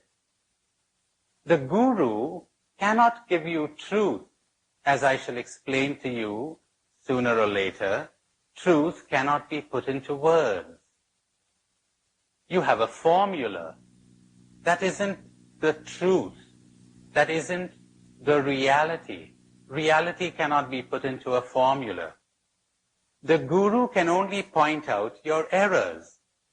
When you drop your errors, you will know truth. And then you cannot say. This is common teaching among the great Catholic mystics, the great Thomas Aquinas, who towards the end of his life, I thought he kept that famous silence of his for just a couple of months or something. It went on for years. He wouldn't write, he wouldn't talk. He had seen. And he realized that he had made a fool of himself, and he said so explicitly. It's like if you've never tasted a green mango, which are found in abundance in my country, and you said to me, what does it taste like? And I'd say to you, oh. And in giving you a word, I put you off the track. Try to understand that. Unless you're very wise, which most people are not, they seize upon the word. They seize upon the words of Scripture. And they've got it all wrong. Sour. And you say vinegar sour? Oh, no, not vinegar sour. You say lemon sour? You say, no, not lemon sour. What sour? Mango sour. But I've never tasted one. Too bad. Then you go ahead and write a doctoral thesis on it. You wouldn't have if you had tasted it. You really wouldn't. You would have written a doctoral thesis on other things, but not on this. And the day you taste a green mango, you say, God, I made a fool of myself. I shouldn't have written that thesis. Exactly what Thomas Aquinas did. He read a whole book written by a great German philosopher and theologian precisely on the silence of St. Thomas. He just went silent, that's all. He wouldn't talk. the great foundation of his Summa Theologica, which was the summary of all his theology, in the prologue he says, about God, we cannot say what he is, but rather what he is not. And so we cannot speak about how he is, but rather how he is not. And then he talks in his famous commentary of Boetius, De Trinitate, on the Trinity. And he says there are three ways of knowing God. One, in his creation.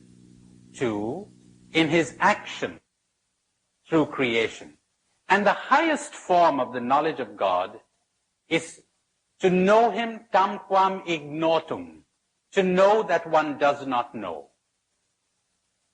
The highest form, talking about the Trinity, to know that one does not know. Now, this is not an Oriental Zen master. This is a canonized saint of the Roman Catholic Church, the prince of theologians for centuries, who's talking. To know him as unknown. And in another place he says, as unknowable. I'll explain that to you, possibly this afternoon. Why reality, God, divinity, truth, love is unknowable, meaning cannot be comprehended by the thinking mind. I'll explain that to you. I'll show you why it is so. And that will set at rest so many questions that people would have, because we're always living under the illusion that we know. We don't. We cannot know. What then is Scripture? A hint, a clue, not a description, silly. The fanaticism of a sincere believer causes more evil than the united efforts of 200 rogues. It really does. It's terrifying to see what sincere believers will do because they think they know. You don't. Wouldn't it be wonderful if we had a world where everybody said we don't know? Wouldn't that be marvelous? We don't know. A man born blind who comes to me and says, what is this thing called reality? Or rather, what's the color green? What's the color green like? And how does one describe the color green to someone who is born blind? One uses analogies. One says, you know, the color green, it's something like soft music. He says, oh, something like soft music? Yeah, soothing, soft. Oh, okay. Another guy comes to me and says, what's the color green like? I say, you know, it's something like soft satin. Very soft to the touch and soothing. He says, oh, I see. The next day I know they're bashing each other over the head with bottles. One saying it's soft music. The other one says it's satin. And so it goes on. And neither of them knows a thing of what they're talking about. Because if they did, they'd shut up. It's as bad as that. And it's even worse. Because one day, you restore sight to this man. And he's sitting there in the garden, and he's looking all around him. And I say to him, well, now you know what the color green is. He says, that's right, I heard some of it this morning.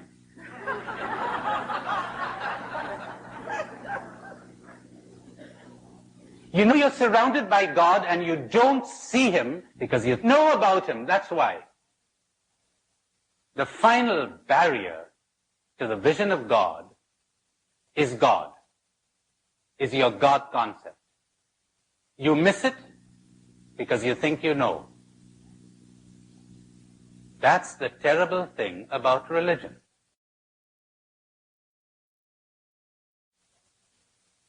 That's what the Gospels are saying. They knew, so they got rid of him.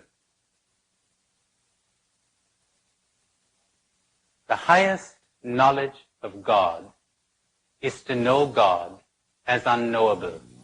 There's far too much God talk. The world is sick of it. There's too little awareness, too little love, too little happiness. Or let's not use those words either. There's too little dropping of illusions, dropping of errors, dropping of attachments and cruelty. Too little awareness. That's what the world is suffering from. Not lack of religion, lack of awareness, lack of waking up. That's what religion is all about. That's what it's supposed to be about. Look what we degenerated into. Come to my country and see them killing one another. You find it everywhere. This is what it ended up in. So, the one who knows does not say. The one who says does not know. All revelations, however divine, are never anything more than a finger pointing to the moon. And as we say in the East, when the sage points to the moon, all that the idiot sees is the finger.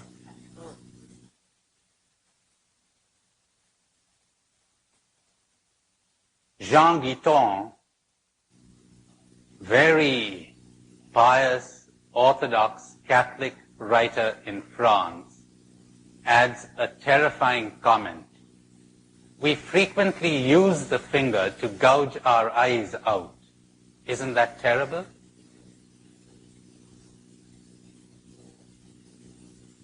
So, awareness, awareness, awareness. In awareness is healing. In awareness is truth. In awareness is salvation. In awareness is spirituality. In awareness is growth. In awareness is love. In awareness is awakening. Awareness. I talked to you so far about awareness of what goes on in the self, the me. Why it is that when we look at a tree, we really don't see it. We think we do, but we don't.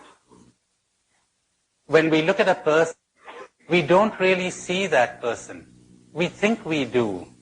What we're seeing is something that we fixed in our minds.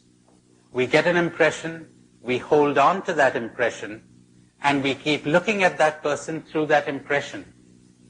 And we do this with almost everything. If you understand that, then you will understand the loveliness and beauty of being aware also of everything around you. Because reality is there. God, whatever that is there. It's all there. The little fish in the ocean. Excuse me, he says, I'm looking for the ocean. Could you tell me where I could find it? Pathetic, isn't it? So, if we would open our eyes and see and realize, then we would understand. Let's get back to that business of me and I. There's that marvelous sentence in the Gospels, and well, one finds it in most religious literature, and all religious and spiritual literature, mystical literature, about dying to the self, about denying oneself, about losing the self. Remember? All right. How does one lose oneself? Ever tried to lose something? That's right. The harder you try, the more difficult it gets if you really want to lose it. As she says very well, when you're not trying, then you lose things. You lose something when you're not aware. You drop it. Or how does one die to the self? We're talking about death now. We're not talking about suicide. We're not told to kill the self, but to die. And to deny the self. Does that mean one causes pain to the self? One causes suffering to the self? But that would be self-defeating. That would be counterproductive. You're never so full of yourself as when you're in pain. You're never so centered on yourself as when you're depressed. You're never so ready to forget yourself as when you're happy. Happiness releases you from the self. It's suffering and pain and misery and depression that ties you to the self. Look how full you are of your tooth when you have a toothache. When you have no toothache, you're not even aware you've got a tooth. Or that you've got a head, for that matter, when you have no headache. But it's so different when you have a splitting headache. So it's quite false, quite erroneous to think that the way to deny the self is to cause pain to the self, to go in for abnegation, mortification, as it was traditionally understood, and to cause suffering.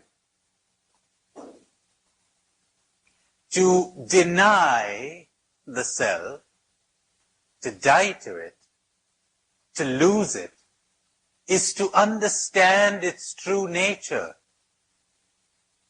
And it will disappear, it will vanish. I frequently give the example of somebody who walks into my room one day and I say, "Come right in. May I know who you are?" He says, "I am Napoleon." And I say, "Not Napoleon, precisely, Bonaparte, that's right. Emperor of France, what do you know?" And I'm thinking to myself, I'd better handle this guy with care. "Sit down, Your Majesty," says I. So he sits down. And I say, "What can I do for you?" And he says, "Well, they tell me you're a pretty good spiritual director, and I've come up with a spiritual problem. I'm anxious. I'm finding it hard to trust in God because I've got my armies in Russia, see, and I'm spending sleepless nights wondering how it's going to turn out." And I say, "Well, Your Majesty, I could certainly propose something for that. What I suggest is that you read Matthew 6. You know, look at the birds of the air, look at the lilies of the field. They're not anxious, they're not worried. By this stage, you're wondering, by the time we get to this stage, you're wondering, who is crazier, he or I? But I'm going along with this lunatic, see? That's what the wise guru does with you in the beginning. He goes along with you. He takes your troubles seriously. He'll wipe a tear or two from your eye. Because you're crazy, but you don't know it as yet. The time soon has to come when he'll pull the rug from under your feet and tell you, "Get off it, you're not Napoleon." In those famous dialogues of Catherine of Siena, God is reported to have said to her, "I am he who is. You are she who is not." Ever experienced your is-notness? In the East, we have an image for this, the image of the dancer and the dance. God is viewed as the dancer and creation as his dance. It isn't as if he is the big dancer and you are the little dancer. Oh, no. You got it all wrong. You're not a dancer at all. You are being danced. Ever experienced that? When this guy comes to his senses and realizes that he is not Napoleon, he does not cease to be, he continues to be. But he suddenly realizes that he is something other than what he thought he was. Is that clear? He realizes that he is something other than what he thought he was. To lose the self is to suddenly realize that you are something other than what you thought you were. You thought you were center. Now you experience yourself as satellite. You thought you were dance, dancer. You now experience yourself as danced. Now these are analogies. These are images. You cannot take them literally. They just give you a clue. They give you a hint. They're pointers, don't forget. So you cannot press them too much. Don't take them literally. I'll come back to this idea again when we come back to the scriptures. The scriptures are mystical poetry. They're not scientific descriptions, but more about that when we come to the Bible. So, the loss of the self. When you understand who, what you are, the self, the illusory self, is lost. As a step to attaining that, to moving towards that, I suggest this. Again, this is a kind of an imagery. Now, don't go around imagining that this I is another guy and me is another person. No, no, no, no, no. These are ways of talking. But as you begin to understand the transitory nature, the transient nature of all these things that they keep attributing to you, you dissociate yourself increasingly from them. That's about the best you can do, I think, to prepare the ground for the loss of the self, for the death to the self. To move on to another idea, this whole matter of one's personal worth, self-esteem, self-worth, where do you get it from? Do you get it from success in your work? Do you get it from having a lot of money? Do you get it from attracting a lot of men if you're a woman, or a lot of women if you are a man? How fragile that is. How transitory. And when we talk about self-worth, are we not talking really about how we are reflected in the mirrors of other people's minds? Do we need to depend on that? One understands one's worth, again, a way of talking, when one no longer identifies or defines oneself in terms of these transient things. One no longer does that. I'm not beautiful because everyone says I'm beautiful. I'm really neither beautiful nor ugly. These are things that come and go. I could be suddenly transformed into a very ugly creature tomorrow. But I is still I. And then again after plastic surgery, I become beautiful. Does the I really become beautiful? See, you'll need to give a lot of time to reflect on these things. I've sort of thrown them at you in rapid succession. But if you would take time out to understand what I have been saying, to dwell on it, you have a gold mine there. I know, because when I stumbled upon these things, what a treasure I discovered. And to summarize some of that stuff I was giving you this morning, I put it in a simple sentence. Pleasant experiences make life delightful. Painful experiences lead to growth. Pleasant experiences make life delightful. They don't lead to growth in themselves. What leads to growth is painful experiences.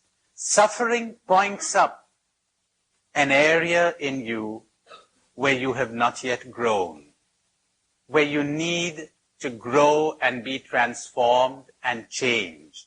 Just as physical pain points to an illness in your body.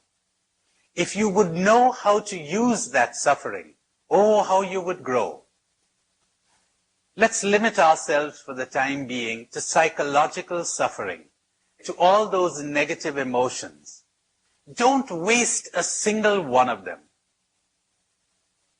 I told you this morning in that 4-point program, what you could do with these emotions. That disappointment you experience when events don't turn out as you wanted them to. Watch that. What does that say about you? But without condemnation, or you're going to get caught up in self-hate now, or self-dislike. Observe it as you would in another person. Look at that disappointment. That depression you experience when you are criticized. What does that say about you? How much you will learn?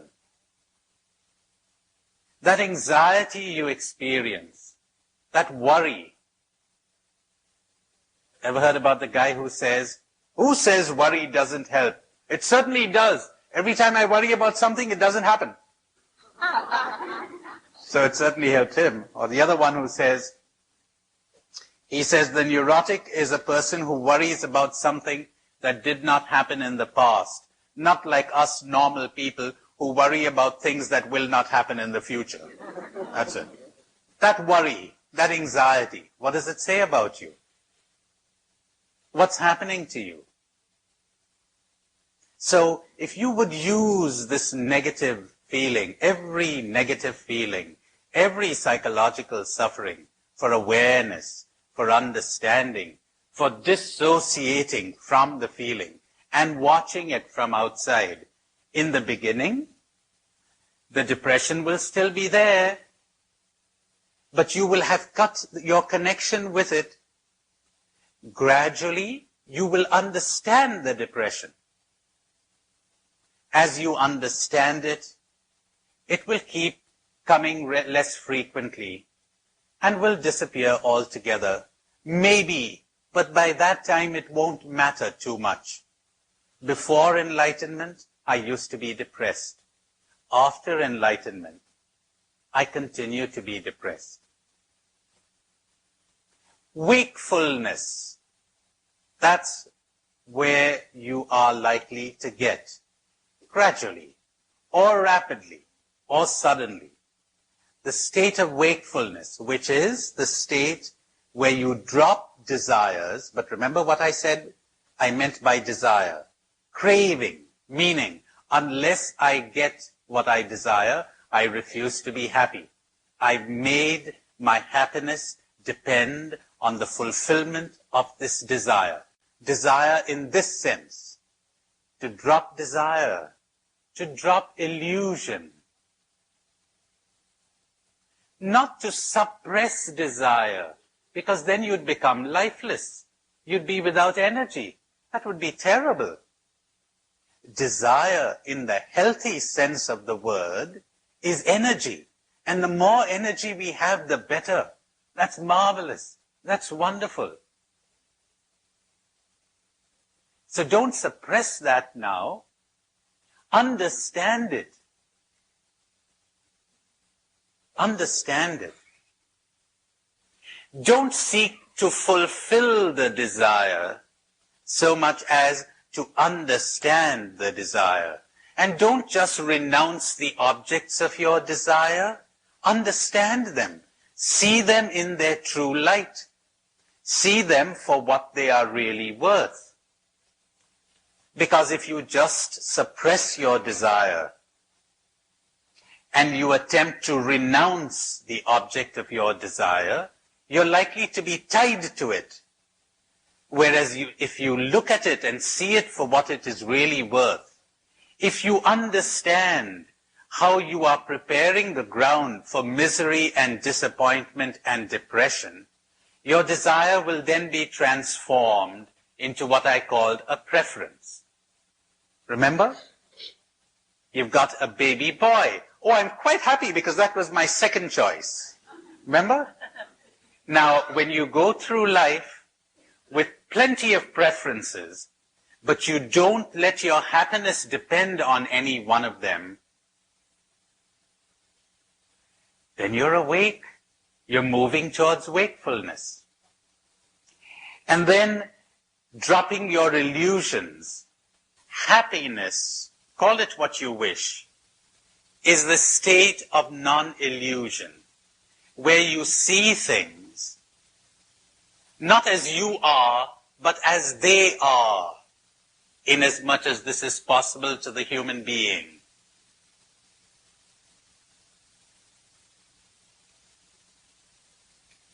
To drop illusions, to see things, to see reality. Every time you are unhappy, you have added something to reality. It is that addition that makes you unhappy. I'll repeat that.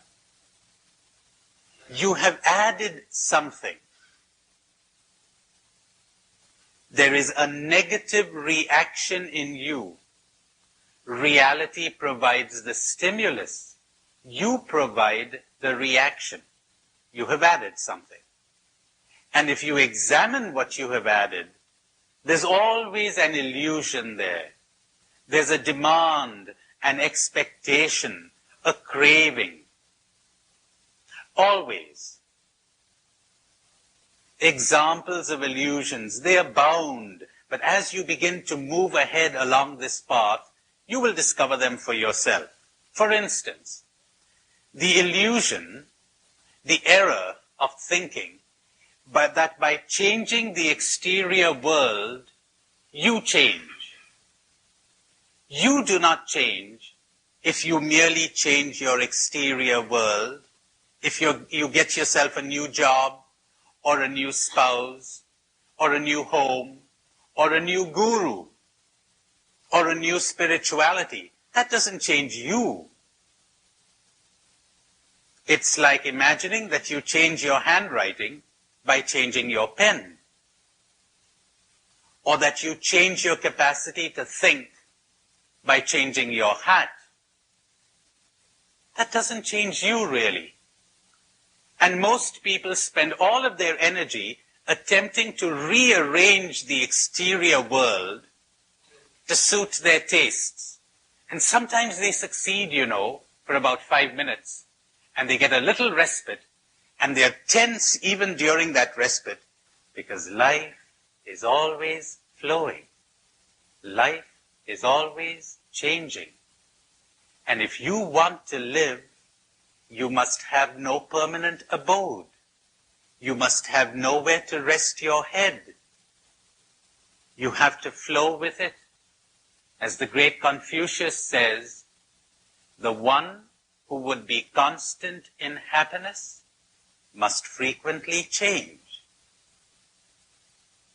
Flow. But we're looking back, are we not? And clinging to things in the past, and clinging to things in the present. When you set your hand to the plow, you may not look back. You want to enjoy a melody, you want to enjoy a symphony, don't hold on to a few bars of the music now. Don't hold on to a couple of notes. Let them pass, let them flow. The whole enjoyment of a symphony lies in your readiness to allow the notes to pass. Whereas if a particular bar were to take your fancy, and you would shout to the orchestra to keep playing it again and again and again, that wouldn't be a symphony anymore. Are you familiar with those tales of Nasruddin? There's one tale of Nasruddin, the old mullah. He's a kind of a legendary figure. The Greeks, the Turks, the Persians, they all claim him for themselves. So there he was. He would give his mystical teachings in the form of stories, generally funny stories, and the butt of the story was generally old Nasruddin himself. So Nasruddin was one day strumming a guitar, or he was playing one note. And after a while, a crowd collected around him. This was in the marketplace. And one of the men there in the crowd said, "That's a nice note you're playing, mullah. But why don't you vary it a bit like the other musicians?" Nasruddin says, "Those fools, they're searching for the right note. I found it." When you cling, life gets destroyed. When you hold on to anything, you cease to live. It's all over the gospel pages. And one attains this, my dears, by understanding. Understand. Understand another illusion, that happiness is not the same as excitement. It's not the same as thrills. That's another illusion. A thrill comes from the fulfillment of a desire, of a craving. It breeds anxiety, and sooner or later it brings its hangover. When you have suffered sufficiently from this, then you're ready to see it. You're feeding yourself on thrills. This is like feeding a racehorse with delicacies. You're giving it cake and wine. You don't feed a racehorse on that. This is like feeding a human being on drugs. You don't fill your stomach on drugs. You need good, solid, nutritious food and drink. Now you need to understand this for yourself, and there is another illusion, that someone else can do this for you. That some savior or guru or teacher can do this for you. Not the greatest guru in the world can take one step for you. You've got to take it yourself. St. Augustine says so marvelously, Jesus Christ himself could do nothing for many of his hearers. Or as I said to you the other day, that lovely Arab saying, the nature of the rain is the same, and yet it produces thorns in the marsh and flowers in the garden. It is you who have to do it. No one else can help you. It is you who have to digest your food. It is you who have to understand. No one else can understand for you. It is you who has to see. Nobody can see for you. And if what you seek is truth, then you must do this. You can lean on no one. Or another illusion, the illusion that it is important to be respectable. It is important to be loved and to be appreciated. It is important to be important. That we have a natural urge to be loved and to be appreciated and to belong. That's false. Drop your illusion and you will find happiness. We have the natural urge is to be free. The natural urge is to love, as I shall explain later. But not to be loved. You know, sometimes I get a client in some of my psychotherapy sessions, and one very common problem is, nobody loves me. How could I be happy? And I explain to him or her, you mean you never have any moment where you forget the fact that you're not loved and you let go and you're happy? Of course she has. She goes to a movie and she's all absorbed in the movie, and it's a comedy, and she's roaring with laughter. And in that blessed moment, she's forgotten to remind herself, nobody loves me, nobody loves me, nobody loves me, nobody loves me, and she's happy. Then she comes out of that theater with her friend, and her friend goes off with her boyfriend, her own boyfriend, and this girl's all alone, and she thinks, all my friends have their boyfriends. I've got no one. I'm so unhappy. Nobody loves me. This is like in India, lots of our poorer people are beginning to acquire transistors, which is quite a luxury. Everybody got a transistor. I don't have a transistor. I'm so unhappy. But until everybody acquired a transistor, you were perfectly happy without one. Until somebody told you that you wouldn't be happy unless you were loved, you were perfectly happy. You become happy not by being loved, my dears, which means by being desired, by being attractive to someone. That's what you mean by being loved. You become happy by contact with reality. That's what brings happiness. By a moment-to-moment contact with reality. That's where you find God. That's where you find happiness. But most people are not even ready to hear that. All right, what can one do?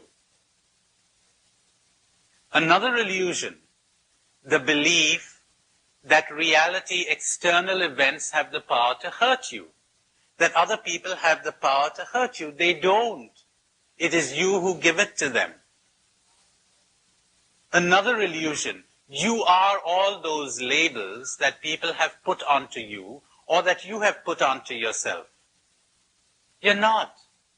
You're not. So you don't have to cling to them. You know, the day somebody tells me I'm a genius and I take that seriously, I'm in big trouble. Can you understand why? Because I'm going to be tense now. I got to live up to it. I got to maintain it. I got to keep it. I got to find out after every lecture, did you like the lecture? Do you still think I'm a genius? See? So what you need to do is smash it. Smash it and you're free.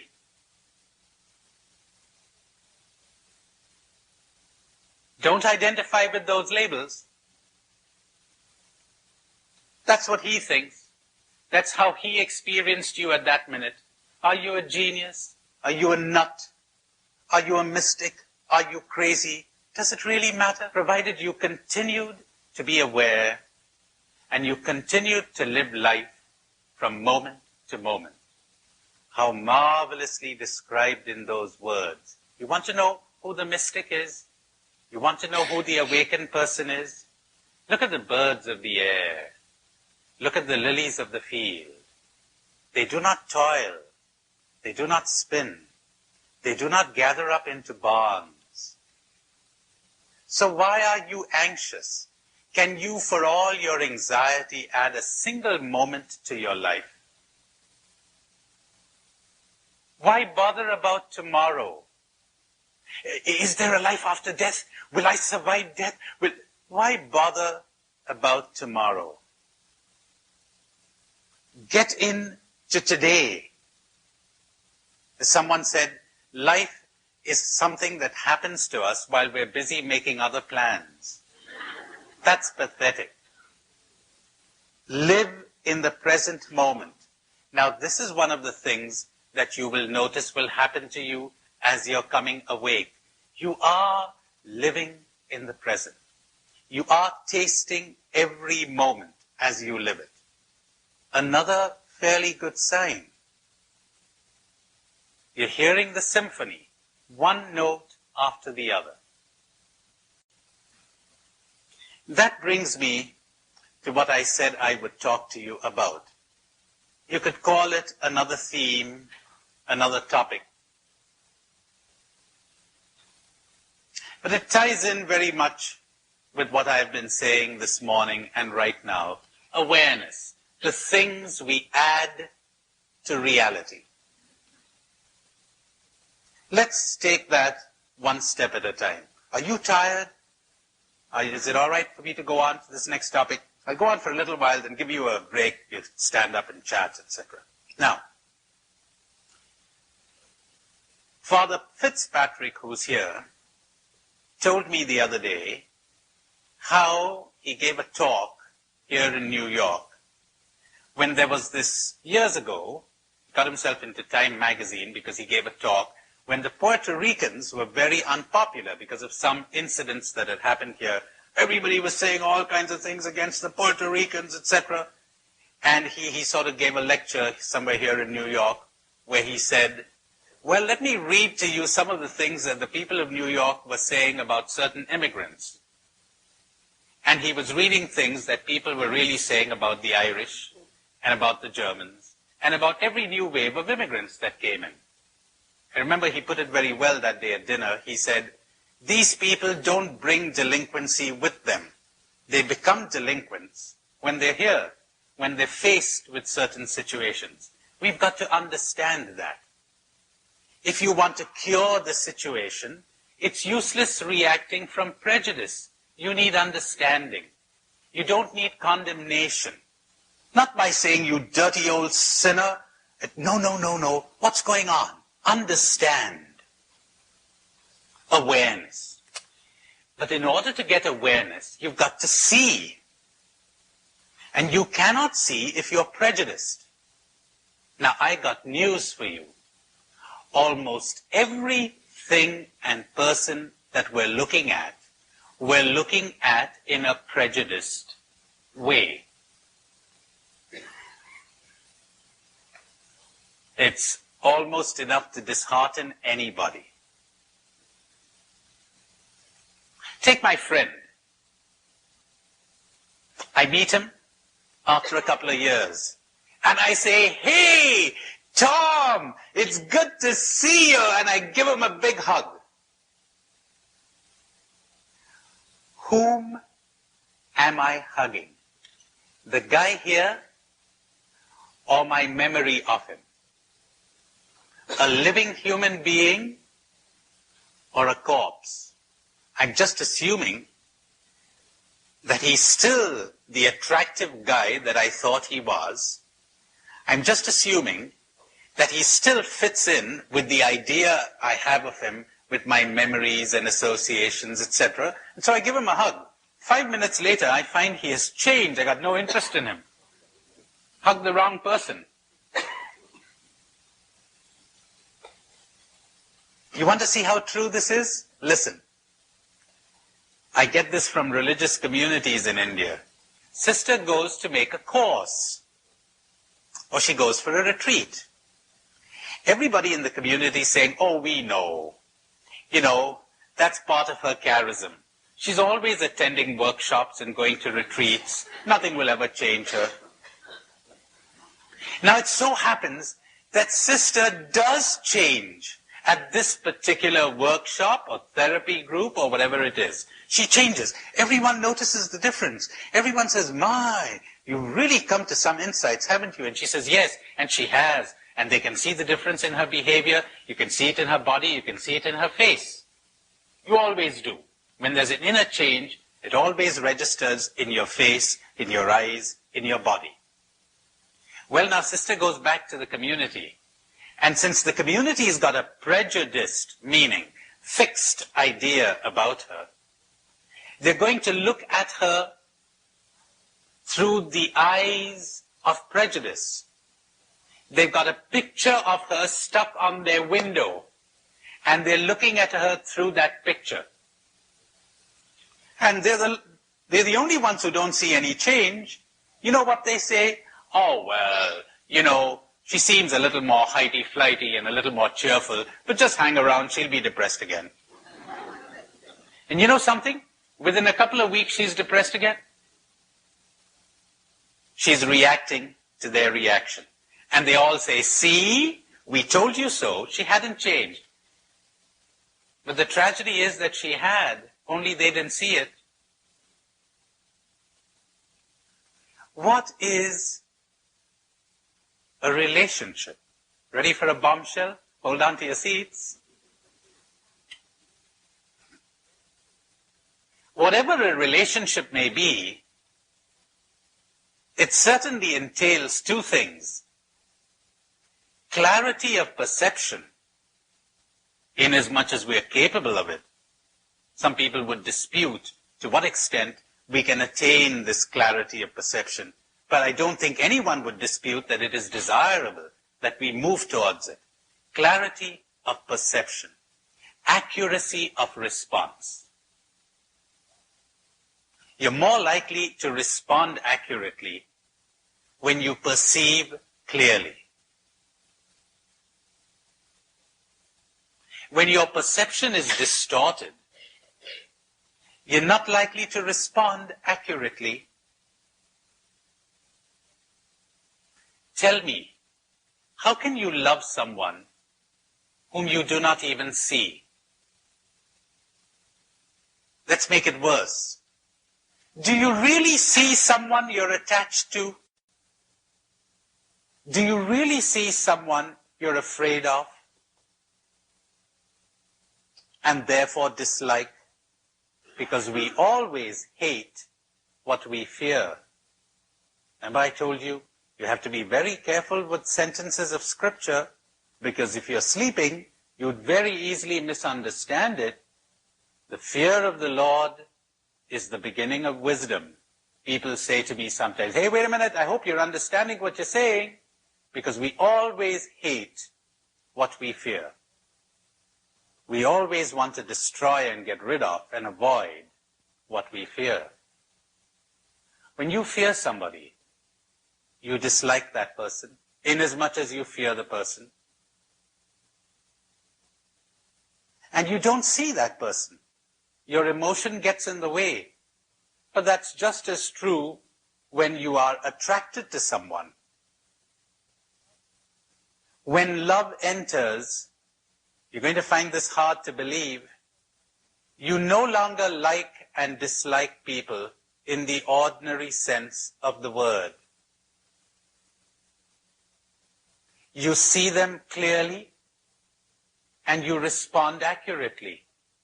Oh, at this level, this will go on, your likes and dislikes and preferences and attractions, etc., etc.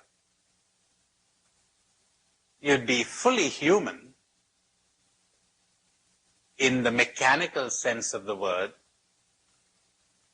and fully divine, because this won't come in the way of love when you're aware of it. You will be aware of your prejudices, your likes, your dislikes, your attractions. They're all there. They come from your conditioning. Because tell me, what is it that you like? How come you like things that I don't like? Because your culture is different from mine. Your upbringing is different from mine. If I gave you some of the things to eat that I relish, you turn away in disgust. We've got people up there in certain parts of India who enjoy dog flesh. And I know people who, if they were told they were being served dog steak, would vomit. Why? Different conditioning, different programming. I could bring Hindus here who would vomit if they knew they had eaten beef. But you enjoy it. They say, but why won't they eat beef? For the same reason that you don't eat your pet dog. The same reason, no other. Because the cow to the Indian peasant is what your pet dog is to you. That's what it is. So he doesn't want to eat it. They've got a whole cultural built-in prejudice against it, which saves the animal that's needed for farming, etc. So, when you why do I fall in love with you really? Why is it that I fall in love with one type of person and not another? Because I've got a shopping list, see, inside. I'm conditioned. I've got a kind of an image subconsciously. This particular type of person appeals to me, attracts me. So when I meet this person, I fall head over heels in love. But have I seen her?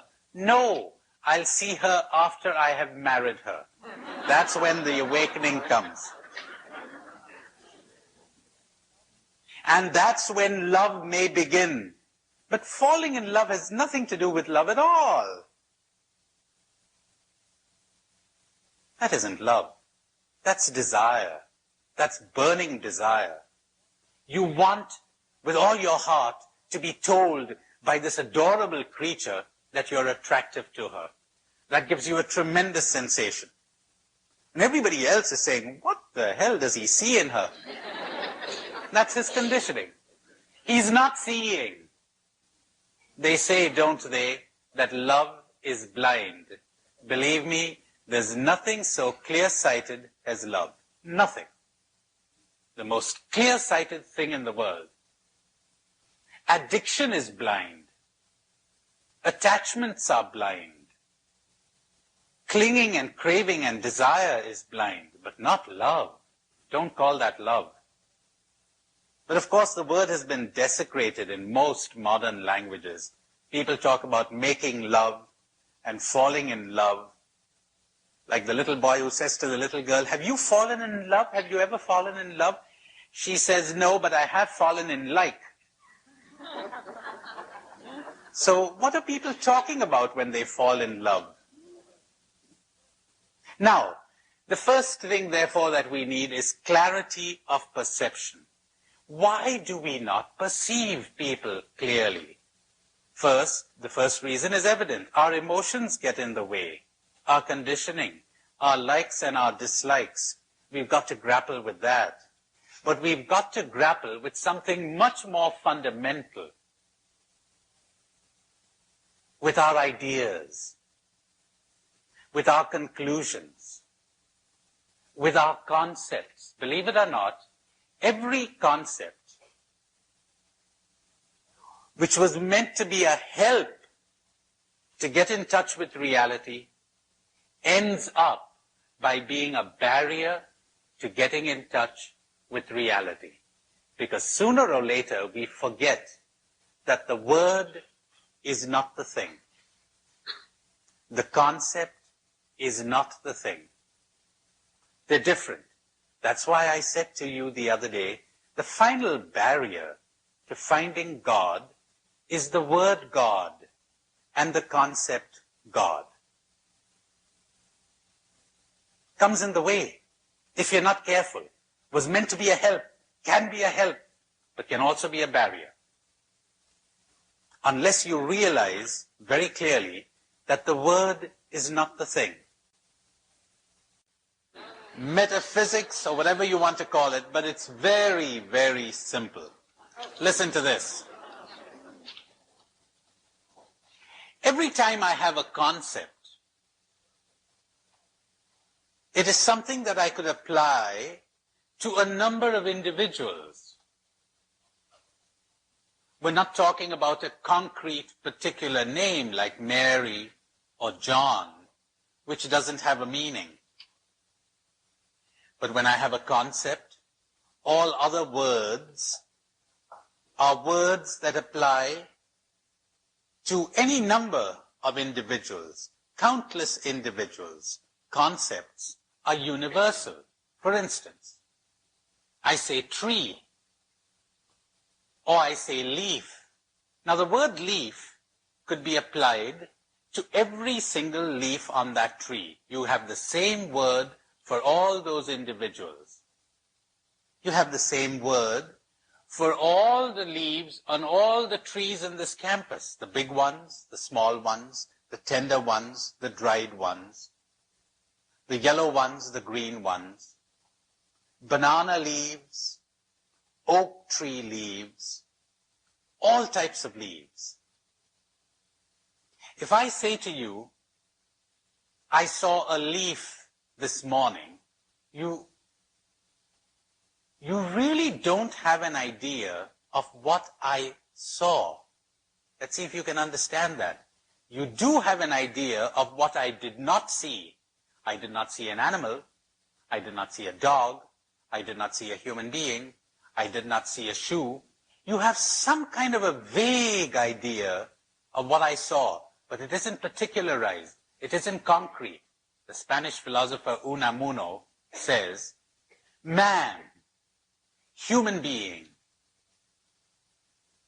But let's stick to man. Not primitive man, not civilized man, not a grown-up man, not a child, not male, not female, not of this particular age or the other, not of this culture or the other. In other words, not man. Because the human being is found concrete. You never find a universal human being like your concept. Your concept points. But it is never entirely accurate. It misses uniqueness. It misses concreteness. For the concept is universal. And when I give you a concept, I give you something. And yet, how little it is I have given you. So, the concept, so valuable, so useful for science. For instance, if I said of every one of us here that we are animals, that would be perfectly accurate. But you know, we're something more than animals. And so if I said, Mary Jane is an animal, that's true. But since I've omitted something essential to her, it's false. It does her an injustice. And when I call you a woman, that's true. But there are lots of things in you that don't fit into that concept.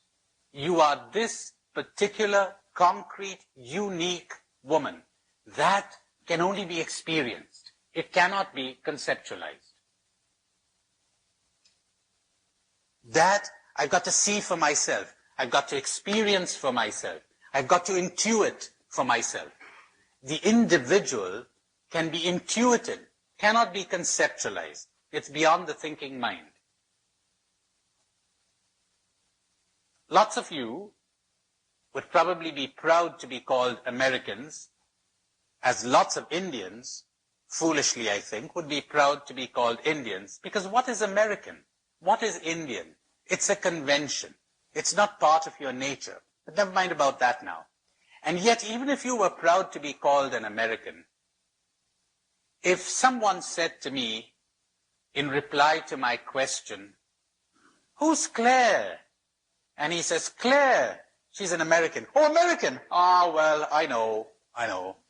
Hey, she was quite proud to be an American. But when I said American, I know she feels insulted. Say, wait a minute, you really don't know. All you got is a label. You don't know me. See what I mean? The concept always omits something extremely important, something precious that is found in reality, which is concreteness, uniqueness. Very important to understand that as you recall that the word, the concept, is not the thing. And so, the great Krishnamurti puts it so well when he says, the day you teach the child the name of a bird, the child will never see that bird again. How true. The first time that the child sees that fluffy, alive, moving object, and you say to the kid, "Sparrow, sparrow." Then tomorrow, when he sees another fluffy, moving object that's similar to this one, he says, "Oh, sparrow, I've seen sparrows. I'm bored by sparrows." You know something? If you didn't look at things through your concepts, you'd never be bored. Every single thing is so unique. Every sparrow is so unlike every other sparrow. Even in its similarity, great help to find similarities so that we can abstract, so that we can have a concept. Great help from the point of view of communication, indication, science, but also very misleading and a great hindrance to seeing this concrete individual. And what about this particular sparrow? It keeps changing, from moment to moment. But we're coming to that immediately. The first drawback in a concept is that the concept is abstract. Reality is concrete. I don't think anyone would quarrel with that. So if all that you experience is your concept, you're not experiencing reality, because reality is concrete. The concept is a help to lead you to reality. But when you come there, then you've got to intuit or experience it directly. Second quality of the concept. It is static. Reality is in flow. We know enough to realize this. We have the same name for the Niagara Falls, but that whole body of water is constantly changing. How could you ever invent different words for each little movement of the river? You've got a word river, but that water is constantly flowing. The word remains static. You've got one word for your body, but all the cells in your body are constantly being renewed. That's another drawback in the concept when it is compared to reality. To give you an idea of what it is like, let's suppose there's an enormous wind outside here, and I want the people in my country to get an idea of what an American gale or hurricane is like.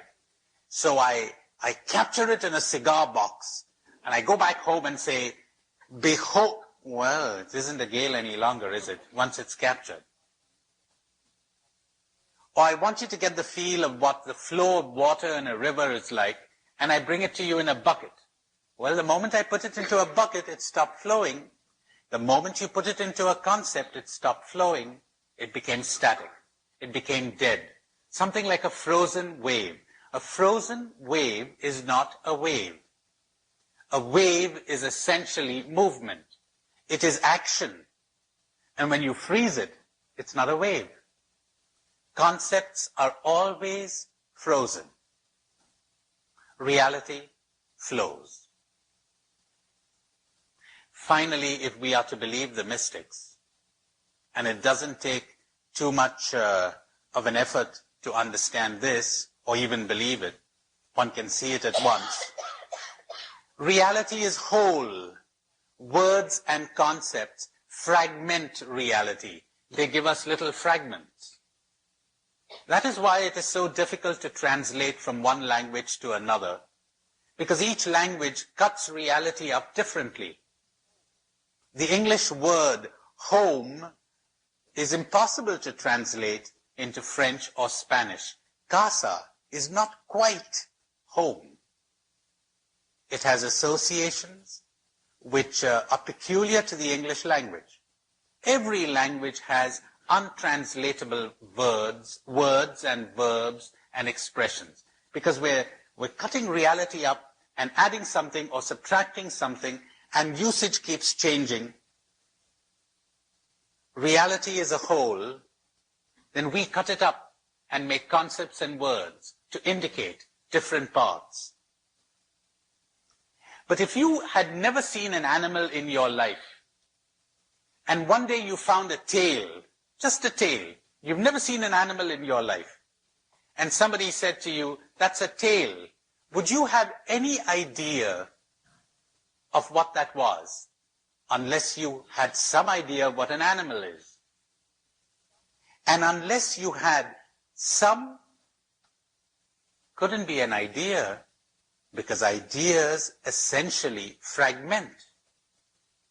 Some vision, intuition, experience of reality as a whole.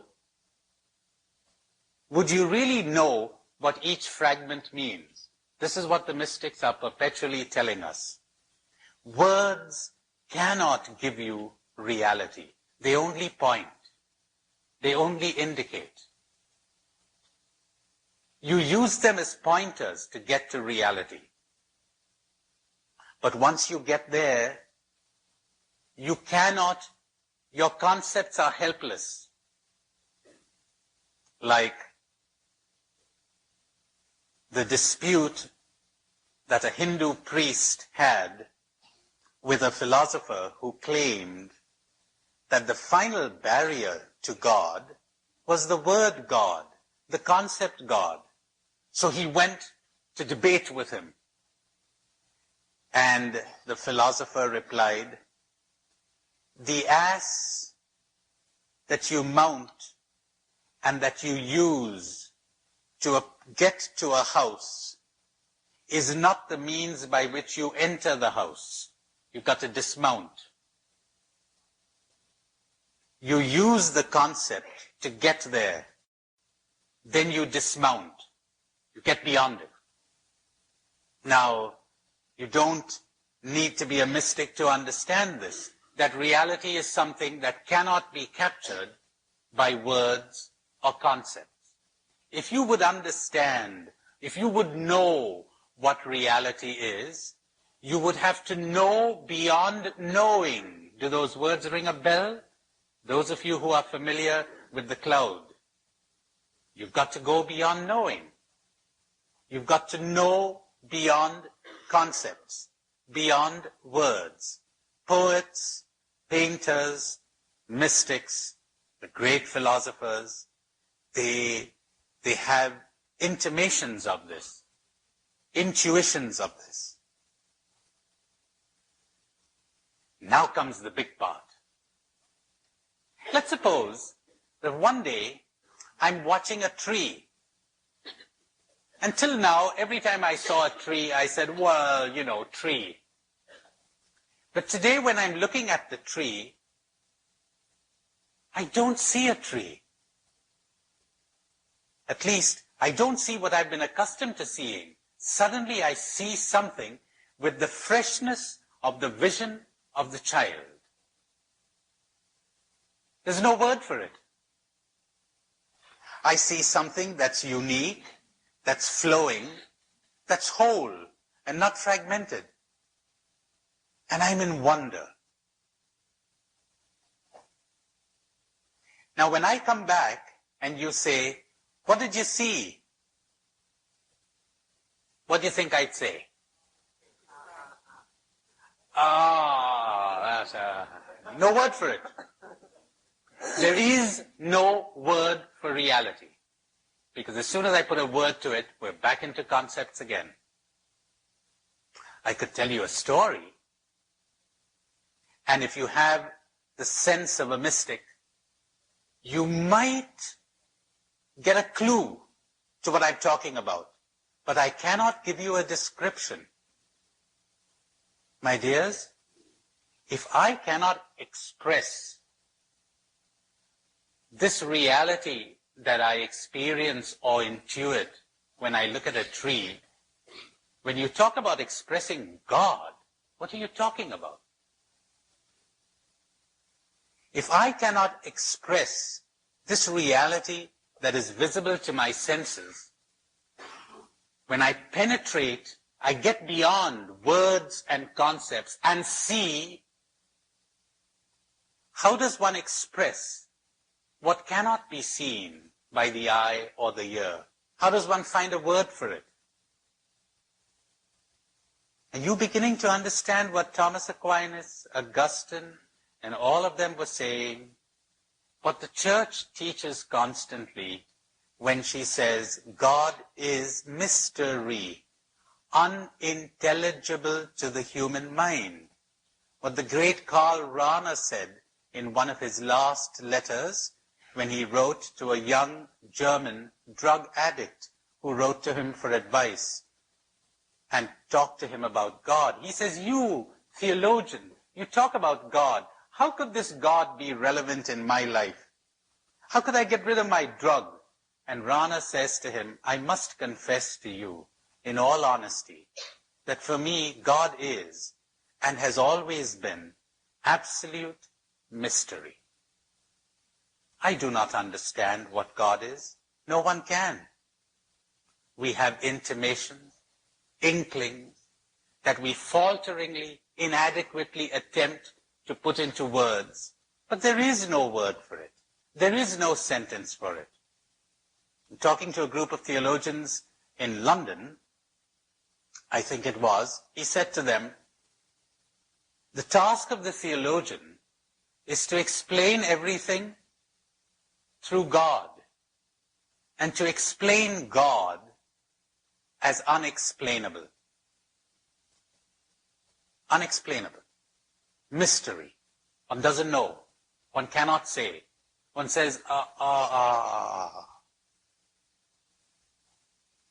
And when one reveals God, one is using words, is not one. One is using concepts. And once again, all the great mystics in the Catholic Church, in all the Christian churches, in all the religions are telling us those words are pointers. They're not descriptions. They don't fit. They indicate. They give you a clue. Now, tragically, people fall into idolatry because they think that where God is concerned, the word is the thing. Now, how could you get so crazy? Can you be crazier than that? That where human beings are concerned, and trees and leaves and plants and animals, the word is not the thing. But where God is concerned, the word is the thing? What are you talking about? That's why I told you last night about that famous, internationally known scripture scholar who attended this course of mine in San Francisco a couple of years ago and said to me, "My God, after listening to you, I understand that I've been an idol worshiper all my life." And as I said to you last night, he said this right out in the open there. Big man. It never struck me that I had been an idol worshiper. My idol was not made of wood or of metal. It was a mental idol. And these are the more dangerous idol worshippers. Very subtle substance that is used to produce this God, who has no name, no form, no image. There are only indications. There are clues. More about this when I talk about the scriptures. What I'm leading you to this afternoon is the following: awareness of reality around you.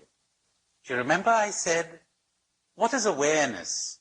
It means to watch, to observe what is going on within you and around you.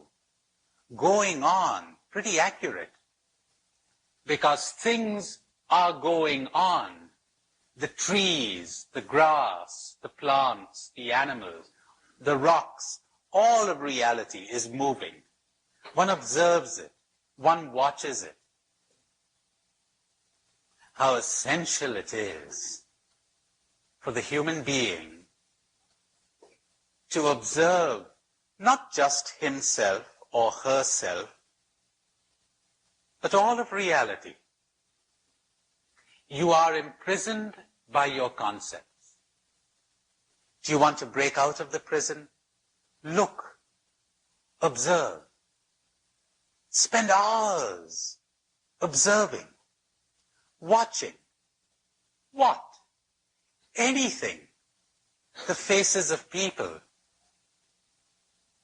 the shape and form of trees, a bird in flight, a pile of stones. Watch the grass grow. Get in touch with things. Look at them. Hopefully, you will break out of this habit, these rigid patterns that we have all developed, that our thoughts and our words have imposed on us. Hopefully, we will see. What will we see?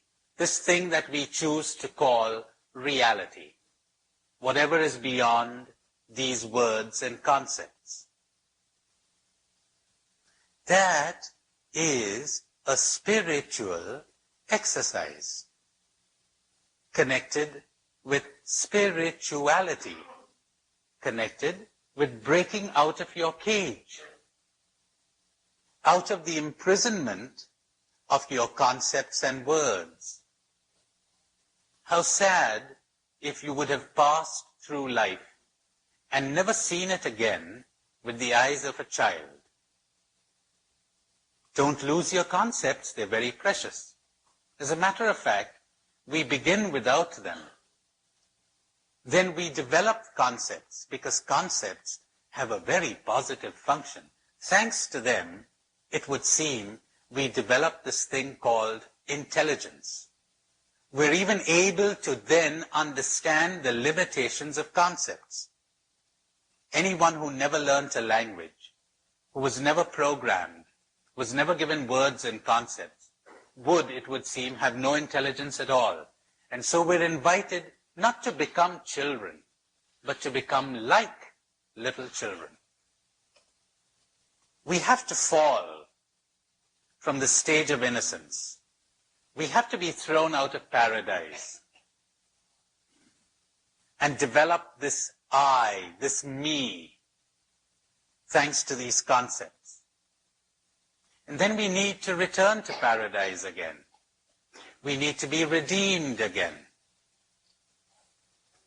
We need to put off the old man, the old nature, the conditioned self, and return to the state of the child, but without being children anymore. So we start off looking at reality in wonder, but it isn't the intelligent wonder of the mystic. It's the formless wonder of the child. Then the wonder dies and is replaced by boredom as we develop language and words and concepts. Then hopefully, if we're lucky, we return to the wonder again. Dag Hammarskjöld, that former UN Secretary General, puts it so beautifully. God does not die, he says, the day we deny his existence, but we die on the day that our lives cease to be illumined by the radiance of a wonder which we can never describe, which is quite beyond us. We die the day our lives cease to be illumined by that radiance, that wonder. And we don't have to quarrel about a word, because God is only a word, is it not? God is only a concept. One never quarrels about reality. We only quarrel about opinions, about concepts, about judgments. Don't seek for truth, only drop your concepts, drop your opinions, drop your prejudices, drop your judgments, and you will see. You know, that was philosophy. That was metaphysics. How do you like it? Not bad, huh? Well, I think that will be the toughest session of all the ones we've had. Thought I'd bring you this little quote from St. Thomas.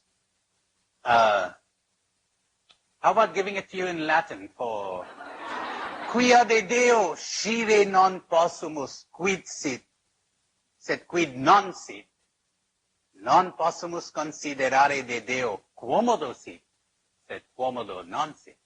This is the introduction to his whole Summa Theologica. Since we do not know what God is, but what God is not, we cannot tell you God's way of being, but rather the way he is not. Then I gave you his De Trinitate. The loftiest degree of our knowledge of God is to know God as the unknown, tamquam ignotum. And in his Quaestio Disputata de Potentia Dei 7, he says, this is what is ultimate in the human knowledge of God, to know that we do not know God. This is what is ultimate in the human knowledge of God, to know that we do not know God. This gentleman was considered the prince of theologians, as I told you yesterday. He was certainly acquainted with the scriptures. He was a mystic and a canonized saint.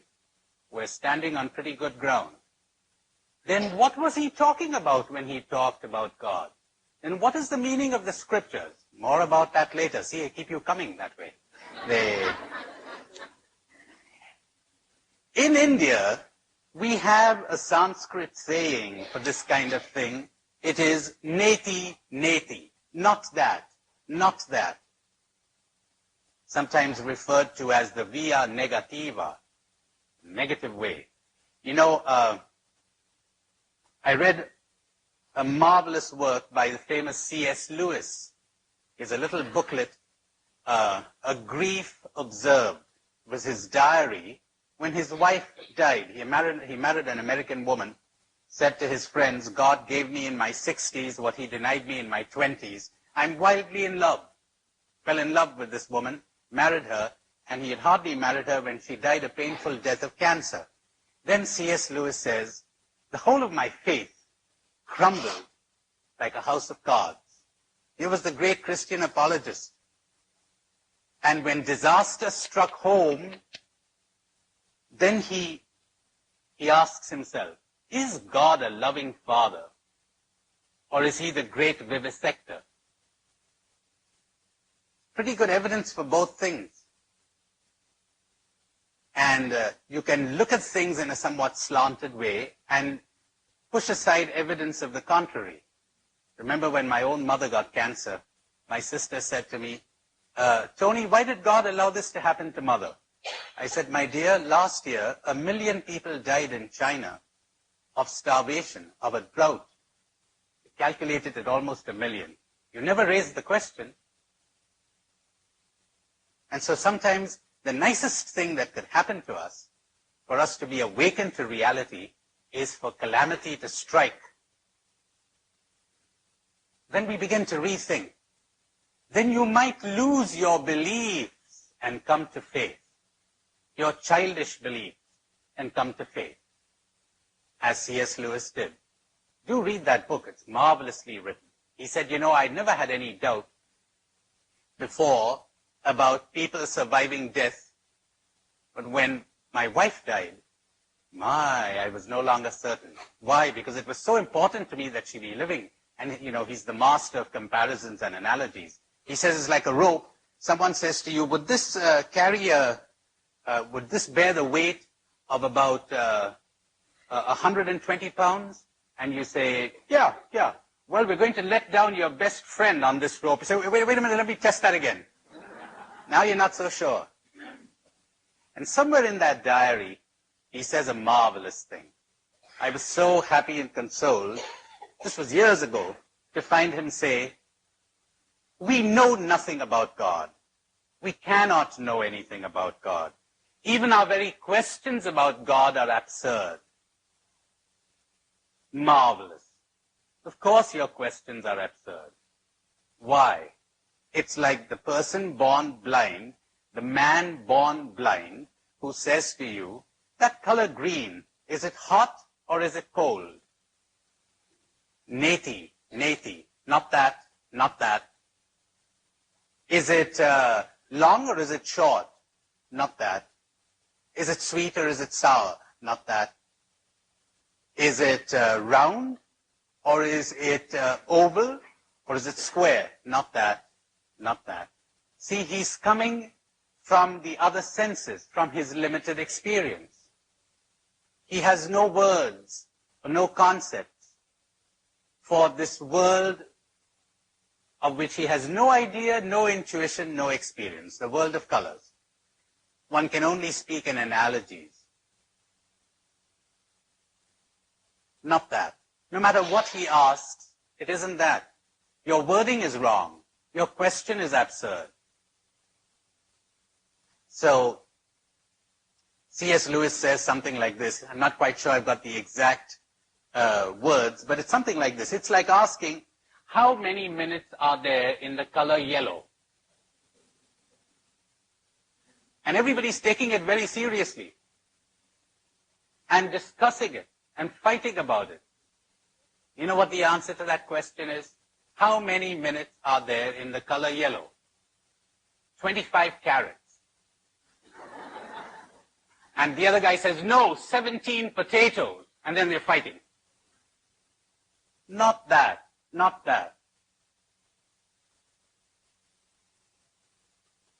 The ultimate.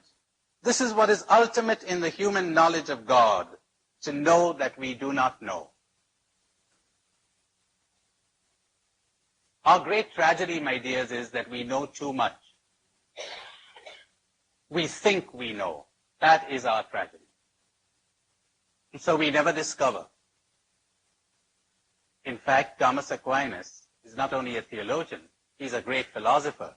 And he says repeatedly in many places, all the efforts of the human mind cannot exhaust the essence of a single fly. Cannot.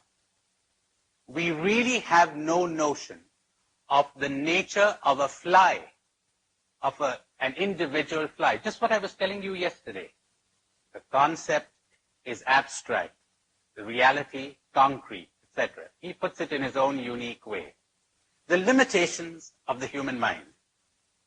The danger we have of equating the concept with reality, and as a result, never coming in touch with reality. Now, I also quoted Dag Hammarskjöld.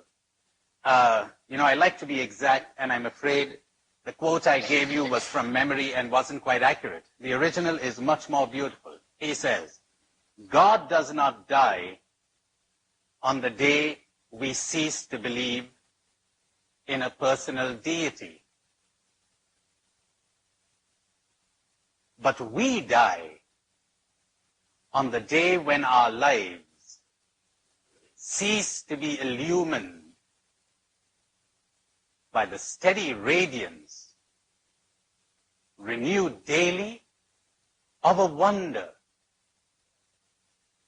the source of which is beyond all reason.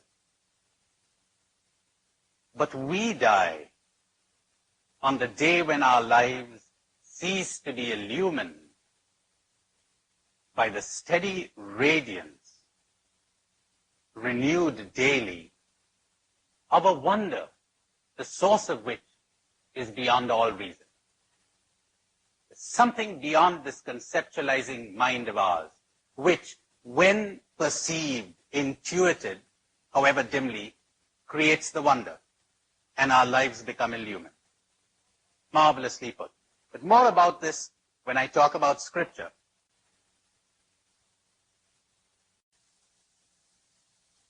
Dag Hammarskjöld, that former UN Secretary General, puts it so beautifully.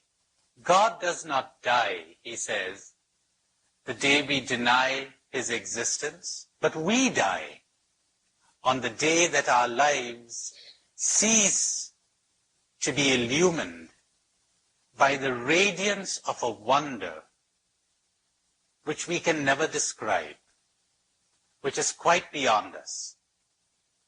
We die the day our lives cease to be illumined by that radiance, that wonder. And we don't have to quarrel about a word, because God is only a word, is it not? God is only a concept. One never quarrels about reality. We only quarrel about opinions, about concepts, about judgments. Don't seek for truth. Only drop your concepts. Drop your opinions. Drop your prejudices. Drop your judgments. And you will see. You know, that was philosophy. That was metaphysics. How did you like it? Not bad, huh? Well, I think that will be the toughest session of all the ones we've had. Thought I'd bring you this little quote of St. Thomas. How about giving it to you in Latin for Quia de Deo scire non possumus quid sit, sed quid non sit, non possumus considerare de Deo quomodo sit, sed quomodo non sit. This is the introduction to his whole Summa Theologica. Since we do not know what God is, but what God is not, we cannot tell you God's way of being, but rather the way he is not. Then I gave you his De Trinitate. The loftiest degree of our knowledge of God is to know God as the unknown, tamquam ignotum. And in his Quaestio Disputata de Potentia Dei 7, he says, this is what is ultimate in the human knowledge of God, to know that we do not know God.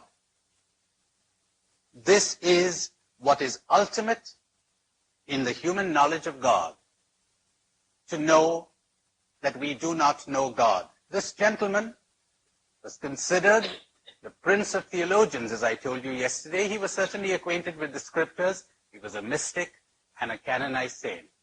We're standing on pretty good ground. Then what was he talking about when he talked about God?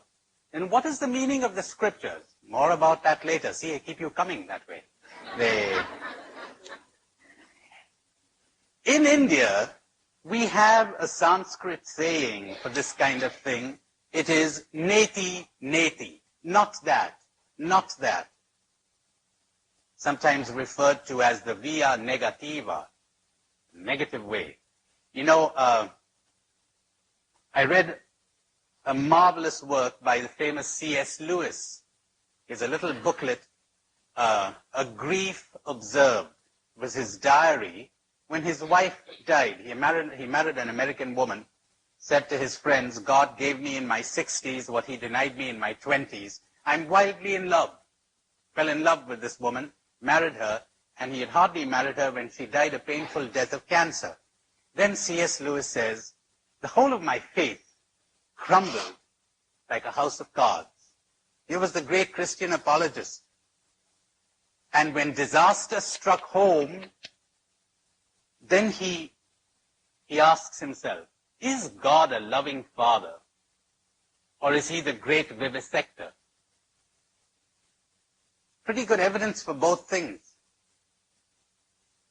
And you can look at things in a somewhat slanted way and push aside evidence of the contrary.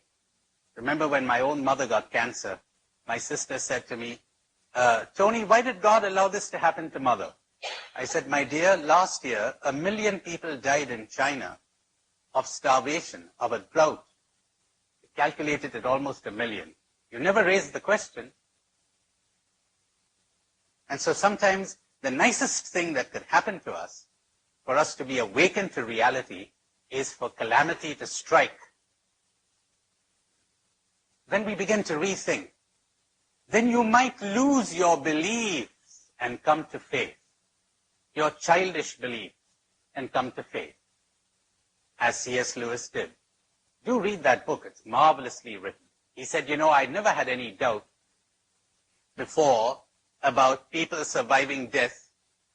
But when my wife died, I was no longer certain. Why? Because it was so important to me that she be living. And, you know, he's the master of comparisons and analogies. He says it's like a rope. Someone says to you, would this would this bear the weight of about 120 pounds?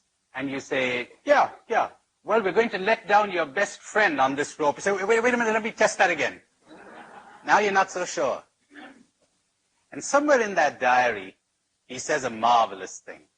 I was so happy and consoled, this was years ago, to find him say, we know nothing about God.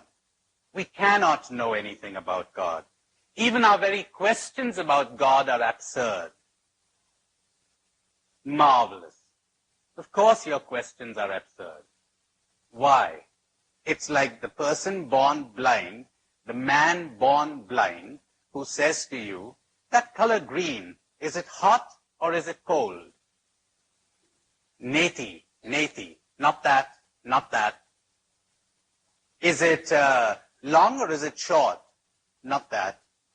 Is it sweet or is it sour? Not that. Is it round or is it oval or is it square? Not that. See, he's coming from the other senses, from his limited experience. He has no words or no concepts for this world of which he has no idea, no intuition, no experience, the world of colors. One can only speak in analogies. Not that. No matter what he asks, it isn't that. Your wording is wrong. Your question is absurd. So, C.S. Lewis says something like this. I'm not quite sure I've got the exact words, but it's something like this. It's like asking, how many minutes are there in the color yellow? And everybody's taking it very seriously and discussing it and fighting about it. You know what the answer to that question is? How many minutes are there in the color yellow? 25 carats. And the other guy says, no, 17 potatoes. And then they're fighting. Not that. Not that. The ultimate. This is what is ultimate in the human knowledge of God, to know that we do not know. Our great tragedy, my dears, is that we know too much. We think we know. That is our tragedy. And so we never discover. In fact, Thomas Aquinas is not only a theologian, he's a great philosopher. And he says repeatedly in many places, all the efforts of the human mind cannot exhaust the essence of a single fly. Cannot. We really have no notion of the nature of a fly, of an individual fly. Just what I was telling you yesterday. The concept is abstract, the reality concrete, etc. He puts it in his own unique way. The limitations of the human mind. The danger we have of equating the concept with reality, and as a result, never coming in touch with reality. Now, I also quoted Dag Hammarskjöld.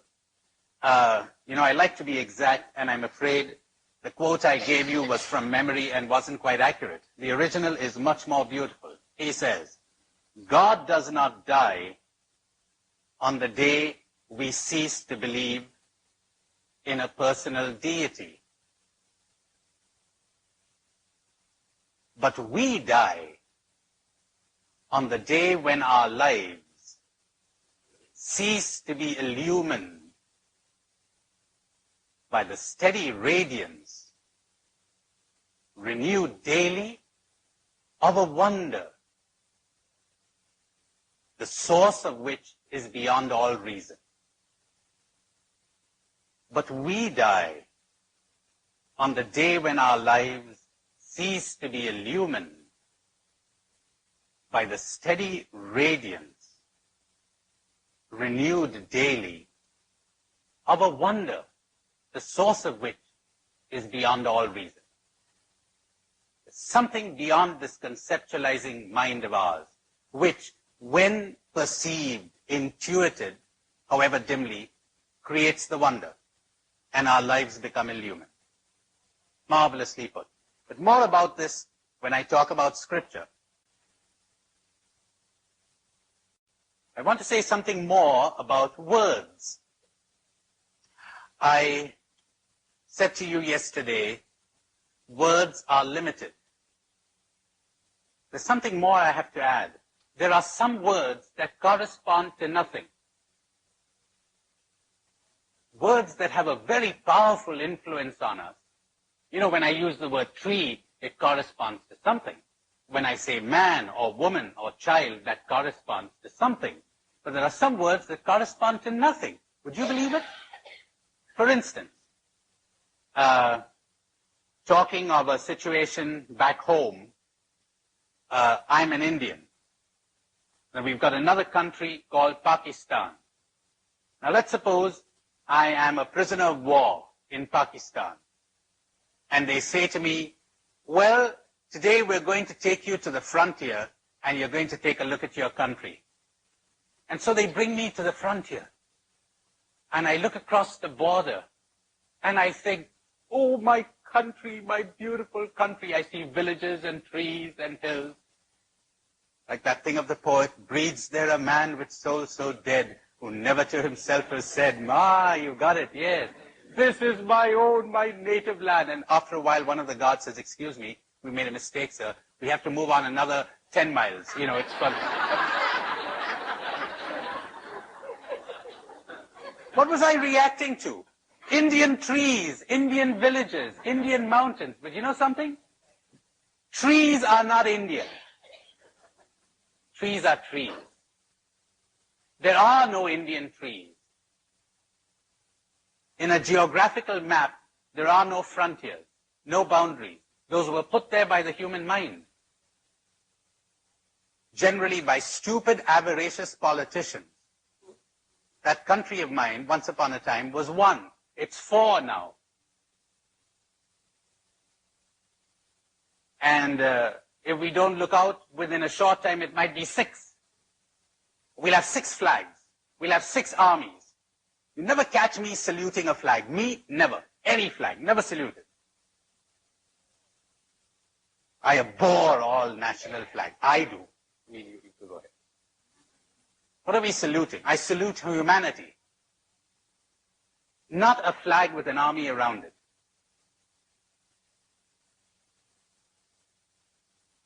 Now, of course, I live in a peculiar situation where I see flags coming up.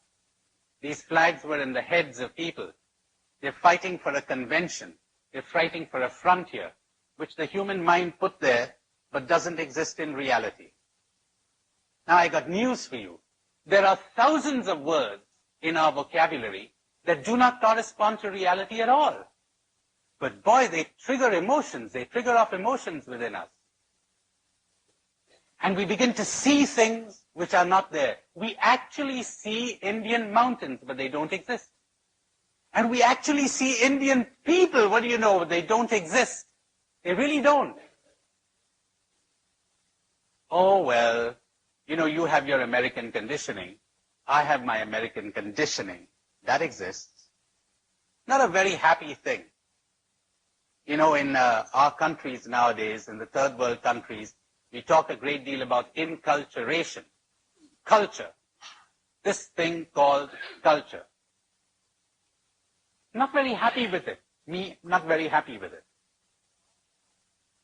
Because part of our liberation is liberation from our culture. You mean you'd like to do something because you were conditioned to do it? You'd like to feel something because you were conditioned to feel it? Isn't that being mechanical? You got a stamp on you and you react according to that stamp? Imagine an American baby that is adopted by a Russian couple, taken over to Russia, has no notion that it was born American. Because there is no such thing as American. So he's brought up talking Russian. He lives and dies for Mother Russia. He hates the Americans. He's all stamped with his own culture. He's steeped in his own literature. He's influenced and he looks at the world through the eyes of his culture. You want to wear your cultures the way you wear clothes, that's fine. You know, it's nice. The Indian woman will wear a sari, and the American woman will wear something else, and the Chinese woman will wear something else, and the Japanese woman will wear her kimono, that's nice. But nobody's identifying herself with the clothes. So you want to wear culture like that, that's nice. But then you become proud of your culture. They teach you to be proud of it. They teach you to be proud of your country. There are emotions, words that are emotionally charged. Nobody sits down and analyzes that. Remember how I told you, if you are affected or influenced by an experience you had with your father, let me put it as forcefully as possible. There's this Jesuit friend of mine who says, anytime I see a poor person, a beggar, I cannot give this person an alms. I cannot not give this person an alms. I got that from my mother, he says. My mother, ever since I was a kid, you know, he lived somewhere in the countryside in India, and any poor person who'd come there, well, his mother would offer that person a meal, etc. He said, I picked it up from her. I said to him, Joe, what you have is not a virtue. What you have is a compulsion. A good one from the point of view of the beggar, but a compulsion nonetheless. You cannot not do this. I remember a Jesuit who said to us once at a province meet, a kind of an intimate gathering of the men of our Jesuit province there in Bombay. Pretty nice to hear that. He said, I am 80 years old. I've been a Jesuit for 65 years. I have never once in all my life missed my hour of morning meditation. Never once. Nice. Could be very admirable, or it could be a compulsion too. No great merit in that if it's mechanical. The beauty of an action comes not from its having become a habit, but from sensitivity, from consciousness, from clarity of perception and accuracy of response. I may say yes to this beggar, I may say no to another. I'm not compelled by any conditioning, programming of my past experiences or my culture.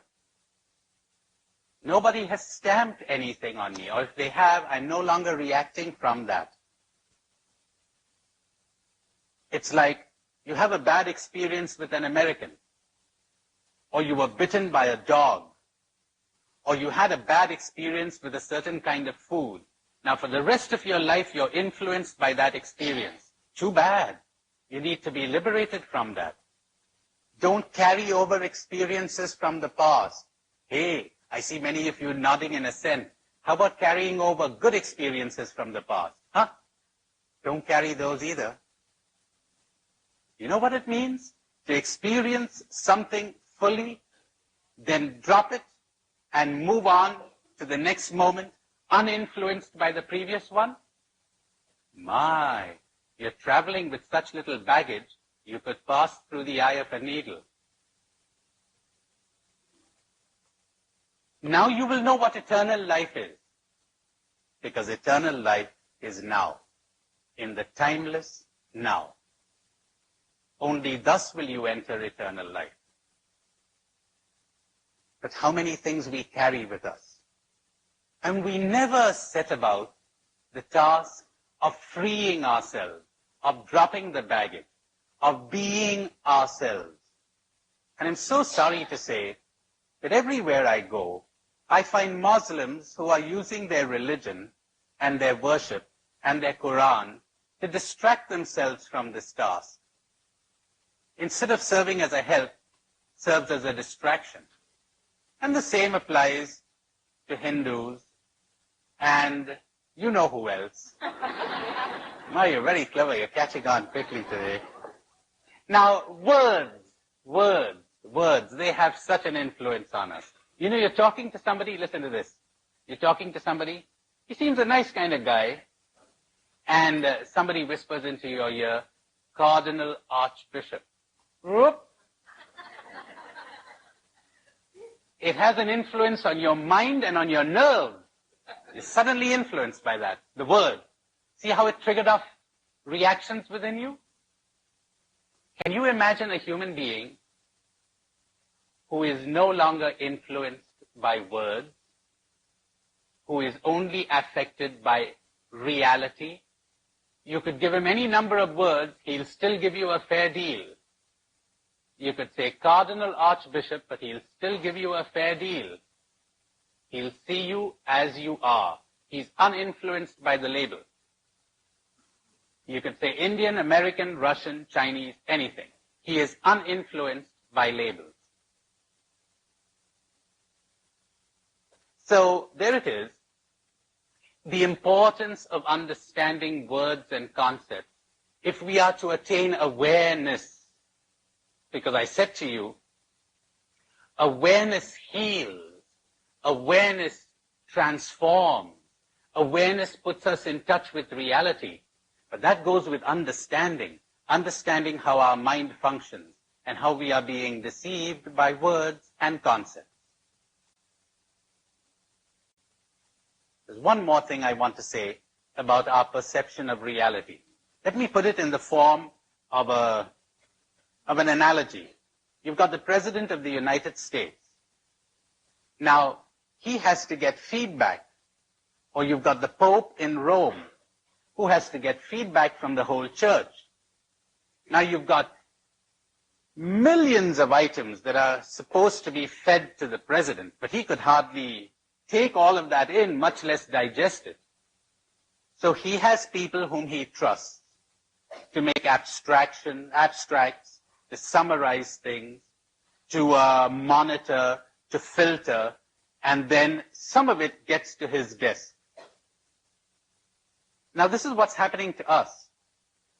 From every pore of our living cell of our body, and from all the senses, we're getting feedback from reality. But we're filtering things out constantly. Who's doing the filtering? Very important to find out. Your conditioning, your culture, your programming, the way you were taught to see things and to experience things, even your language.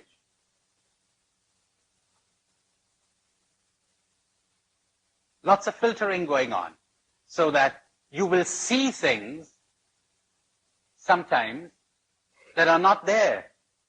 And sometimes you don't see things that are there. That's so common. You've only got to look at a paranoid person who's feeling all threatened by something that isn't there, who's constantly interpreting reality in terms of certain experiences of the past or certain conditioning that he or she has. And there's another big crook inside there who's doing the filtering. It's called an attachment. Desire, craving. The root of sorrow is craving. Craving distorts perception. It destroys perception. You've got your fears and your desires. As Samuel Johnson said, the knowledge that he is to swing from a scaffold or that he is to be hanged within a week wonderfully concentrates a man's mind. You blot out everything else. You're concentrated only on this. Fear. Or desire. Craving. Look how we have been brought up. We were drugged when we were young. And we were brought up to need people. For what? For acceptance, for approval, for appreciation, for applause, for what they call success. Here are words that do not correspond to reality. They're conventions, like political realities, conventions. Things invented, but we don't realize that they don't correspond to reality. Success, what is that? That is what this particular group decided is a good thing. Another particular group will decide it's a bad thing. What is good in Washington might be considered bad in a Carthusian monastery. Success in political circles might be considered failure in other circles. These are conventions. But we treat them like realities, don't we? Now, what happened to us when we were young? We were programmed. We were taught. We were programmed to unhappiness. This is amazing. You cannot not be unhappy. Why? Because they taught you, and they taught me, they taught all of us, that in order to be happy, you need, you name it, money, success, a beautiful or handsome partner in life, a good job, friendship, spirituality, God, you name it. Unless you get these things, you're not going to be happy. You need them. Now that is what I call an attachment. An attachment is a belief that without something, you are not going to be happy.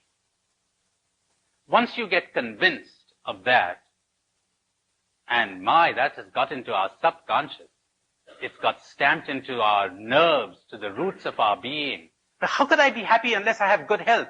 You know, I'll tell you something. I have met people dying of cancer who are happy. But how could I be happy if I know I'm going to die? You all know of people who are happy when they're meeting death. But how could I be happy if I don't have money? You know something? This guy has got $1 million in the bank and he's feeling insecure. The other guy has got practically no money and he doesn't seem to feel any insecurity at all. He was programmed differently, that's all. Useless exhorting the first guy about what to do. He needs understanding. He needs to understand. That's where I was talking about awareness. Exhortations are no great help, as I'm going to tell you very soon. You need to understand you've been programmed. It's a false belief. See it as false. See it as a fantasy. And so what are people doing all through their lives? They're busy fighting. Fight, fight, fight. The conflict to what they call survival. But you know, when you talk to the average American who says he or she is making a living, it isn't a living they're making. Oh no. They've got much more than enough to live. Come to my country and you'll see that. You mean you don't need all those cars to live? You really don't. You don't need a television set to live. You don't need all that makeup to live. You don't need all those clothes to live. To live, you don't need them. You really don't. But try to convince the average American of this. They've been brainwashed. They've been programmed. So conflict, work, effort, strife to get the desired object which will make them happy. Now, listen to this pathetic story. Your story, my story, everybody's story, till we understand it and break out. The story is this. They told us, until I get this object, I'm not going to be happy. Whatever it is. Money, friendship, anything. So I've got to strive to get it. And when I've got it, I've got to strive to keep it. A temporary thrill. Oh, I'm so thrilled, I got it. How long does that last? A few minutes. A couple of days. At the most. When you got your brand new car, how long did the thrill last? Just as long as your next attachment was threatened. There's a funny thing about an attachment, you know.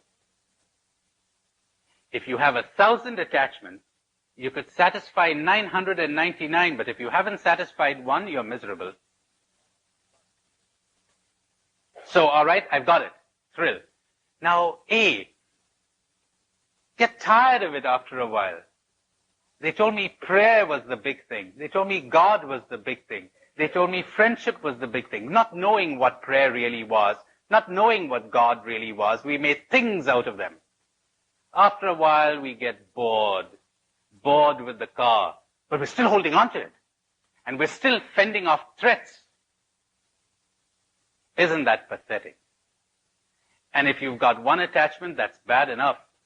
When you have a couple of thousand, I mean, we're crazy. We're just crazy. And there's no way out. There simply is no way out. It's the only model we were given to be happy. We weren't given any other model. Our culture, our society, I'm sorry to say even our religion, gave us no other model. This is happening in all religions too, you know. Like, you've been appointed cardinal. What a great honor that is. Honor? Did you say honor? You used the wrong word. Now others are going to aspire to it.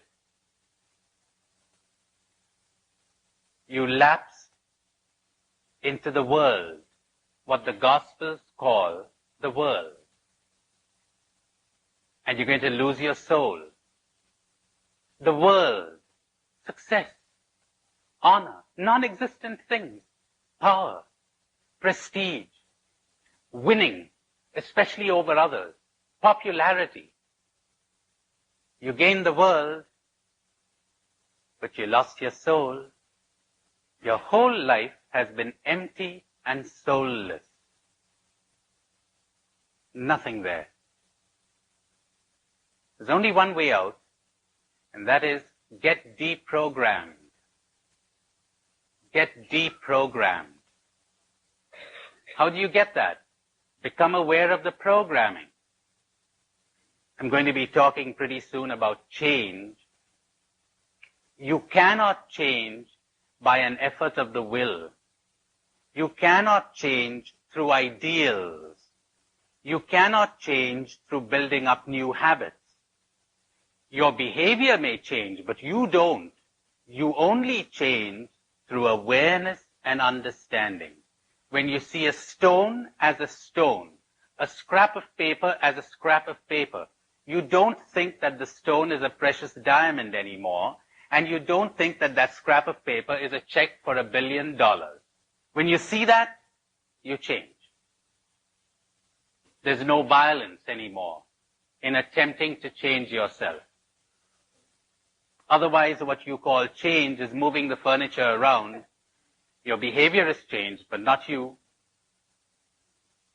And I'm going to give you a whole session on understanding after the break. What does it mean to understand? How do we go about it? Attachment. You've got attachment. Consider how we're enslaved by these things. And we're striving to rearrange the world so that I can keep my attachment. Because the world is a constant threat to my attachment. Everything keeps changing. So does this thing. It's all changing.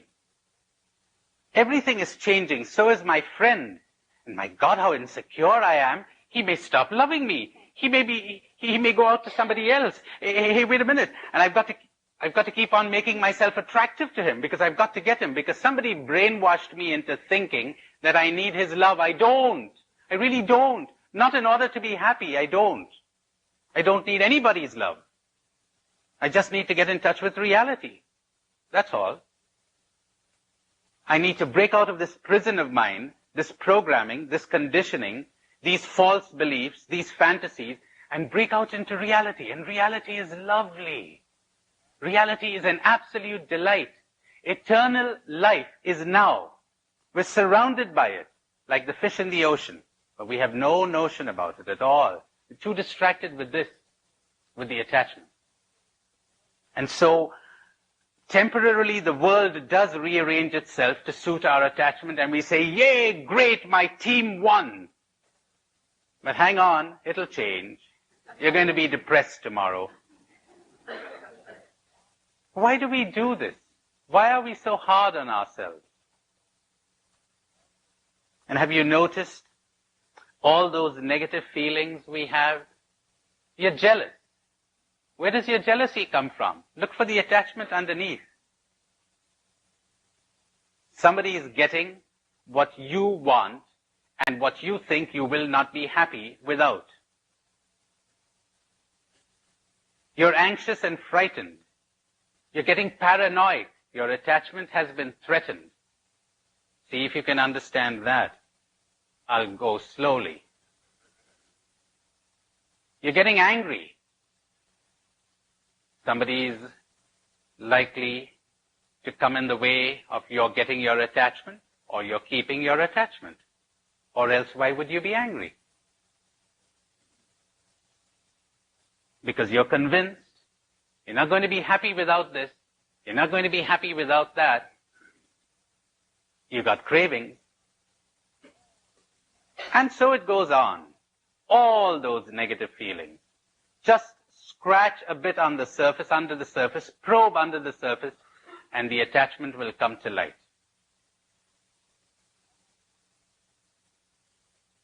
How about a little exercise? A couple of minutes. And it is this. Think of something or someone you are attached to. In other words, think of something or someone without which or without whom you think you are not going to be happy. Could be your job, your career, your profession, your friend, your money, or whatever.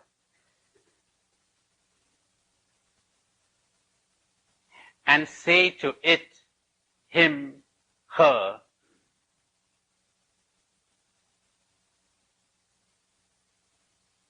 I really do not need you to be happy. I'm only deluding myself into the belief that without you, I will not be happy.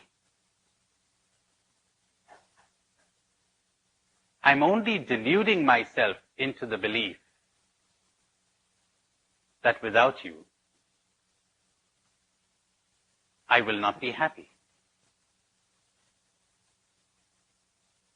But I really don't need you for my happiness.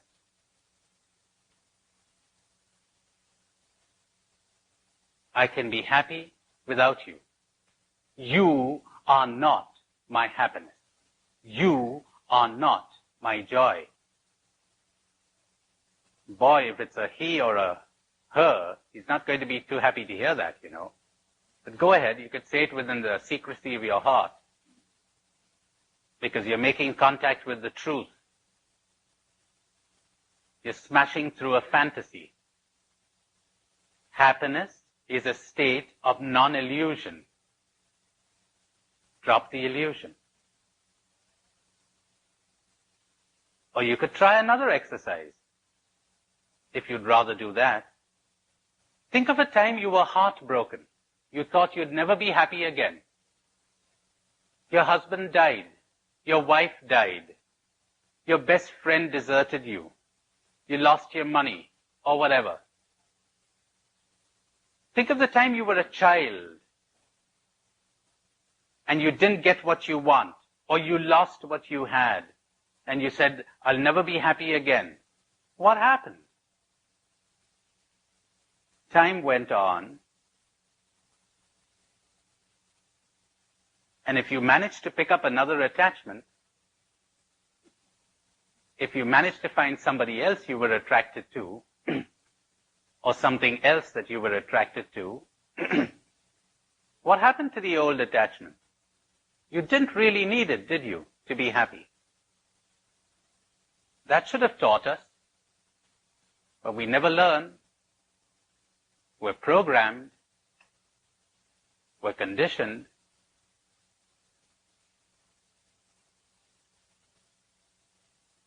Then I'll give you a few seconds to think, my, how liberating not to depend emotionally on anything. If you could get even 1 second's experience of that, you're breaking through your prison and getting a glimpse of the sky. Someday maybe you will fly. Okay, who wants to begin? Yes. I was afraid to say this, but I talked to God, and I told him I don't need him. My initial reaction was, this is so contrary to everything that I've been brought up. And yet I said, if he is the God that I think he ought to be, he is not going to imprison me. And that's where I left it. All right. If you think that unless you get God, you're not going to be happy, this God you're thinking of has nothing to do with God. You're thinking of a dream state, of a thing, of a person. You're thinking of your concept. And sometimes you have to get rid of God in order to find God. Lots of mystics tell us that. When you drop your attachments, when you drop your clinging, when you drop your baggage, think of the baggage we carry.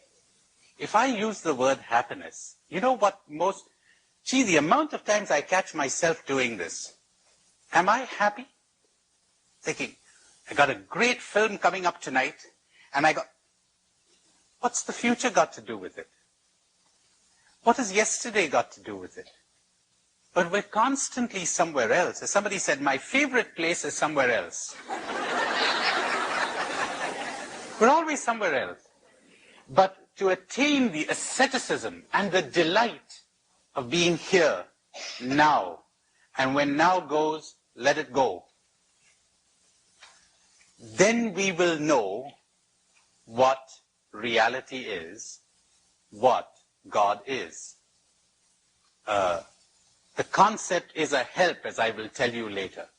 But we've always to beware lest it become a hindrance. Joe? Tony, aren't you really programming the process of deprogramming ourselves? That's not a bad comment at all. That's not a bad comment. I think I would be if I'd be telling you how to do it. All I'm saying is, be aware. Be aware. There are two things. There is programming and there is awareness. And the two are opposed to each other. Where awareness comes in, programming dies.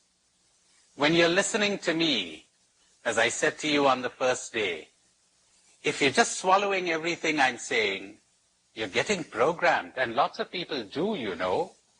I'm a great brainwasher, I really am.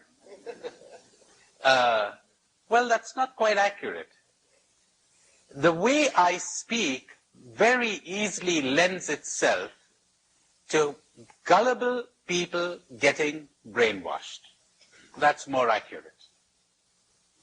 But if you're neither resisting what I'm saying nor swallowing, that's wonderful. You're open. You're saying, I'd like to take a look at that. Somebody else here? Yes? Someone you desire greatly? Yeah.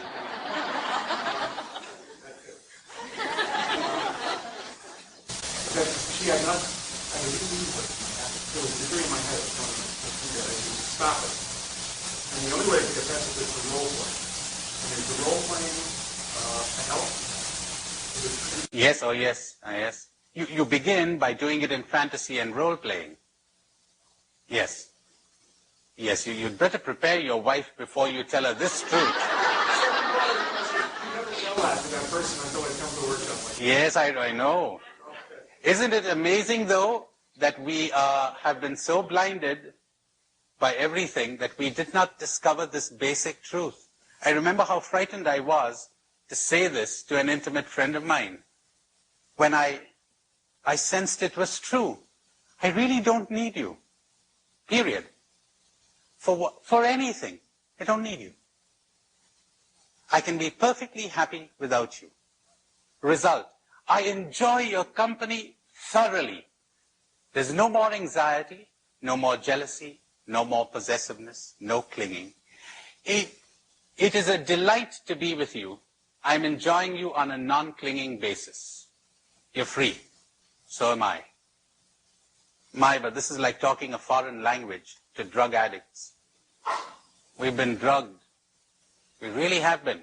Took me many, many months to truly understand this. And mind you, I'm a Jesuit, brought up in the tradition of St. Ignatius, whose spiritual exercises are really all about this. And I'd missed the point. Because my culture and my society, not my religious society, but the society in India in general, society, had, you take it for granted. Jesus had friends. Wait a minute. What are we talking about? Because you know something? The moment you desire somebody in this way, namely, without you, I will not be happy, you cease to see that person. You're no longer objective. You're clinging.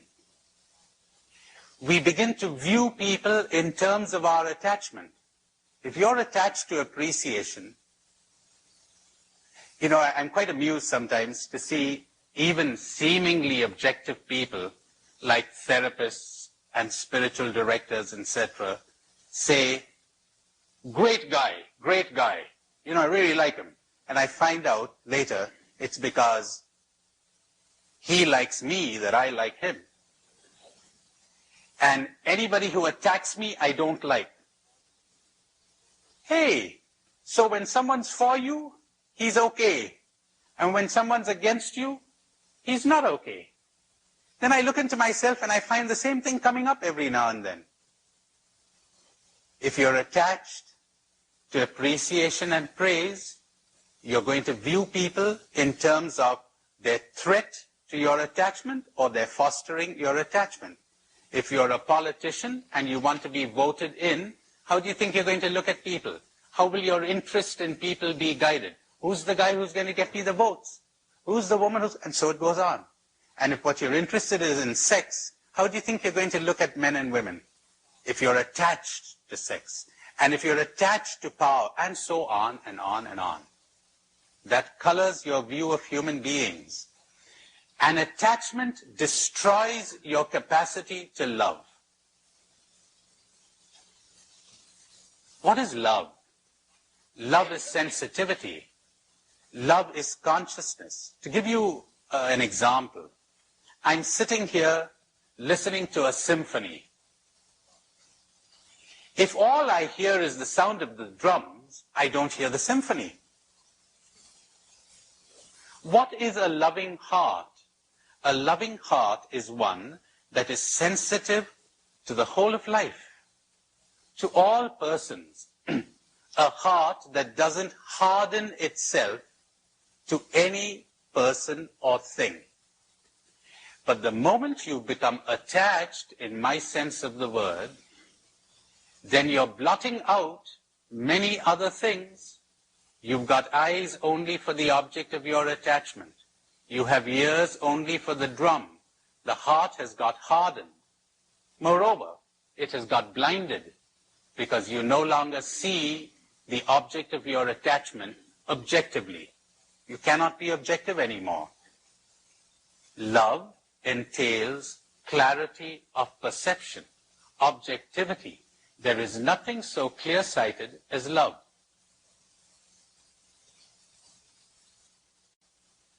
Then the heart remains soft and sensitive. But when you're hell-bent on getting this thing or that or the other, you become ruthless, you become hard, you become insensitive. But all you need is a few minutes reflection to see this. How can you love people when you need people? You can only use them. When you need them emotionally. If I need you to make me happy, I cannot love you. I got to use you. I got to manipulate you. I got to find ways and means of winning you. I cannot leave you free. I can only love people when I have emptied my life of people. When I die to the need for people. Then I'm right in the desert. And in the beginning, it feels awful. It feels lonely. But if you can take it for a while, you will suddenly discover that it isn't lonely at all. It is solitude. It is aloneness. And the desert begins to flower. And at last you know what love is, what God is, what reality is. But giving up the drug in the beginning can be tough unless you have a very keen understanding and you have suffered enough. It's a great thing to have suffered. Then you're sick of it. Make use of suffering to end suffering.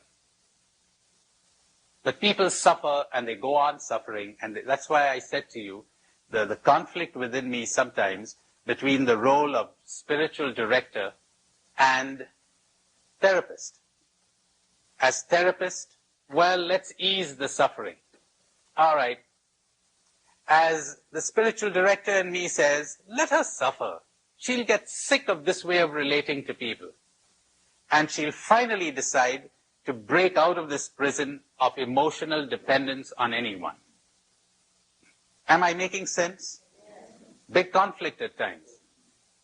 Shall I offer a palliative or remove the cancer? Not easy to decide, I'll tell you that. And when the cancer becomes painful enough, you're right, you're ready, if you have understanding. and you're ready to watch it. He says, this book, and he slams it on the table. Let him keep slamming it on the table. Don't pick the book up. All right. Lots of work to be done in the spiritual life. So much work. Spirituality is awareness. Awareness, awareness, awareness, awareness. The day you begin to understand how you are really picking up things that have no connection with you at all. Like in the old days, and I guess my story is almost everyone's story. Somebody was angry with me. Gee, there's something wrong with me. Because that's the way we've been drugged. That's the way we've been programmed by our parents. When mother got angry with you, she didn't say there's something wrong with me. She said there's something wrong with you, or I wouldn't be angry. Until I made the great discovery that if you are angry, darling, there's something wrong with you. So you'd better cope with your anger. Stay with it and cope with it. It's not mine. Now, whether there's something wrong with me or not, I'll examine independently of your anger. I'm not going to be influenced by your anger. And the funny thing is, when I can do this without feeling any negativity towards you, I can be quite objective towards myself too. Because only a very aware person can do this.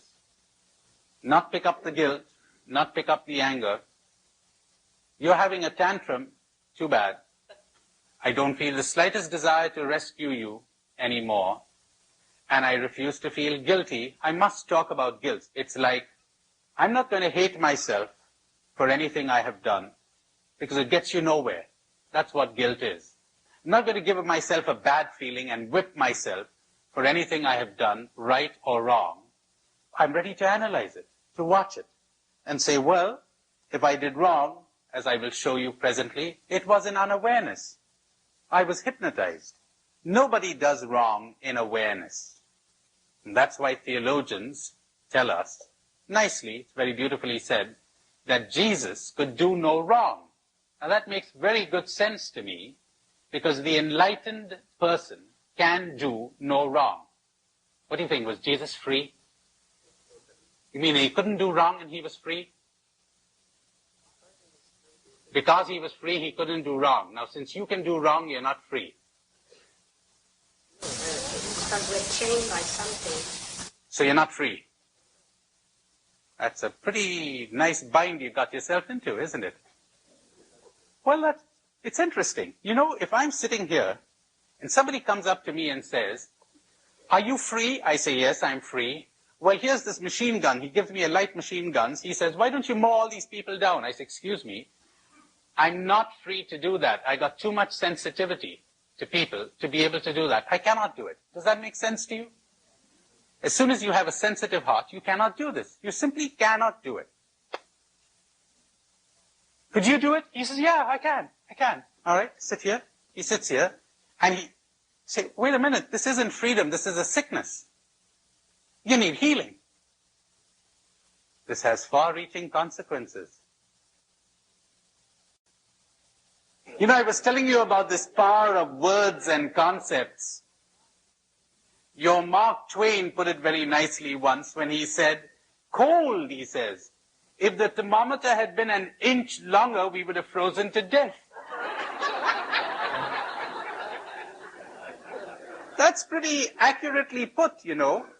We do freeze to death on words. It's like, it's not the cold outside that matters, but the thermometer. It's not reality that matters, but what you're saying to yourself. You know, they told me a lovely one about a guy in Finland. You know, when they were drawing up the Russian-Finland border, there was a farmer who had to decide whether he wanted to be in Finland or Russia as they were drawing the boundary line. So after a long time, he said he wanted to be in Finland. And he didn't want to offend the Russian officials who came up to him and demanded to know, why did he want to be in Finland? And the guy says, you know, it has always been my desire to live in Mother Russia. But at my age, I wouldn't be able to survive another Russian winter. So I want to be in Finland.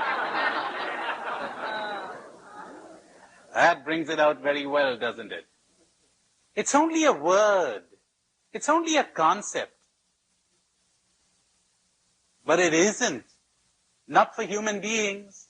Not for crazy human beings. There was a man who once attacked a guru, the master, for claiming this, that human beings were mostly reacting to words, not to reality. As I explained to you this morning, the governor, a beggar, an Indian, an American, the cardinal, archbishop, the Pope, Mother Teresa. I wonder how many would be capable of seeing Mother Teresa. Or would they be seeing what they heard about her? Or would they be seeing what they're expecting? So we're frequently not looking at reality. We're almost never looking at reality. So this master was attempting to explain to them how human beings react to words. They feed on words. They live on words. They're perishing because they're living on words, not on reality. They're not getting nourished on reality. So one of the men stood up there and protested. He said, I don't agree that words have all that effect on us. And the master said, sit down, you son of a bitch. And the man went livid with rage. He said, you call yourself an enlightened person, you call yourself a master, you ought to be ashamed of you, and so on for a couple of minutes. And the master said, pardon me, sir, I just got carried away. I really beg your pardon. Pardon me, that was a lapse. I'm sorry. So the man calmed down. And the master said, it took just a few words to get a whole tempest within you and a few words to calm you down, didn't it? Words, words, words, words. Who will liberate us from words? How valuable they are. How imprisoning if they're not used properly. Awareness, your conditioning drops automatically. That depends on the degree of your awareness. Sometimes it's greater, sometimes it's less. But remember that little exercise I gave you yesterday when I said, don't identify with the feeling? The feeling will go on in the beginning. But as you disidentify, the intensity will diminish. And there are times when you get a flash of awareness, and in that flash, it drops altogether. So there are degrees of awareness, and we move into that. And sometimes we have more, and sometimes we have less. Towards the end of this session, I hope to give you, or the beginning of the next one, I hope to give you a little exercise to show you the difference between knowledge and awareness, between information and awareness. I said one cannot do evil in awareness. One can do evil in knowledge or information. You know that this thing is bad, but you're really not aware. Father, forgive them because they do not know. They're not aware of what they are doing. I am the greatest of sinners, for I persecuted the Church of Christ. But friends, I did it unawares. If they had been aware that they were crucifying the Lord of glory, they would never have done so. A time will come when they will persecute you and they will think they're doing a service to God. What do you know? Thomas Aquinas puts it so nicely. He says, every time someone sins, they're sinning under the guise of good. They're blinding themselves. They're seeing something as good, even though they know it is bad. They're telling themselves in some way, they're rationalizing because they're seeking something as good under the pretext of good. But more about that when we talk of freedom. Anyone else? Yes? It's very freeing to become aware of the image of driving in traffic, and you're maintaining a steady rate, and lots of horns are blowing, and we're getting four-letter words, and et cetera. And I find it very difficult to maintain the serenity in the midst of that, the attention and so forth. Are you saying that by beginning the process of awareness, eventually that nervousness will dissipate and that the peace will that's my big search. Did you pick up your attachment there? Peace. Your attachment to calm and peace. You're saying, unless I'm peaceful, I won't be happy. Did it ever occur to you, you could be happy in your tension? Before enlightenment, I used to be depressed. After enlightenment, I continue to be depressed. Ah, you hit upon something there.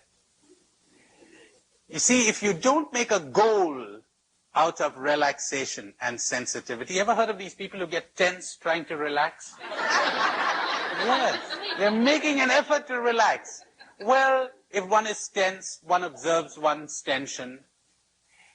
You will never understand yourself if you seek to change yourself. I'll be explaining that to you later when we talk about self-change. The harder you try to change yourself, the worse it gets. You are called upon to be aware.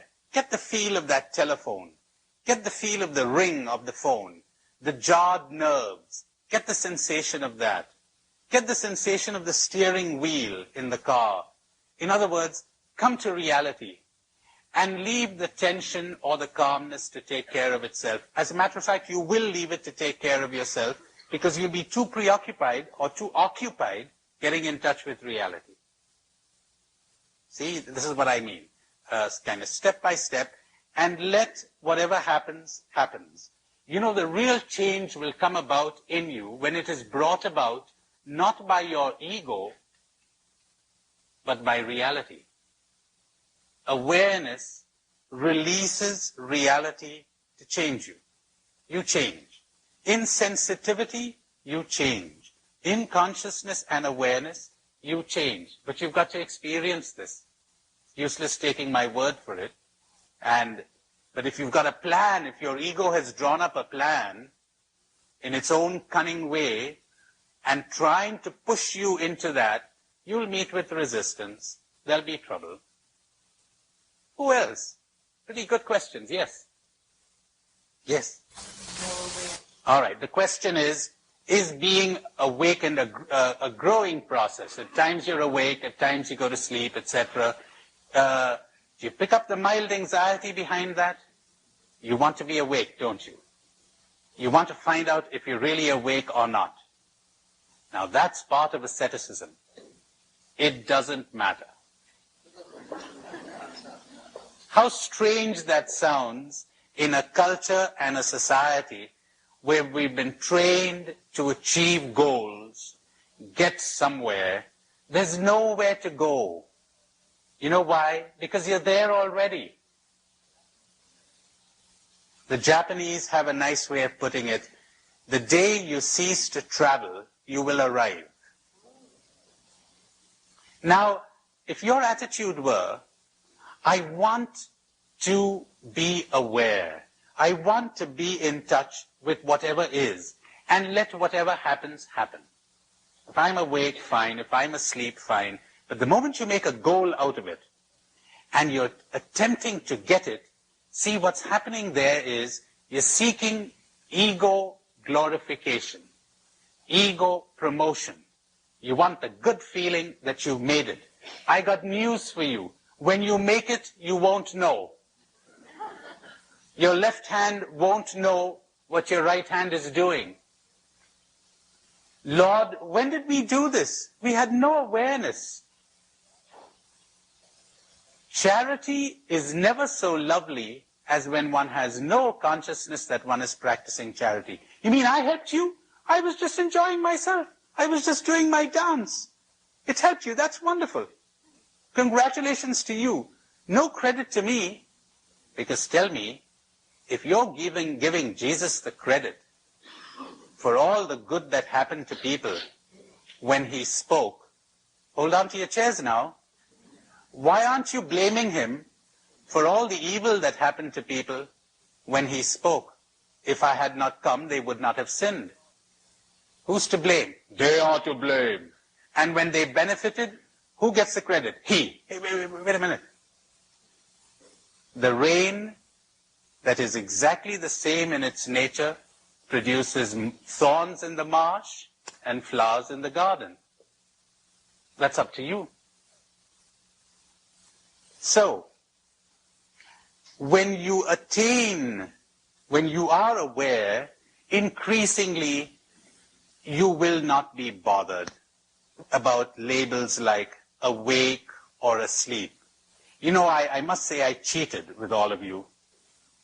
I used it, to use an Ignatian phrase, getting in through your door, arousing your curiosity, and I'm sorry to say, your spiritual greed, but greed nonetheless. Say, let's come awake, it's going to be wonderful.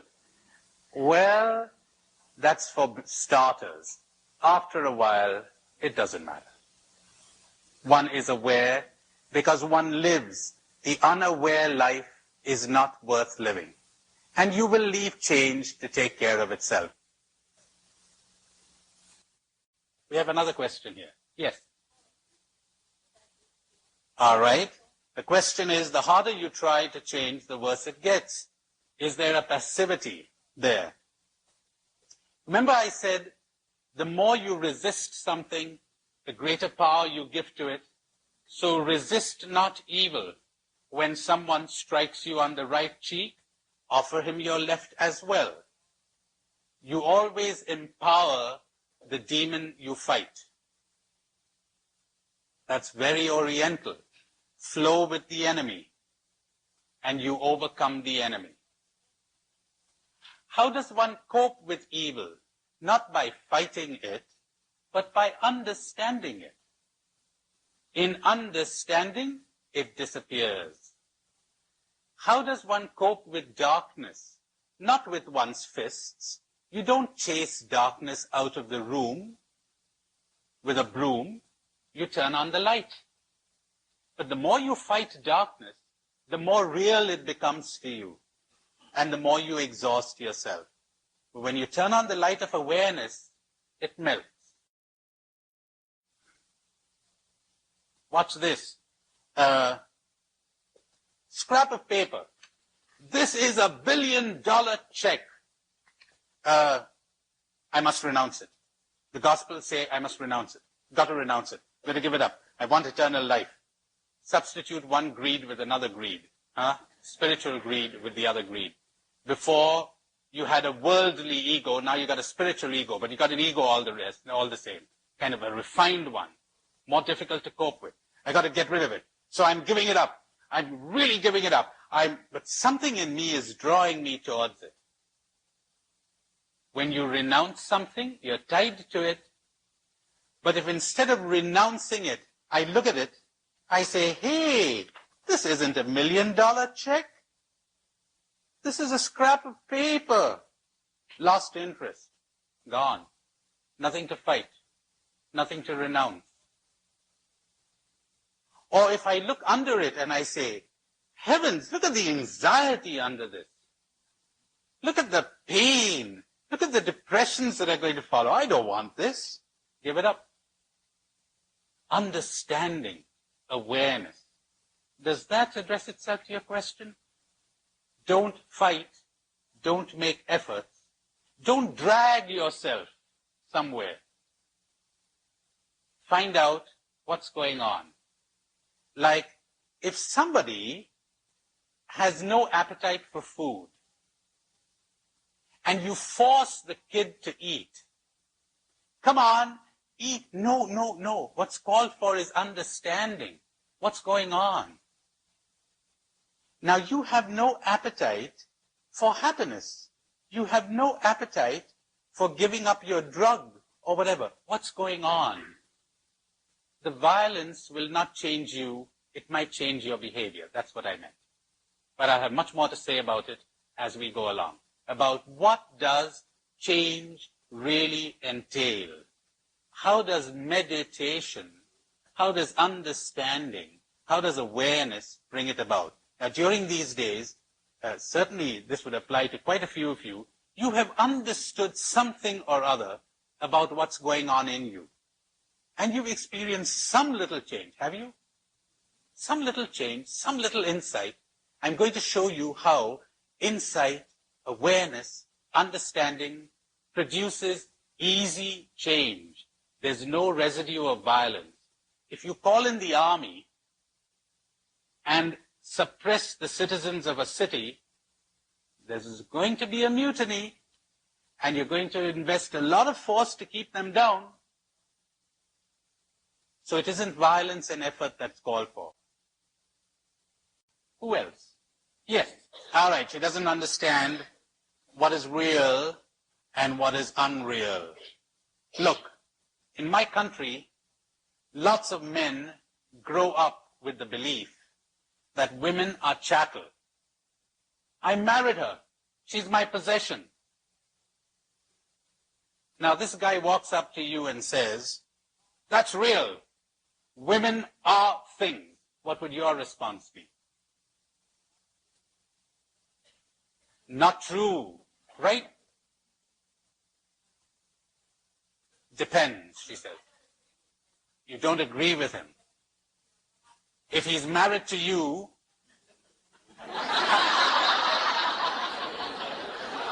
she said, oh, he's married to me, then it's not real. It's not true. That's interesting.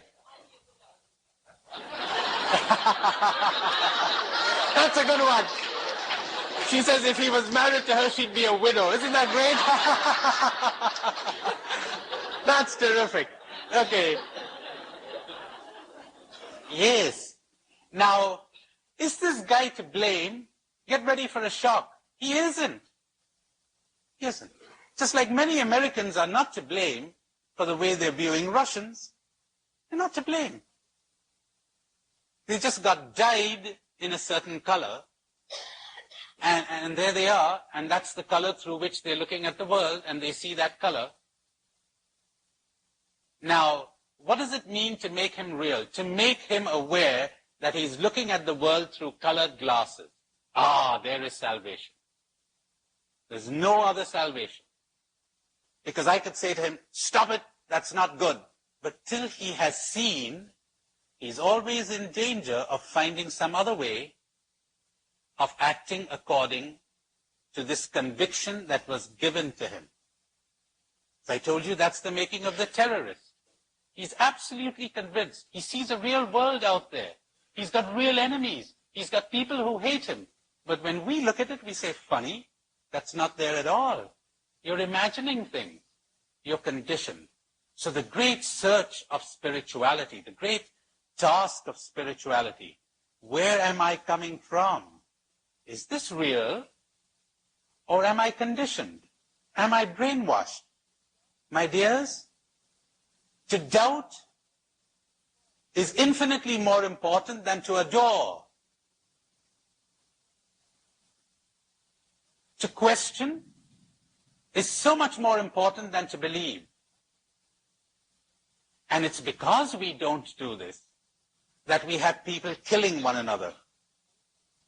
The readiness, the openness to question everything. The readiness to doubt everything. Doubt, says a great Indian mystic, is a healing balm.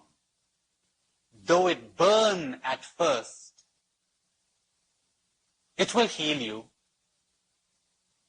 It begins to burn because when those convictions that you've introjected,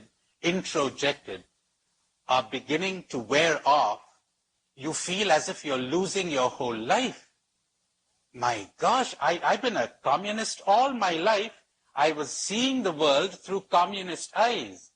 Has it ever struck you that if you are thinking as a communist, you've ceased to think? If you're thinking as a communist, you've ceased to think. Does that make sense? How about if you're thinking as a Muslim? Same thing. As soon as you're thinking as anything, you stop thinking. As soon as you're looking at the world through an ideology, but what is an ideology? Those are words. Those are theories. Those are ideas and concepts. No reality fits an ideology. And all good ideologues will tell you that. They'll say, well, this is the best we've come up with. Doesn't fit. Life is beyond that.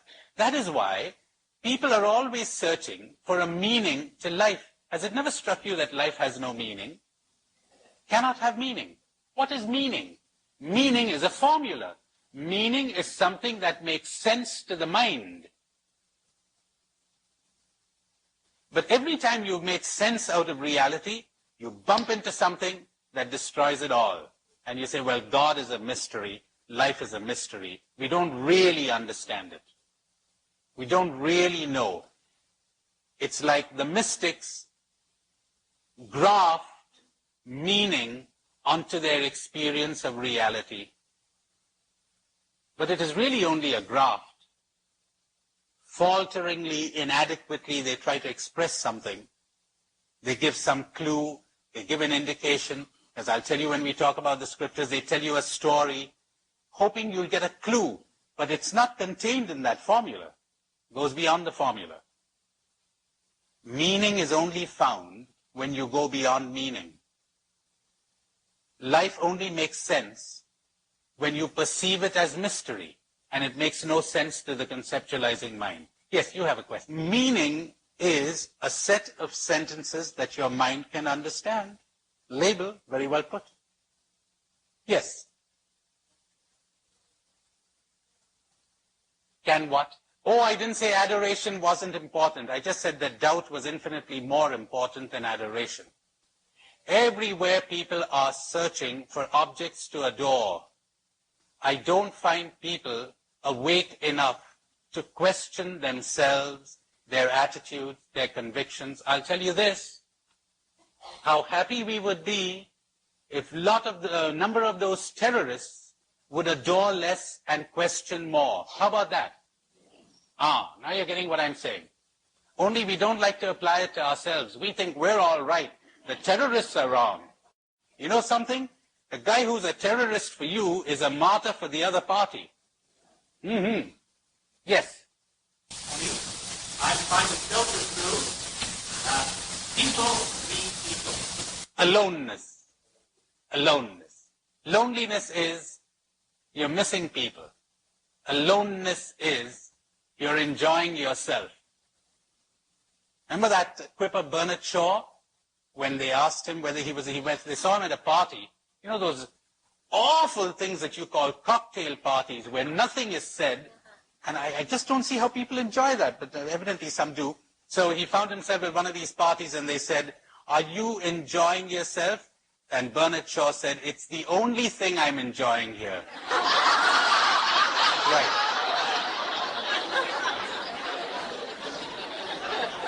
So aloneness is when you enjoy yourself and, hey, listen to this, and others.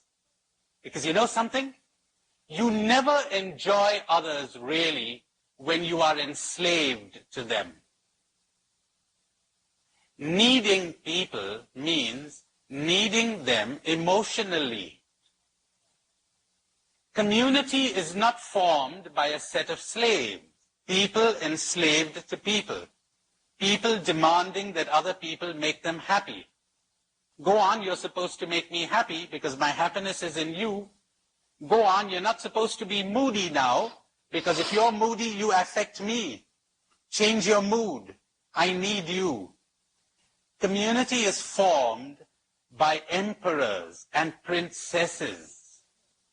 You're an emperor. You're not a beggar. You're a princess. You're not a beggar. There's no begging bowl there. You're enjoying yourself and reality. And so you enjoy everybody because there's no clinging, there's no anxiety, there's no fear, there's no hangover, there's no possessiveness. There are no demands. Free people form community, not slaves. Now, to my mind, this is such a simple truth, but you're so right there, it has been drowned out by a whole culture, including a religious culture. Religious culture can be very manipulative if you don't watch out.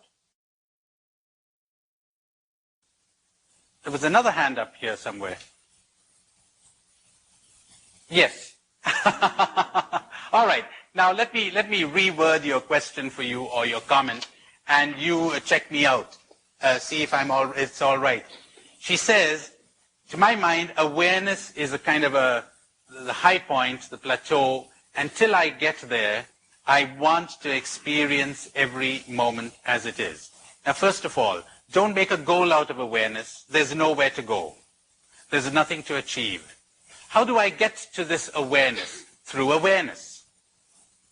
Now, when you say you really want to experience every moment, you're really talking awareness.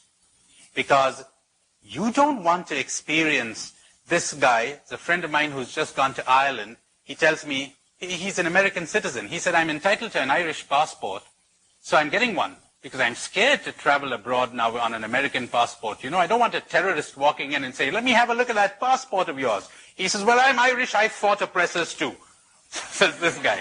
Well, you don't want to sit next to this guy on a plane and see an Irishman or an American.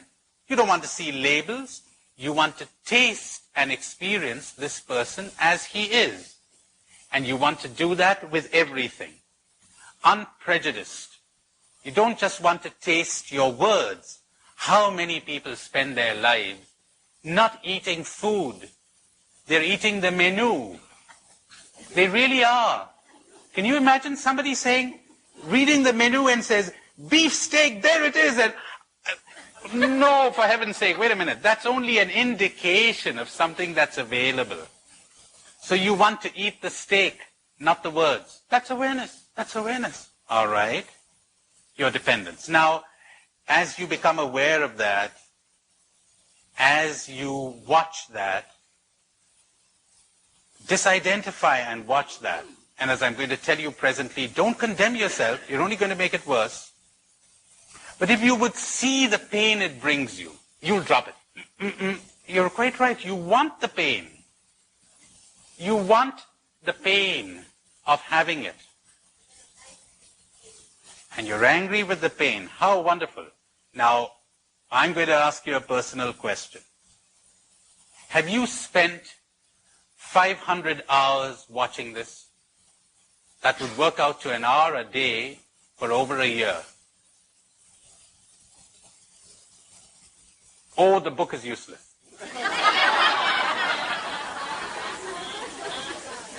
No, I'm talking about watching this. Have you spent hours watching this? Two. You'll see miracles happening. Famous American therapist who said that. Get out, lose your mind and come to your senses. Yes, lose your mind and come to your senses. But now take that with a pinch of salt, huh? Because you need an intelligent mind to understand. It's not as if mere sense awareness is going to heal you of everything. If you're still keeping your programming, you're still keeping your conditioning, if you still think your wife is a thing and not a person, if you still think that you're looking at reality objectively when you're looking at it distortedly, well, just coming to your senses may not be all that much of a help. Certainly a help, but one needs intelligence to understand too. Awareness isn't a tool. Awareness is a method. Awareness is the goal. Awareness is life. One cannot misuse awareness. One is aware. One cannot. How does one misuse? Non-misuse. Be aware. Be aware. No one will tell you that the unaware life is preferable to the aware life. Be open to feedback. Be open to questioning. To be open, to be sensitive, to be aware. One cannot misuse that. Can one be fully human without experiencing tragedy? The only tragedy there is in the world is ignorance, and all evil comes from there. The only tragedy there is in the world is unwakefulness and unawareness, and from there comes fear, and from fear comes everything else. But death is not a tragedy at all. Dying is wonderful. But it's only horrible to people who have never understood life. It's only when you're afraid of life that you fear death. It's only dead people who fear death. But people who are alive have no fear of death. And one of your American authors has put it so well. The test of your awakening, I don't remember what word he uses exactly, is the depth of your belief in injustice and tragedy. what is the end of the world for a caterpillar is a butterfly for the master. Death is resurrection. But we're not talking about something that will happen, but is happening right now. If you would die to the past, if you would die to every minute, the person who is fully alive is the person who is full of death. We're always dying to things. We're always shedding everything in order to be fully alive and to be resurrected at every moment. Now, the mystics, the saints, and others, their great effort is to wake people up. If we don't wake them up, my dears, we're always going to have these other minor ills of hunger and war and violence, etc., because of the great ill, the great evil of sleeping people, ignorant people. We're always coming up with new schemes, aren't we? There's a great debate going on in India about Mother Teresa's work, because lots of people are saying, what's she doing? She's running an ambulance service for people who are being crushed by an unjust society. You know, imagine a huge factory, and people are getting crushed there, so they're taking these broken bodies and throwing them out the window, and Mother Teresa comes along with her sisters, picks up the body, puts them in an ambulance, and takes them away. We mustn't do that. We got to change the whole system. Is that right? Yeah. Well, wait a minute. I think she's doing a great work because, all right, at least there's somebody to pick up the broken bodies. And they say, rightly perhaps, it's precisely the owners of the factories who are giving her the money to keep the lawn clean. Pick them up. Something there, something. But I wouldn't exclude her work at all. But what exactly do you plan to do now? Take over the factory, huh? Yeah. You know what's wrong with the factory? It's being run by wolves. Are you going to substitute it with another set of wolves? You think changing the system and putting wolves in charge is going to change it? In Mexico, there was a Jesuit who became the treasurer of the province. He says he wrote a note to Arupe once to ask him about the relative value of communism, socialism, and capitalism. And Father Arupe gave him a lovely reply. He said, a system is about as good or as bad as the people who use it. You know, people with golden hearts would make capitalism work beautifully. They say, look, I don't want to crush you out of the market. I'll make a little space for you so you can run your little business too, or whatever. But if that doesn't change, if people haven't woken up, meaning they have not become sensitive to reality, then we have tragedy. That's the origin and the root of tragedy. Now, changing. I said to you yesterday, we're talking about people who are always wanting others to change so that they will be happy, remember? And I was saying, don't ask the world to change. You change first. Then you will get a good enough look at the world so that you will be able to change whatever you think ought to be changed. First, take the plank out of your own eye. But if you don't take it out of your eye, you have lost the right to change anyone or anything.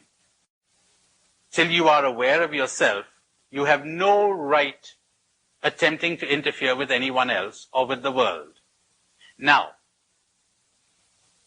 the danger of attempting to change others and to change things, if you yourself are not aware, is that you may be changing things for your own convenience, your own pride, your own dogmatic convictions and beliefs, or just to relieve your negative feelings.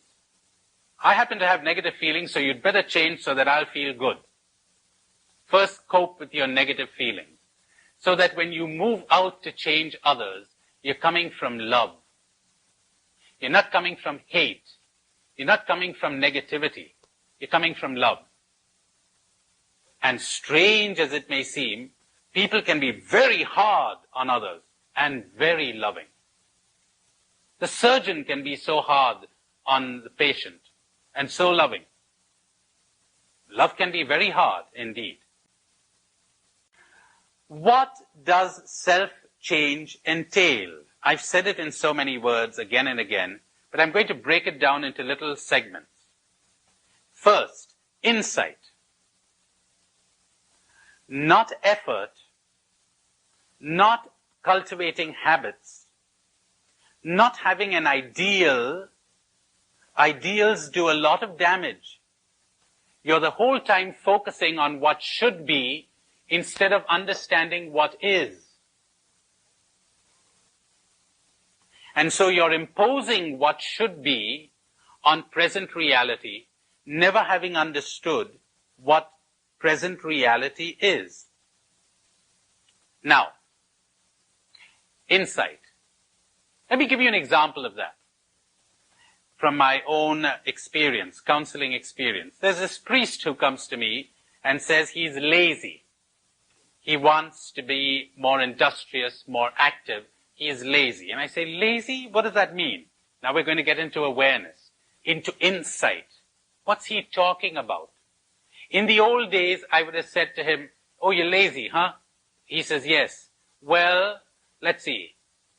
Why don't you do this? Why don't you make a list of things you want to do every day? And then every night you tick them off. That'll give you a good feeling. And then, so build up a habit. Or I might say to him, who's your ideal? Who's your patron saint? He says, St. Francis Xavier. Now see how much that guy worked? You got to meditate on your ideal, and that will get you moving, etc. Now that's one way of going about it, but I'm sorry to say, it's superficial. Making him use his willpower, his effort, etc., doesn't last very long. His behavior may change, but he does not. Let's move in the other direction. I say to him, lazy? What's that? You know, there are about 500 million types of laziness. Let's hear what your type of laziness. Would you describe what you mean when you're talking about laziness? He says, well, you know, I never get anything done. Uh-huh. You don't feel like doing anything. That's right, I don't feel like doing anything. You mean right from the moment you get up in the morning? Yes. He says, you know, I wake up in the morning and nothing worth getting up for. He says, that's right, nothing worth getting up for. You're depressed. He says, you could call it that. I'm depressed. So I've sort of withdrawn. Have you always been like this? Well, not always. When I was younger, I was more active. When I was in the seminary, I was full of life. When did this begin? Oh, about 3 years ago, 4 years ago. Anything happen? He's thinking. Well, if you have to think so much, nothing special could have happened 4 years ago. How about the year before that? What happened? He said, well, I was ordained. Anything happen in your ordination year? No, well, there was a little thing, the final examination in theology, you know, I failed and was a bit of a disappointment, but I've gotten over it, it's all right. What happened? He says, well, the bishop was planning to send me to Rome to eventually teach in the seminary, and, well, I rather liked the idea, but since I failed in the examination, he changed his mind, he sent me to this parish. He said, actually, that was an injustice, because the man on the board, he was, oh, he's getting worked up now. There's anger there. He hasn't gotten over it. We've got to work through that. He's disappointed. It's useless preaching him a sermon.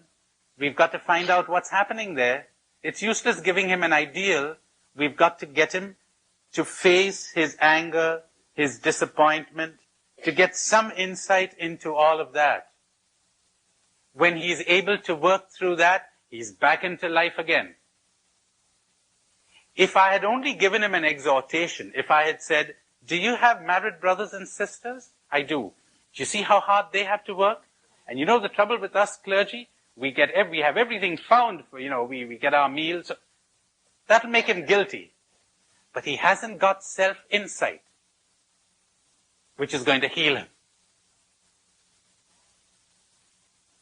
So that's the first thing, the marvels of psychological insight. Now there's a great boon in psychology. Great help. Modern psychology is indeed a great help to understand how our emotions keep tying us into all kinds of situations. Not really necessary. It isn't too difficult to unearth his addiction, his attachment. There's another great help. Understanding. Did you really think this was going to make you happy? You just assumed it was going to make you happy. Why did you want to teach in the seminary? Because you wanted to be happy. You thought that being a professor, having a certain status and prestige, would make you happy. Would it? Understanding is called for there. Or the other thing that I told you the other day, when I made the distinction between I and me. There's a great help too. Disidentify what's going on. After we've unearthed what's causing your depression, that's not difficult to see at all. Meditating and imitating externally the behavior of Jesus is no help. It's not a question of imitating Christ. It is a question of becoming what Jesus was. It's a question of becoming Christ, becoming aware, understanding what's going on within you. You know, all the other methods we use for self-change could be compared to pushing a car. Let's suppose you have to go from here to, what shall we say, to Syracuse. I have to go from here to Syracuse. The car breaks down somewhere. Say, well, too bad. The car's broken down. We roll up our sleeves and begin to push the car. And we push and we push and we push and we push till we get to Syracuse. Say, well, we made it. Where do we go next? St. Louis. Oh God, St. Louis. We roll up our sleeves and push it all the way to St. Louis. You say, hey, you're making a mess of your life. Yes, but we got there, didn't we? But you call this life? You know what you need? You need an expert. You need a mechanic. Lift the hood. Say, hey, you got to change your spark plug. That's what we do. Turn the ignition key and the car's moving. You need the expert. You need understanding. You need insight. You need awareness. You don't need pushing. You don't need effort. That's why people are so tired. People are so weary. This afternoon, I'll tell you the root of the whole thing. You were trained, and I was trained, to be dissatisfied with ourselves. That's where the thing is. That's where the evil comes from psychologically. We're always dissatisfied. We're always discontent. We're always pushing. So go on, make more efforts. More and more efforts. There's always that conflict inside. But there's very little understanding. I told you about those red letter days in my life. One of them was in Chicago. One was in Spain. And the third one was in India. It was a great day, really. It was the day after I was ordained. And I sat in a confessional. We had a very saintly Jesuit priest in our parish. Spanish priest. I remember the day I went to the novitiate. I thought I'd better make a clean breast of everything and, confess everything. So when I go to the novitiate, I'll be nice and clean. And I won't have to tell the novice master anything, all right. And old Soler, he'd have crowds of people outside lining up his confessional because he'd have a violet curtain. And I don't know where he got this, a violet-colored handkerchief, which he'd cover his eyes with. And he'd just mumble something and give you a penance and send you away. And he'd only met me a couple of times, once. He'd call me Anthony, so all right. So he met me in I thought I'll go to Soler. I stood in line. When my turn came, I changed my voice. And I said, it's, quite a while since I've been to confession. He listened to me patiently, and he gave me my penance. And he gave me the absolution. And he said, Anthony, when are you... Oh, God. When are you going to the novitiate? Oh. Well, I went to this place the day after my ordination. He said, you want to hear confessions? I said, yeah, all right. So he said, go and sit in my confessional. I thought, the holy man, I'm going to sit in his confessional. I heard confessions for 3 hours. It was Palm Sunday. We had the Easter crowd coming in. I came out depressed. Not at what I had heard, because I'd been led to expect that. And having some inkling of what was going on in my own heart, I was shocked by nothing. You know what depressed me? the realization that I'd give them that little pious advice, now pray to the Blessed Mother, she loves you, and remember that God is on your side. But what was I saying? Were these pious platitudes any cure for cancer, really? And this is cancer I'm dealing with. And I swore a mighty oath to myself that day, I'll learn,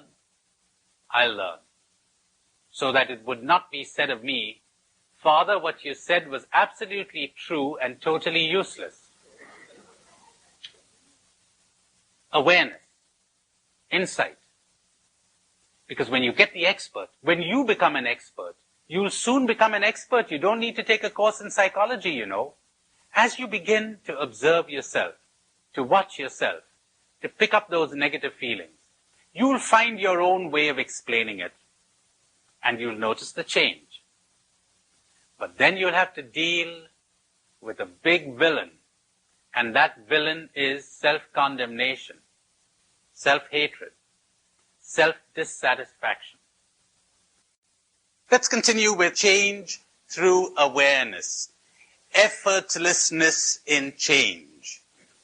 I thought of a nice image for that. The sailboat. You have a sailboat with a mighty wind in its sails, and it glides along so effortlessly. And the boatman, what does he have to do? Nothing but steer. He makes no effort. He doesn't push the boat. That's something of an image of what happens when change comes about through awareness, through understanding. Plenty of quotes today. I was going through some of my notes this afternoon, and I found some quotes that fit pretty well with what I've been saying this morning, so I thought I'd read them to you. Listen to this one. There is nothing so cruel as nature. In the whole universe, there is no escape from it. And yet, it is not nature that does the injury, but the person's own heart. Does that make sense? It isn't nature that does the injury, but the person's own heart. You know the story of Paddy who fell from the scaffolding and got a good bump? He was working on that building, and they said, did the fall hurt you, Paddy? And Paddy says, no, it was the stop that hurt, not the fall. When you cut water, the water doesn't get hurt. When you cut something that's solid, it breaks. You got solid attitudes inside. You've got solid illusions inside. That's what bumps against nature. That's where you get hurt. That's where the pain comes. Beginning to make sense? My, I've been talking about nothing else these days. You pick up your addictions. You pick up your illusions. You identify yourself with the me. You're going to get hurt. You're going to experience pain. So that's where it comes from. How come you experience so much pain in this situation, someone else doesn't? Same situation, different heart, different outlook, different attitude. Change your attitude. Something will happen. Here's a lovely one. These are mostly from Oriental sages. Don't even remember from whom. It really doesn't matter. Like in the Bible, the author doesn't matter. What is said is what matters. If the eye is unobstructed, the result is sight. If the ear is unobstructed, the result is hearing. If the nose is unobstructed, the result is a sense of smell. If the mouth is unobstructed, the result is a sense of taste. If the mind is unobstructed, the result is wisdom. When you drop those barriers that you have erected through your concepts and conditionings, wisdom is not something acquired. Wisdom is not experience. Wisdom comes from not being influenced by experience. Wisdom is not applying yesterday's solution to today's problem. As somebody said to me when I was doing my degree in psychology in Chicago years ago, someone said, frequently in the life of a priest, 50 years experience is 1 year's experience repeated 50 times. You got the same solutions. This is the way to deal with the alcoholic. This is the way to deal with priests. This is the way to deal with sisters. This is the way to deal with the divorcee. That isn't wisdom. Wisdom is to be sensitive to this situation, to this person, uninfluenced by any carryover from the past. No residue from the experience of the past. Quite unlike what most people are accustomed to thinking. I would add another sentence to the ones I've read. When the heart is unobstructed, the result is love. Now, I've been talking a great deal about love these days, and I told you there's nothing that can be said really about love. We can only speak of non-love and drop that. We can only speak of addictions and drop that. But of love itself, nothing may be said explicitly. How would I describe that? You know what I decided to do? I hope it'll go down well with you. I decided to give you one of those meditations I'm writing in a new book of mine, one of those reflections. I'll read it to you slowly, and you meditate on it as we go along, because I've got it put down rather pithily there, and I could get that done in 3 or 4 minutes. Otherwise, it would take me half an hour. Let's try it out, shall we? Okay. It's a comment on a gospel sentence. And the sentence is, most of these reflections I've written in this book deal with gospel reflections. I was just thinking this morning of another nice reflection. This one comes from Plato, by the way. One cannot make a slave of a free person. For a free person is free even in prison. Or rather, one cannot make a slave of a wise person. Does that ring a bell? If someone forces you to go 1 mile, go 2. You think you've made a slave out of me, putting a load on my back? You haven't. Exactly what I was talking about all of these days. You're trying to change exterior reality. My dear, if you need to be out of prison in order to be free, you are a prisoner indeed. Freedom is not in exterior circumstances. Freedom resides in the heart. And when you have attained wisdom, who can enslave you? And you're out of prison and enslaved by your addictions and your attachments and your conditionings and your negative emotions. You call yourself free? Aha, there it is. Now listen to this gospel sentence. He sent the people away. After doing that, he went up to the mountain to pray alone. It grew late, and he was there all by himself. That's what love is all about. Has it ever occurred to you that you can only love when you are alone? What does it mean to love? It means to see a person, a thing, a situation as it really is and not as you imagine it to be. And to give it the response that it deserves. You can hardly be said to love what you do not even see. And what prevents us from seeing? Our conditioning, our concepts, our categories, our prejudices, our projections, the labels that we have drawn from our culture and from our past experiences.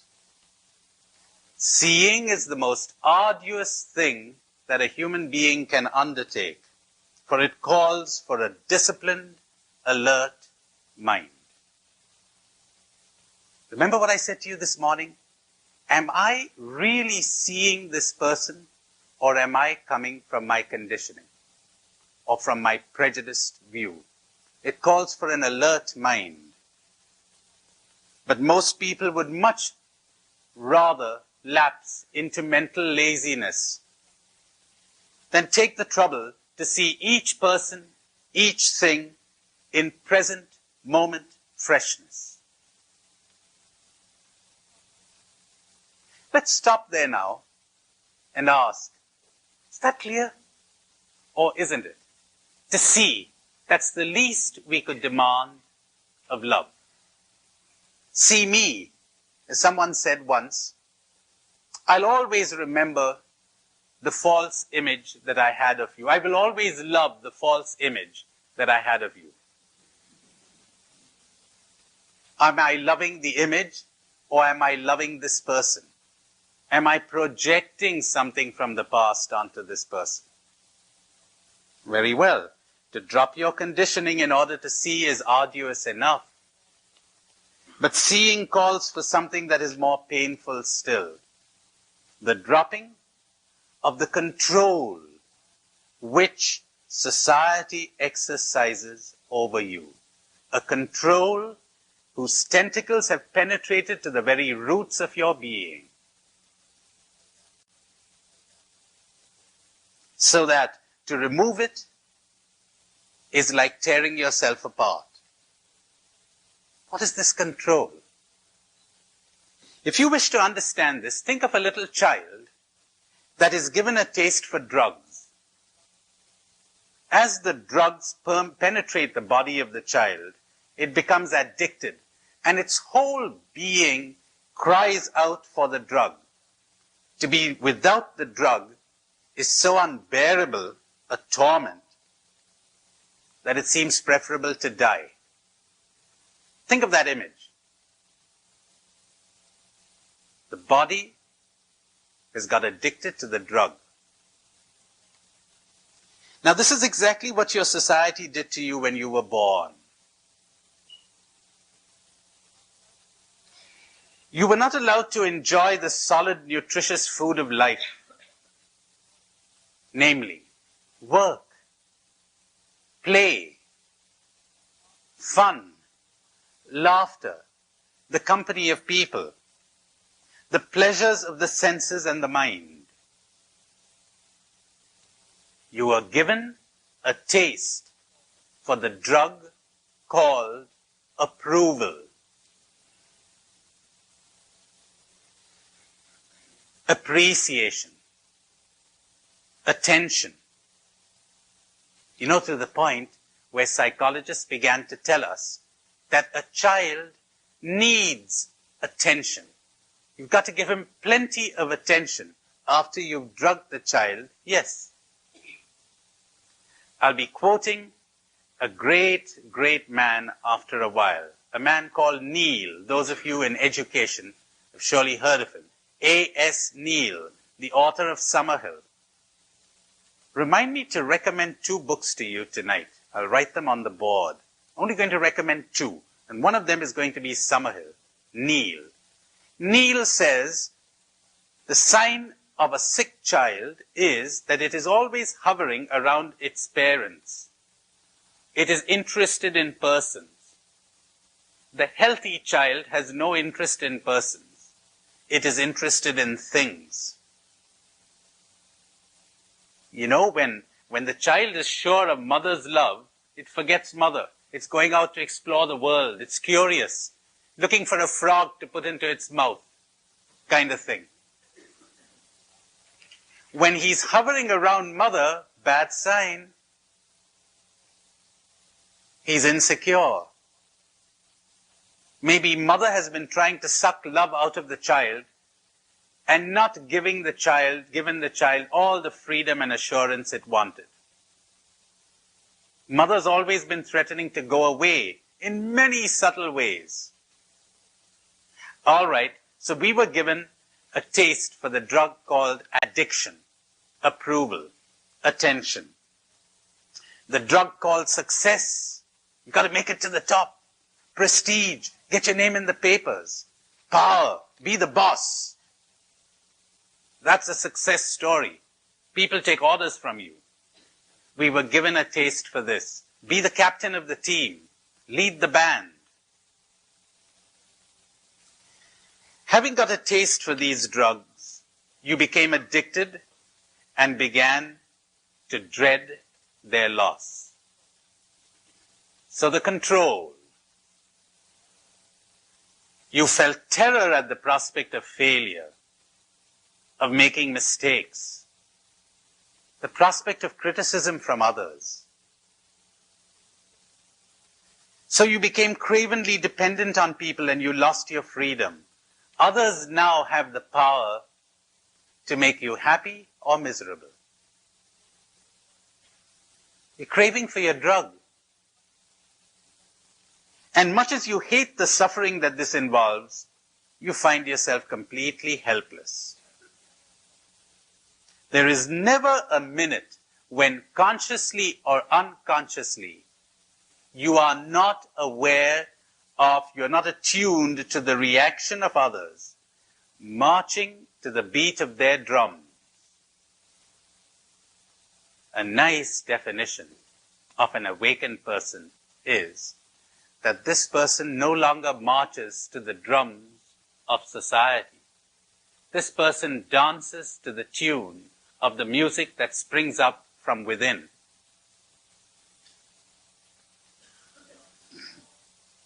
When you are ignored or disapproved of, you experience a loneliness so unbearable that you crawl back to people to beg for the comforting drug called support, encouragement, reassurance. To live with people in this state involves a never-ending tension. Have you ever paused to think of that? Living with people is tension. Sartre, hell is the other. How true when you are in this state of dependence, but how true? You've always got to be on your best behavior. You can never let your hair down. You've got to live up to expectations. You're always tense. To be with people is to live in tension. To be without them brings the agony of loneliness. You miss them. You have lost your capacity to see them exactly as they are and to respond to them accurately because your perception of them is clouded by the need to get your drug. You see them in as much as they are a support for getting your drug or a threat to having your drug removed. You're always looking at people, consciously or unconsciously, through these eyes. Will I get what I want from them? Will I not get what I want from them? And if they can neither support nor threaten my drug, I'm not interested in them. That's a horrible thing to say, but my dear friends, I wonder if there's anyone in this room of whom this cannot be said. If we really dropped our illusions, inasmuch as they can give me what I want or deprive me of what I want, I'm interested. I'm alert. Otherwise, not much interest or no interest at all. The consequence of this is terrifying and unescapable. You have lost your capacity to love. You need awareness and you need nourishment. You need good, healthy nourishment. Learn to enjoy the solid food of life. Good food, that too. Good wine, good water. Taste. Lose your mind and come to your senses. That's good, healthy nourishment. The pleasures of the senses and the pleasures of the mind. Good reading, when you enjoy a good book or a real good discussion. Thinking, marvelous. See, unfortunately, people have gone crazy and they're getting more and more addicted because they do not know how to enjoy the lovely things of life. So they're going in for greater and greater artificial stimulants. Some years ago, President Carter, during the oil crisis, made an appeal to Americans everywhere to go in for austerity. I thought to myself, he shouldn't tell them to be austere. He should tell them to really enjoy things.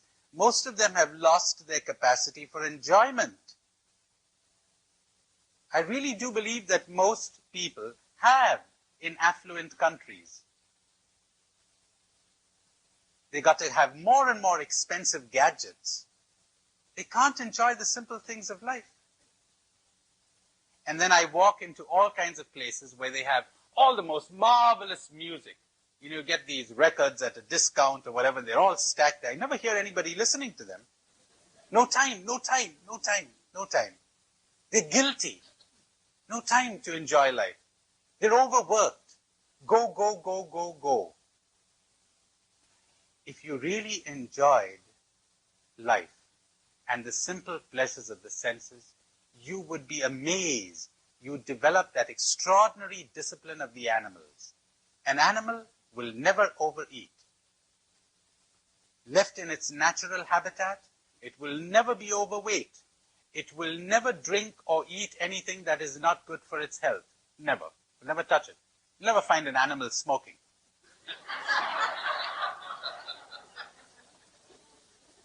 It always exercises as much as it needs. Look at your cat after it's had its little breakfast. Look how it relaxes and see how it springs into action. Look at the suppleness of its limbs and the aliveness of its body. We've lost that. We got lost in our minds and our ideas and our ideals and so on. And it's always go, go, go. And we've got an inner self-conflict which the animals don't have. And we're always condemning ourselves and making ourselves guilty. You know what I'm talking about, because I could have said of myself what one Jesuit friend said to me some years ago. Take that plate of sweets away, because in front of a plate of sweets or chocolates, I lose my freedom. He said, and that was true of me too. I lost my freedom in front of all kinds of things. No more, no more. I'm satisfied with very little, and I enjoy it intensely. When you've enjoyed it intensely, you need very little. But you've lost your capacity for enjoyment. You're never there. It's like people who are busy planning their vacation, and they spend months planning it.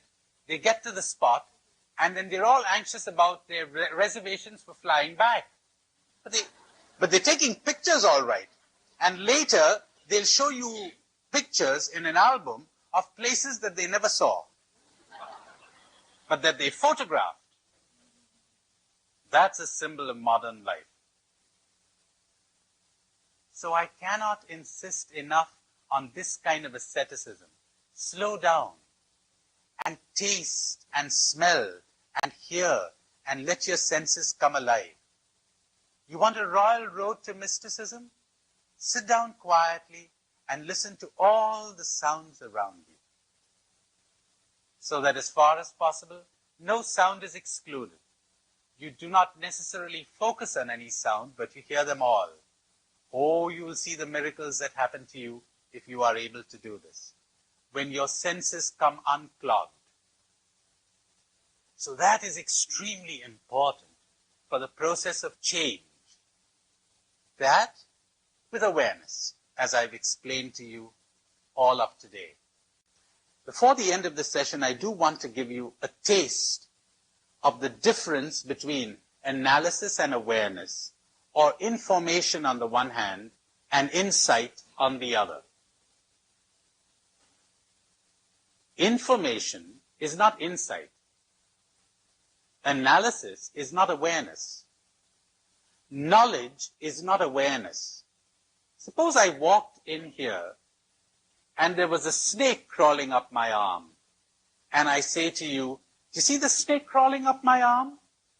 I just checked in an encyclopedia, the Encyclopedia Britannica, before coming into the session, and I find that this snake is known as a Russell's viper. if it bit me, I would die inside of half a minute. Would you kindly suggest ways and means by which I could get rid of this creature that's crawling up my arm? Who talks like this? I got the information, but I got no awareness. I'm destroying myself through alcohol. Would you kindly suggest ways and means I could get rid of this? This guy got no awareness. He knows he's destroying himself, but he's not aware of it. If he were aware of it, it would drop that minute. If I were aware of what this thing was, I wouldn't brush it off my arm. It would get brushed off through me. That's what I'm talking about. That's the change I'm talking about. You don't change yourself. It's not me changing me. Change takes place through you, in you. That's about the most adequate way I can express it. You see change take place in you, through you, in your awareness. It happens. You don't do it. When you're doing it, bad sign, won't last.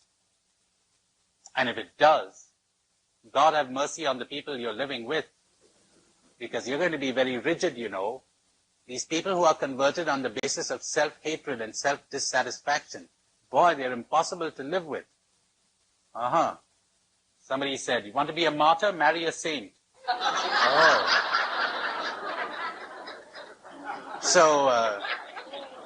So God have mercy on all of us if the change lasts. Because you're so rigid on yourself, you're going to be rigid on everyone else. But in awareness, you keep your softness, your suppleness, your gentleness, your openness, your flexibility. And you don't push. Change occurs. Remember an alcoholic priest telling us in Chicago, when I was studying my psychology there, he said, you know, I had all the information, and I knew that the alcohol was killing me. And believe me, nothing changes an alcoholic, not the love of his wife or the love of his kids, and he does love them, but it doesn't change him. But he said, I discovered one thing that changed me. I was lying in a gutter one day. There was a slight drizzle. I was in the bad books of the Archbishop again. We had been friends before. Not too friendly now anymore. But all of that did not affect me. But he said, in that moment, I opened my eyes, and I saw that this was killing me. But I saw it. I've never had the desire to touch a drop after that. He said, as a matter of fact, I've even drunk a bit after that, but never more than I needed, or never enough to damage me. I couldn't do it. I just cannot do it. I've seen. I've been aware. That's what I'm talking about. Awareness. Not information. Awareness. A friend of mine who was given to excessive smoking said, you know, he had all kinds of little jokes. He'd say, oh, come on, they tell us that tobacco kills people. Look at the ancient Egyptians. They're all dead and none of them smoked. They're all dead. So that kind of thing. Well, one day he was having trouble with his lungs. He went to our Cancer Research Institute in Bombay, which is pretty well equipped. He went there, and the doctor said, Father, you've got 2 patches on your lungs. It could be cancer. You'll have to come back next month. You know, he never touched a cigarette after that. He knew it could kill him before. Now he was aware that it could kill him. That's the difference. The founder of my religious order, St. Ignatius, has a nice expression for that. He says, he calls it tasting and feeling the truth. Not knowing it, but tasting and feeling it. Getting a feel for it. When you get a feel for it, you change.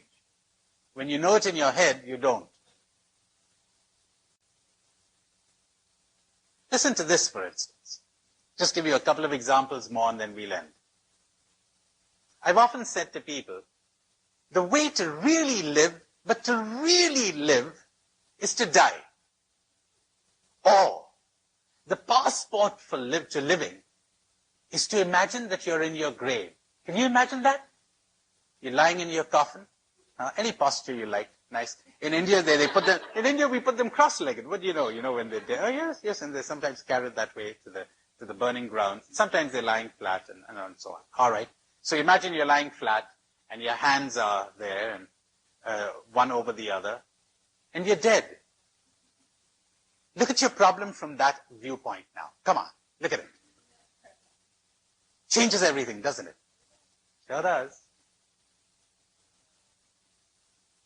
Or, as someone says, you know, it really bothers me that after 100 million years, no one except a handful will probably remember me, says this guy. What does he think he is after 100 million years? But anyway, now,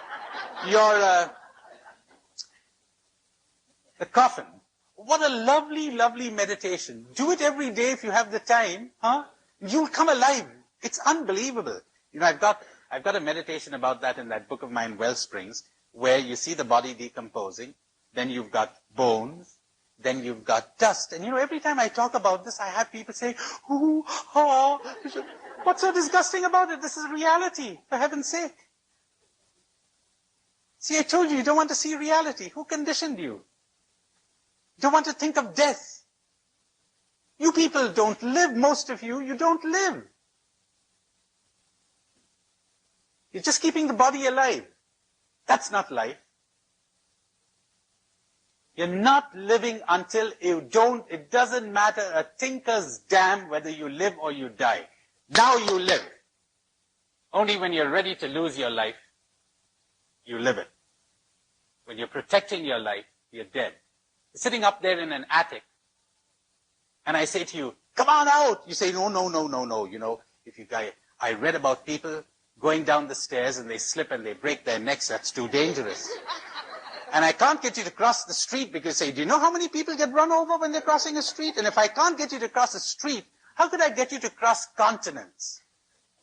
And if I can't get you to peep out of your little narrow beliefs and convictions and take a look at another world, you're dead. You're completely dead. Life has passed you by. You sat in your little prison. You're scared. You're frightened. You're frightened you lose your God. You lose your religion. You lose your friends. You lose your health. You lose all kinds of things. Life is for the gambler. It really is. That's what Jesus was saying. You're ready to risk it. And you know when you're ready to risk it? When you found it. When you know that this thing that people call life is not really life. You found something else. When you have seen something else, and it doesn't matter whether you live or die. Everywhere I go, it seems to matter so much to keep people in a state, in a vegetable state. You know, it's like when the body perishes, life disappears. So people frequently mistake keeping the body alive with living. It's not the same as living. Now, love the thought of death.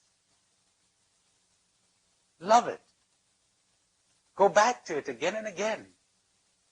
Think of the loveliness of that corpse, of that skeleton, of those bones crumbling, till you got a handful of dust. And from there now, look at your life. What a relief. What a relief. Most of you probably don't even know what I'm talking about. You're too frightened to think of it. Probably. But it's such a relief, you know, when you can look back on life from that perspective.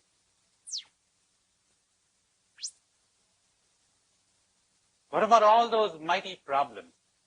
Or visit a graveyard. It's an enormously purifying and beautiful experience. You walk there. Why are you so frightened of reality?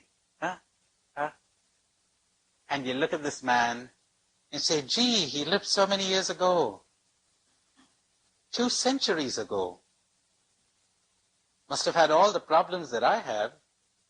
He must have had lots of sleepless nights over stupidities like me. How crazy. We live for such a short time. And then, as that Italian poet says, we live in a flash of light. And evening comes and it is night forever. It's only a flash, and we waste it. We waste it with our anxieties and our worries and our concerns needs and our burdens.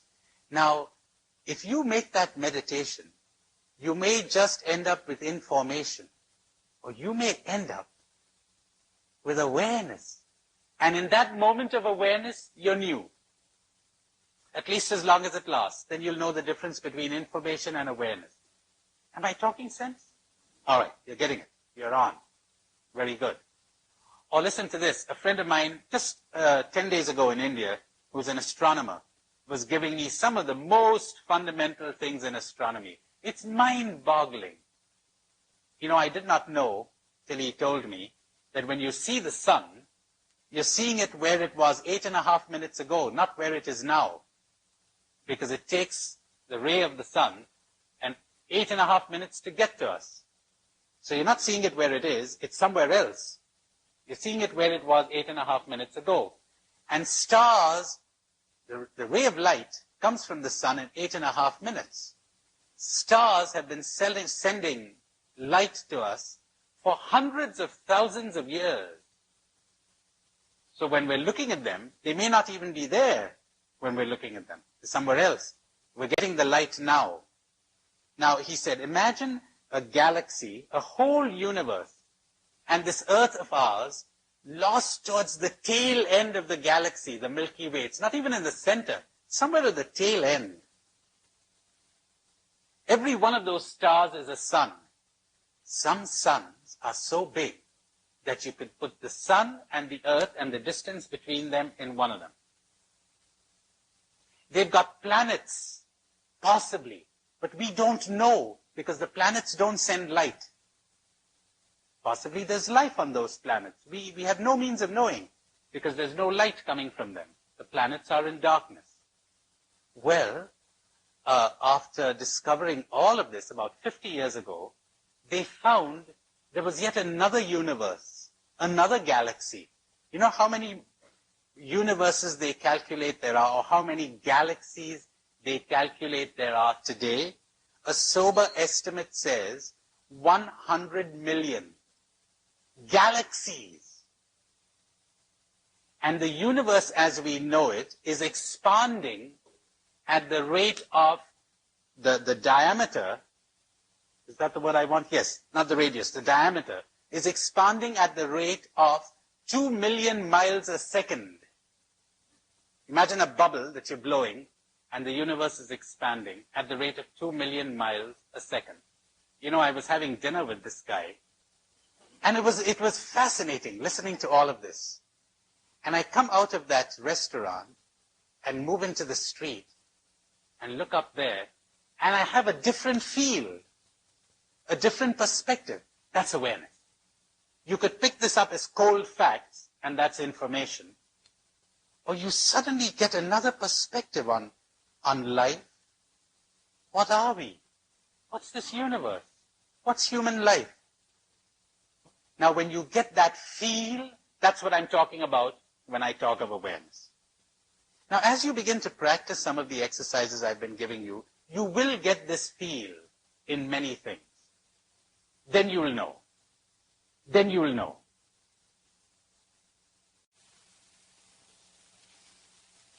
If you wish to love, you must learn to see again. And if you wish to see, you must give up your drug. As simple as that. Give up your dependence. You must tear away from your being the tentacles of society that have penetrated to the marrow. You must drop out. Externally, everything will go on before. You will continue to be in the world, but will no longer be of it. Because in your heart, you will now be free at last and utterly alone. It is only in this aloneness, in this utter solitude, that dependence on your drug will die. Incidentally, aloneness means not having the company of people. It means not depending emotionally anymore. For this aloneness, you don't go to the desert. You're right in the middle of people. You're enjoying them immensely. But they no longer have the power to make you happy or miserable. That's what aloneness means. So, in this solitude, your dependence dies and the capacity to love is born. For one no longer sees others as means of satisfying one's addiction. Only someone who has attempted this knows the terror of the process. It is like inviting yourself to die. It is like asking the poor drug addict to give up the only happiness he has ever known and to replace it with the taste for bread and fruit and the clean, fresh morning air and the sweetness of the water from the mountain stream. While he is struggling with his withdrawal symptoms and with the emptiness that he experiences within himself now that his drug is gone.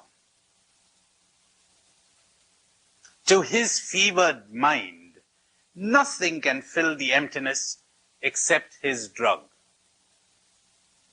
Can you imagine a life in which you refuse to enjoy, to take pleasure in a single word of approval and appreciation? Or to rest your head on anyone's shoulder for support? A life in which you depend on no one emotionally, so no one has the power to make you happy or miserable anymore? You refuse to need any particular person or to be special to anyone or to call anyone your own. Even the birds of the air have their nests and the foxes their holes. But you will have nowhere to rest your head in your journey through life. If you ever get to this stage, you will at last know what it means to see with a vision that is clear and unclouded by fear or desire. Every word there is measured. To see at last with a vision that is clear and unclouded by fear or by desire. And you will know what it means to love. But to come to the land of love, you must pass through the pains of death. For to love persons means to have died to the need for persons and to be utterly alone. How would you ever get there? By a ceaseless awareness, by the infinite patience and compassion that you would have for a drug addict, by developing a taste for the good things of life, to counter the craving for your drug. What good things? The love of work, which you enjoy doing for love of itself, the love of laughter, and intimacy with people to whom you do not cling and on whom you do not depend emotionally, but whose company you enjoy. It will also help if you undertake activities that you can do with your whole being. I just said that. Activities that you so love to do that while you are engaged in them, success or recognition or approval simply do not mean a thing to you. It will help too if you return to nature. Send the crowds away, go up into the mountains, and silently commune with trees and flowers and animals and birds, with sea and clouds and sky and stars. Remember I told you yesterday what a spiritual exercise it is to gaze at things, to be aware of things around you. Hopefully, The word will drop. The concept will drop. And you will see. And you will make contact with reality. That is the cure for loneliness. Generally, we seek to cure our loneliness through emotional dependence on people and through gregariousness and noise. That is no cure. Get back to things. Get back to nature. Go up into the mountains. Then you will know that your heart has brought you into the vast desert of solitude. There is no one there at your side. Absolutely no one. At first, this will seem unbearable. But it is only because you are unaccustomed to aloneness. But if you manage to stay there for a while, the desert will suddenly blossom into love. Your heart will burst into song. And it will be springtime forever. It really will. The drug is out. You're free. Then you will understand, my dears, what freedom is, what love is, what happiness is, what reality is, what truth is, what God is. You will see, you will know, beyond those concepts, beyond your conditioning, beyond your addictions and your attachments. Does that make sense? Let me end this with a lovely story. There was a guy who invented the art of making fire. So he took these tools with him and went to a tribe up in the north where it is very cold, bitterly cold. And he taught the people how to make fire. The people were interested. And he showed them the uses to which you could put fire to. You could cook, you could keep yourself warm, etc. They were so grateful. They learnt the art of making fire, but before they could express their gratitude to the man, he disappeared. He wasn't concerned about getting their recognition or their gratitude. He was concerned about their well-being. And he went to another tribe, where again he began to show them the value of his invention. And people were interested there too, a bit too interested for the peace of mind of their priests, who began to notice that this man was drawing the crowds and they were losing their popularity. So they decided to make away with him, which they did. They poisoned him. They got rid of him. They stoned him. They crucified him. Put it any way you like. But they were afraid now that the people might turn against them. So they were very wily. You know what they did? They had a portrait made of the man. And they mounted it upon the main altar in the temple. And those instruments for making fire were placed there in front of the portrait.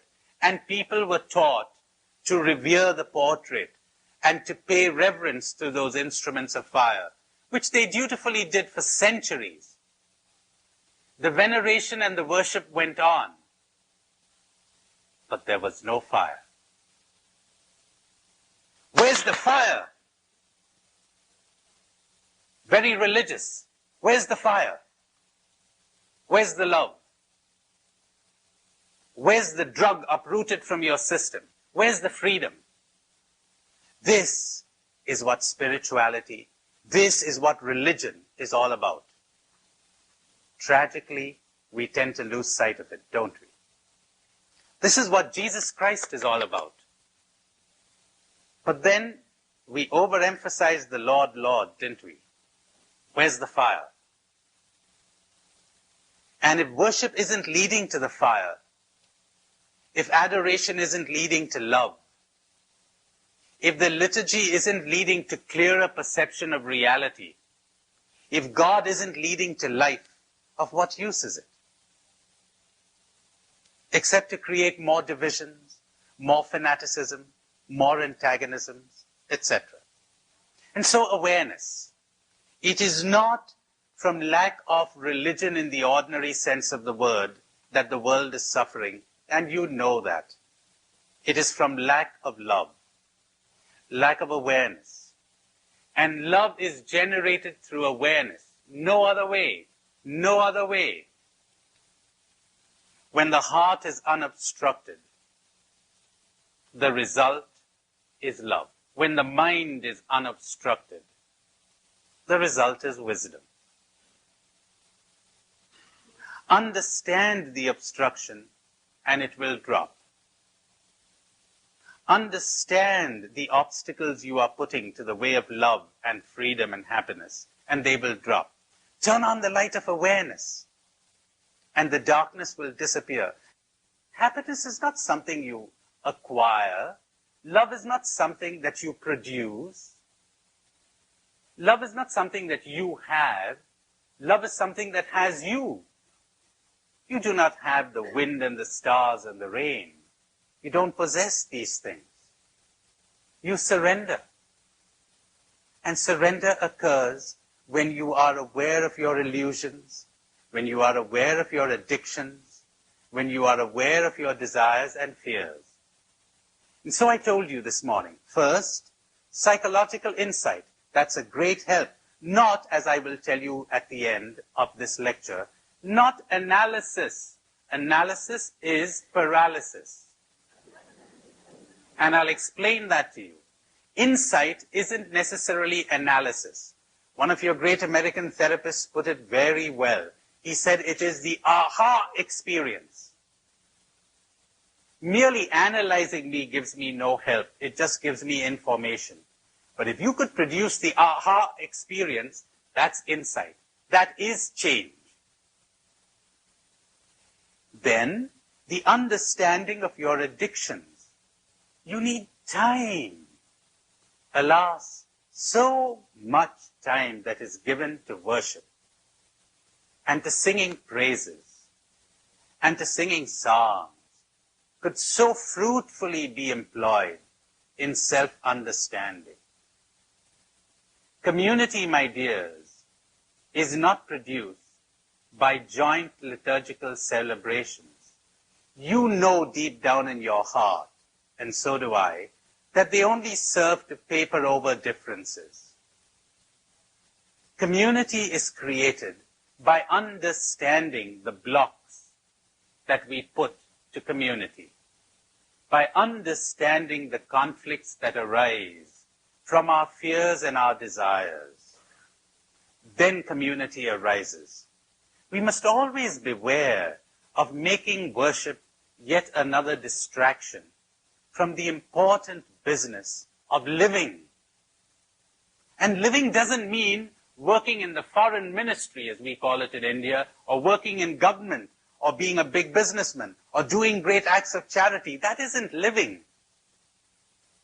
Living is to have dropped all the impediments and to live in present moment freshness. Look at the birds of the air. They do not toil and spin. That is living. Come alive. You're dead. I began by saying people are asleep. People are dead. Dead people running governments, dead people doing big business, dead people educating others. Come alive. Now, worship must help this, or else it's useless. And increasingly, you know this and so do I, we're losing the youth everywhere. They see this. They're not interested. They're not interested in having more fears and more guilt laid on them. They're not interested in more sermons and exhortations. But they are interested in, how can I love? Of course they are. How can I be happy? How can I live? How can I taste these marvelous things that the mystics tell us? So that's the second thing, understanding. Third, don't identify. Somebody asked me as I was coming up to the hall this afternoon, Do you ever feel low? Boy, do I feel low. I certainly do every now and then. I get my attacks of low feelings. But you know, they don't last. They really don't. What do? I told you. I gave you a 4-point program. Put it into action and see the results. It's miraculous. Don't identify. Here comes the low feeling. All right. Well, low, feeling low.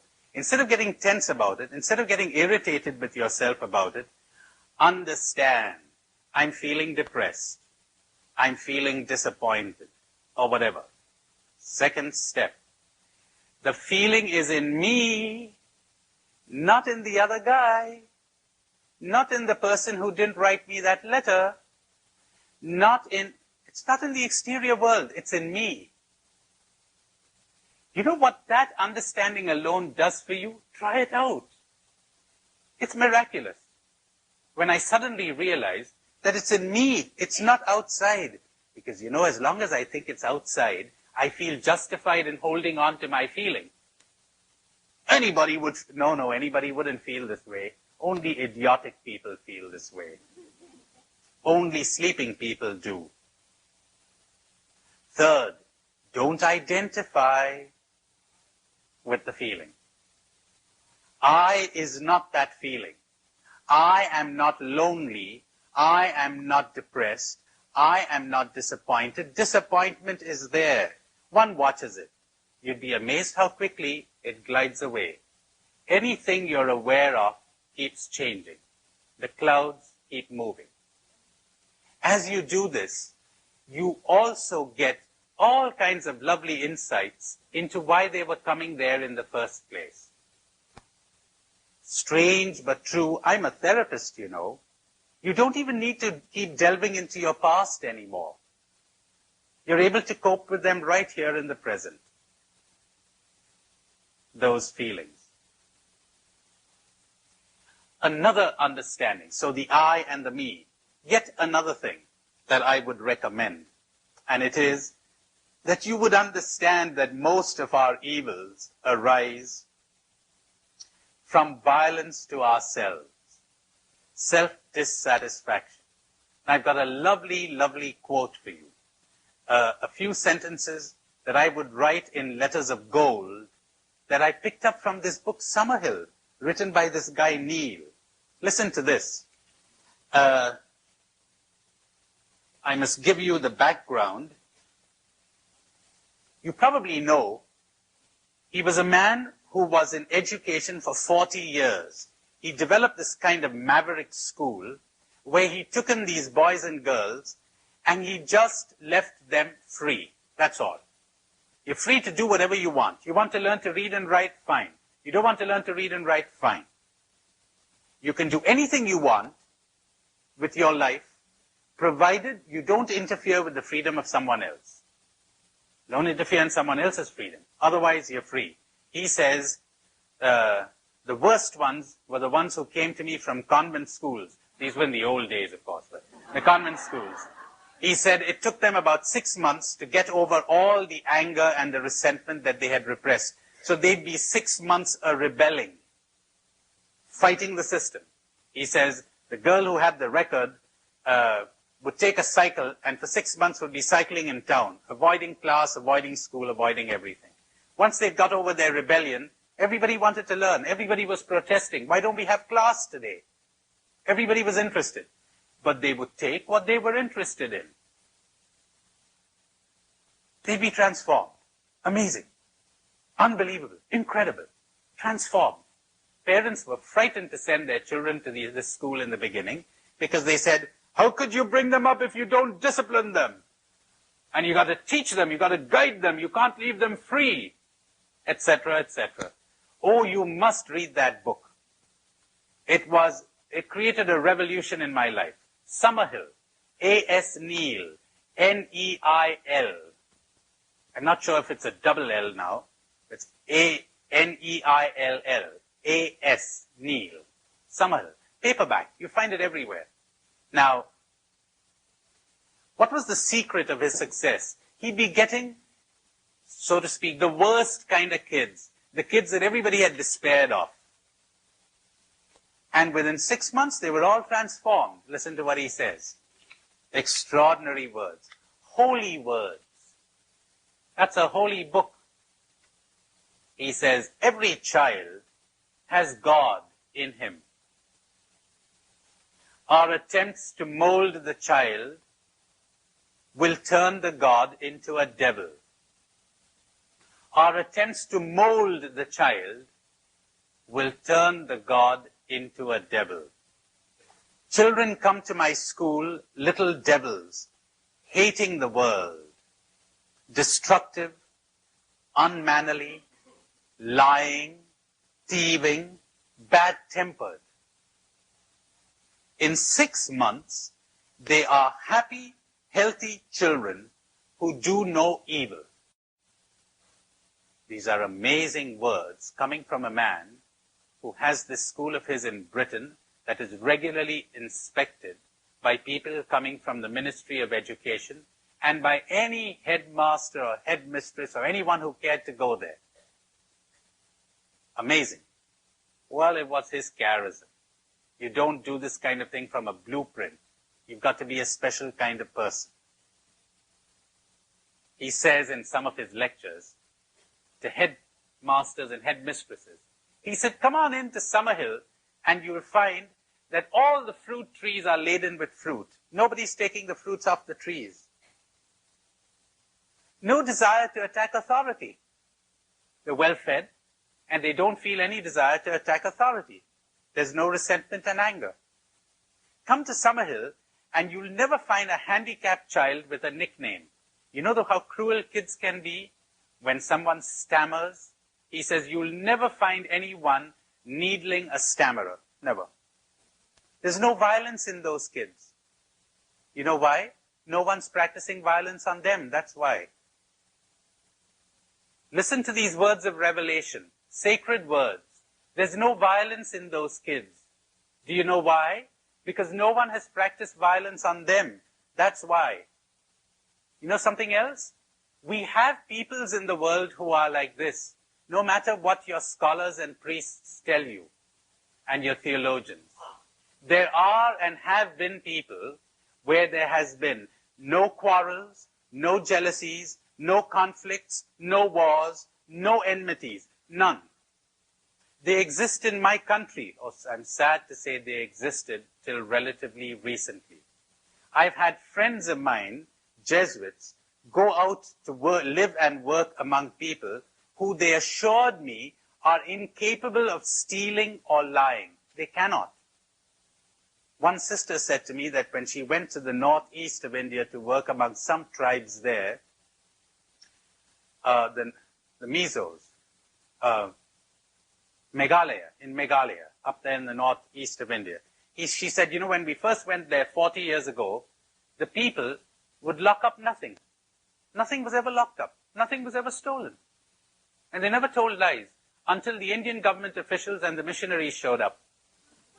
She said both. That's important to understand. We went there to reform them, to change them, to mold them. Every child has a God in him. Our attempts to mold the child will turn the God into a devil. Now you try to figure that one out. Why would this be? You know, there is that, I can't resist telling you this, cameras or no cameras. Listen to this. There is that lovely Italian film of Fellini, I think, 8 1/2. Now, I haven't seen it, but I read a book about it. And this guy describes a scene. In that scene, there's a Christian brother who's going out for a picnic or an excursion with a group of kids, I guess 8 to 10-year-old kids, boys. And they're on the beach, and this group of kids moves right on ahead while the brother comes and brings up the rear guard kind of with 3 or 4 kids with him. Now, these boys go on ahead, and they come across an old woman who's a whore. And they say to her, hi. And she says, hi. And they say, who are you? And she says, I'm a prostitute. They don't know what that is, but they pretend they do. And then they ask one of the guys who seems a bit more knowing than the others. He says, a prostitute is a woman who does certain things if you pay her. They say, would she do those things if we paid her? He said, yeah, why not? So they make a little collection, it seems, and they give her the money, and they say, would you do certain things now that we've given you the money? She says, yeah, sure, kids, what do you want me to do? Now, the only thing that occurs to the kids is, take your clothes off. So she does. Well, hey, look at that. Never seen it before. Now they want to, they don't know what else to do. They say, would you dance? She said, sure. So they all gather around and they're singing and clapping, and the old whore is, kind of moving her hand and so on. And they're enjoying themselves immensely. Now the brother sees that. He comes tearing down the beach. He breaks into the circle. He yells at the woman. He gets her to put her clothes on. And the author says, at that minute, the kids have been spoiled. Till then, they were innocent and beautiful. He spoiled them. I have a rather conservative missionary in India, a Jesuit brother of mine, who, well, not a blood brother, you understand, brother because Jesuit, who came to a workshop of mine, something like this, and I developed this theme over 2 days. Oh, he suffered. And he came to me at the end of the second day at night, and he said, Tony, I can't explain to you how much I'm suffering here, listening to you. I said, why, Stan? He said, you're reviving within me a question that I've suppressed for 25 years. It's a horrible question. And I said, what is it? And he said, again and again I have asked myself, have I not spoiled my people by making them Christians? He's none of your liberals. He isn't one of your liberals, by the way. He's an orthodox, pious, devout, conservative man. Have I not spoiled them by making them Christians? They were a happy, loving, simple, guileless people. Till I got there. You know the story of the American missioners who went to the South Sea Islands with their wives, Protestant missioners? They were horrified to see these women coming bare-breasted to church, and they insisted with their husbands that the women should be more decently dressed. So then they gave them shirts to wear, to put shirts on, I guess, so they could give their own hang-ups to the natives. Well, next Sunday, the women showed up with their shirts and 2 big holes cut out for comfort. Ah, yeah. For greater comfort, you understand. Ventilation, it's like, yes. They were all right. It's the missioners who were all wrong. They were all right. You read that book, Papillon? Papillon? All right. I wouldn't have believed a word of what that man was saying if I hadn't read studies in certain tribes. Not all tribes, unfortunately. Lots of tribes are very cruel and very inhuman. But you do run into places. Saw that movie, The Gods Must Be Crazy? That's what I'm talking about. That's what I'm talking about. Something like that. But what about progress, they say to me? To which I reply, progress? What are you talking about? You're talking about jumbo jets and putting people in space and Star Wars? You call that progress? Progress is love progress, idiot. Heart progress, idiot. That's what progress is. Did you forget that? Are we more loving? That's progress. Not have we created vehicles of greater speed and precision. That's not progress. So there it is. You know where, oh my goodness, I was reading Neil to you. I'm so sorry I got carried away. He says in 6 months, they are happy, healthy children who do no evil. These kids are not tribals. They're coming from so-called civilized society, whose parents were civilized barbarians. And they're the victims of these barbarians and this barbaric society, which has imposed all kinds of things on these poor kids. Well, in 6 months, they are happy, healthy children who do no evil. And now get ready for a shock. And I am no genius, says Neil. I am merely a man who refuses to guide the steps of children. How about that, huh? How about original sin, huh? How about the born evil, huh? Every child has a God in him. Our attempts to mold the child will turn the God into a devil. So I am no genius. I am merely a man who refuses to guide the steps of children. I let them form their own values. And the values are invariably good and social. Can you believe that? When a kid feels loved, which means when a kid feels you're on his side, you're on her side, she's okay, the kid doesn't experience any violence anymore. No fear, so no violence. Loving. The kid begins to treat others the way he or she has been treated. Understandably. You've got to read that book. You can make your Bible meditations on that. It's a holy book. It really is. Read it. It revolutionized my life. It revolutionized my dealings with people. And the miracles I began to see, it revolutionized my dealings with me. I began to understand all the self-dissatisfaction that had been ingrained into me. The competition, the comparison, the go on, you've got to improve, that's not enough, etc., etc., etc. And you mean if they hadn't pushed me, I wouldn't have been what I am? Did I need all that pushing? And anyway, who wants to be what I am? I want to be happy. I want to be holy. I want to be loving. I want to be at peace. I want to be free. I want to be human. All right. And then he adds, the religion that makes people good also makes people bad. But the religion known as freedom makes all people good, for it destroys the conflict that makes people bad, the self-conflict.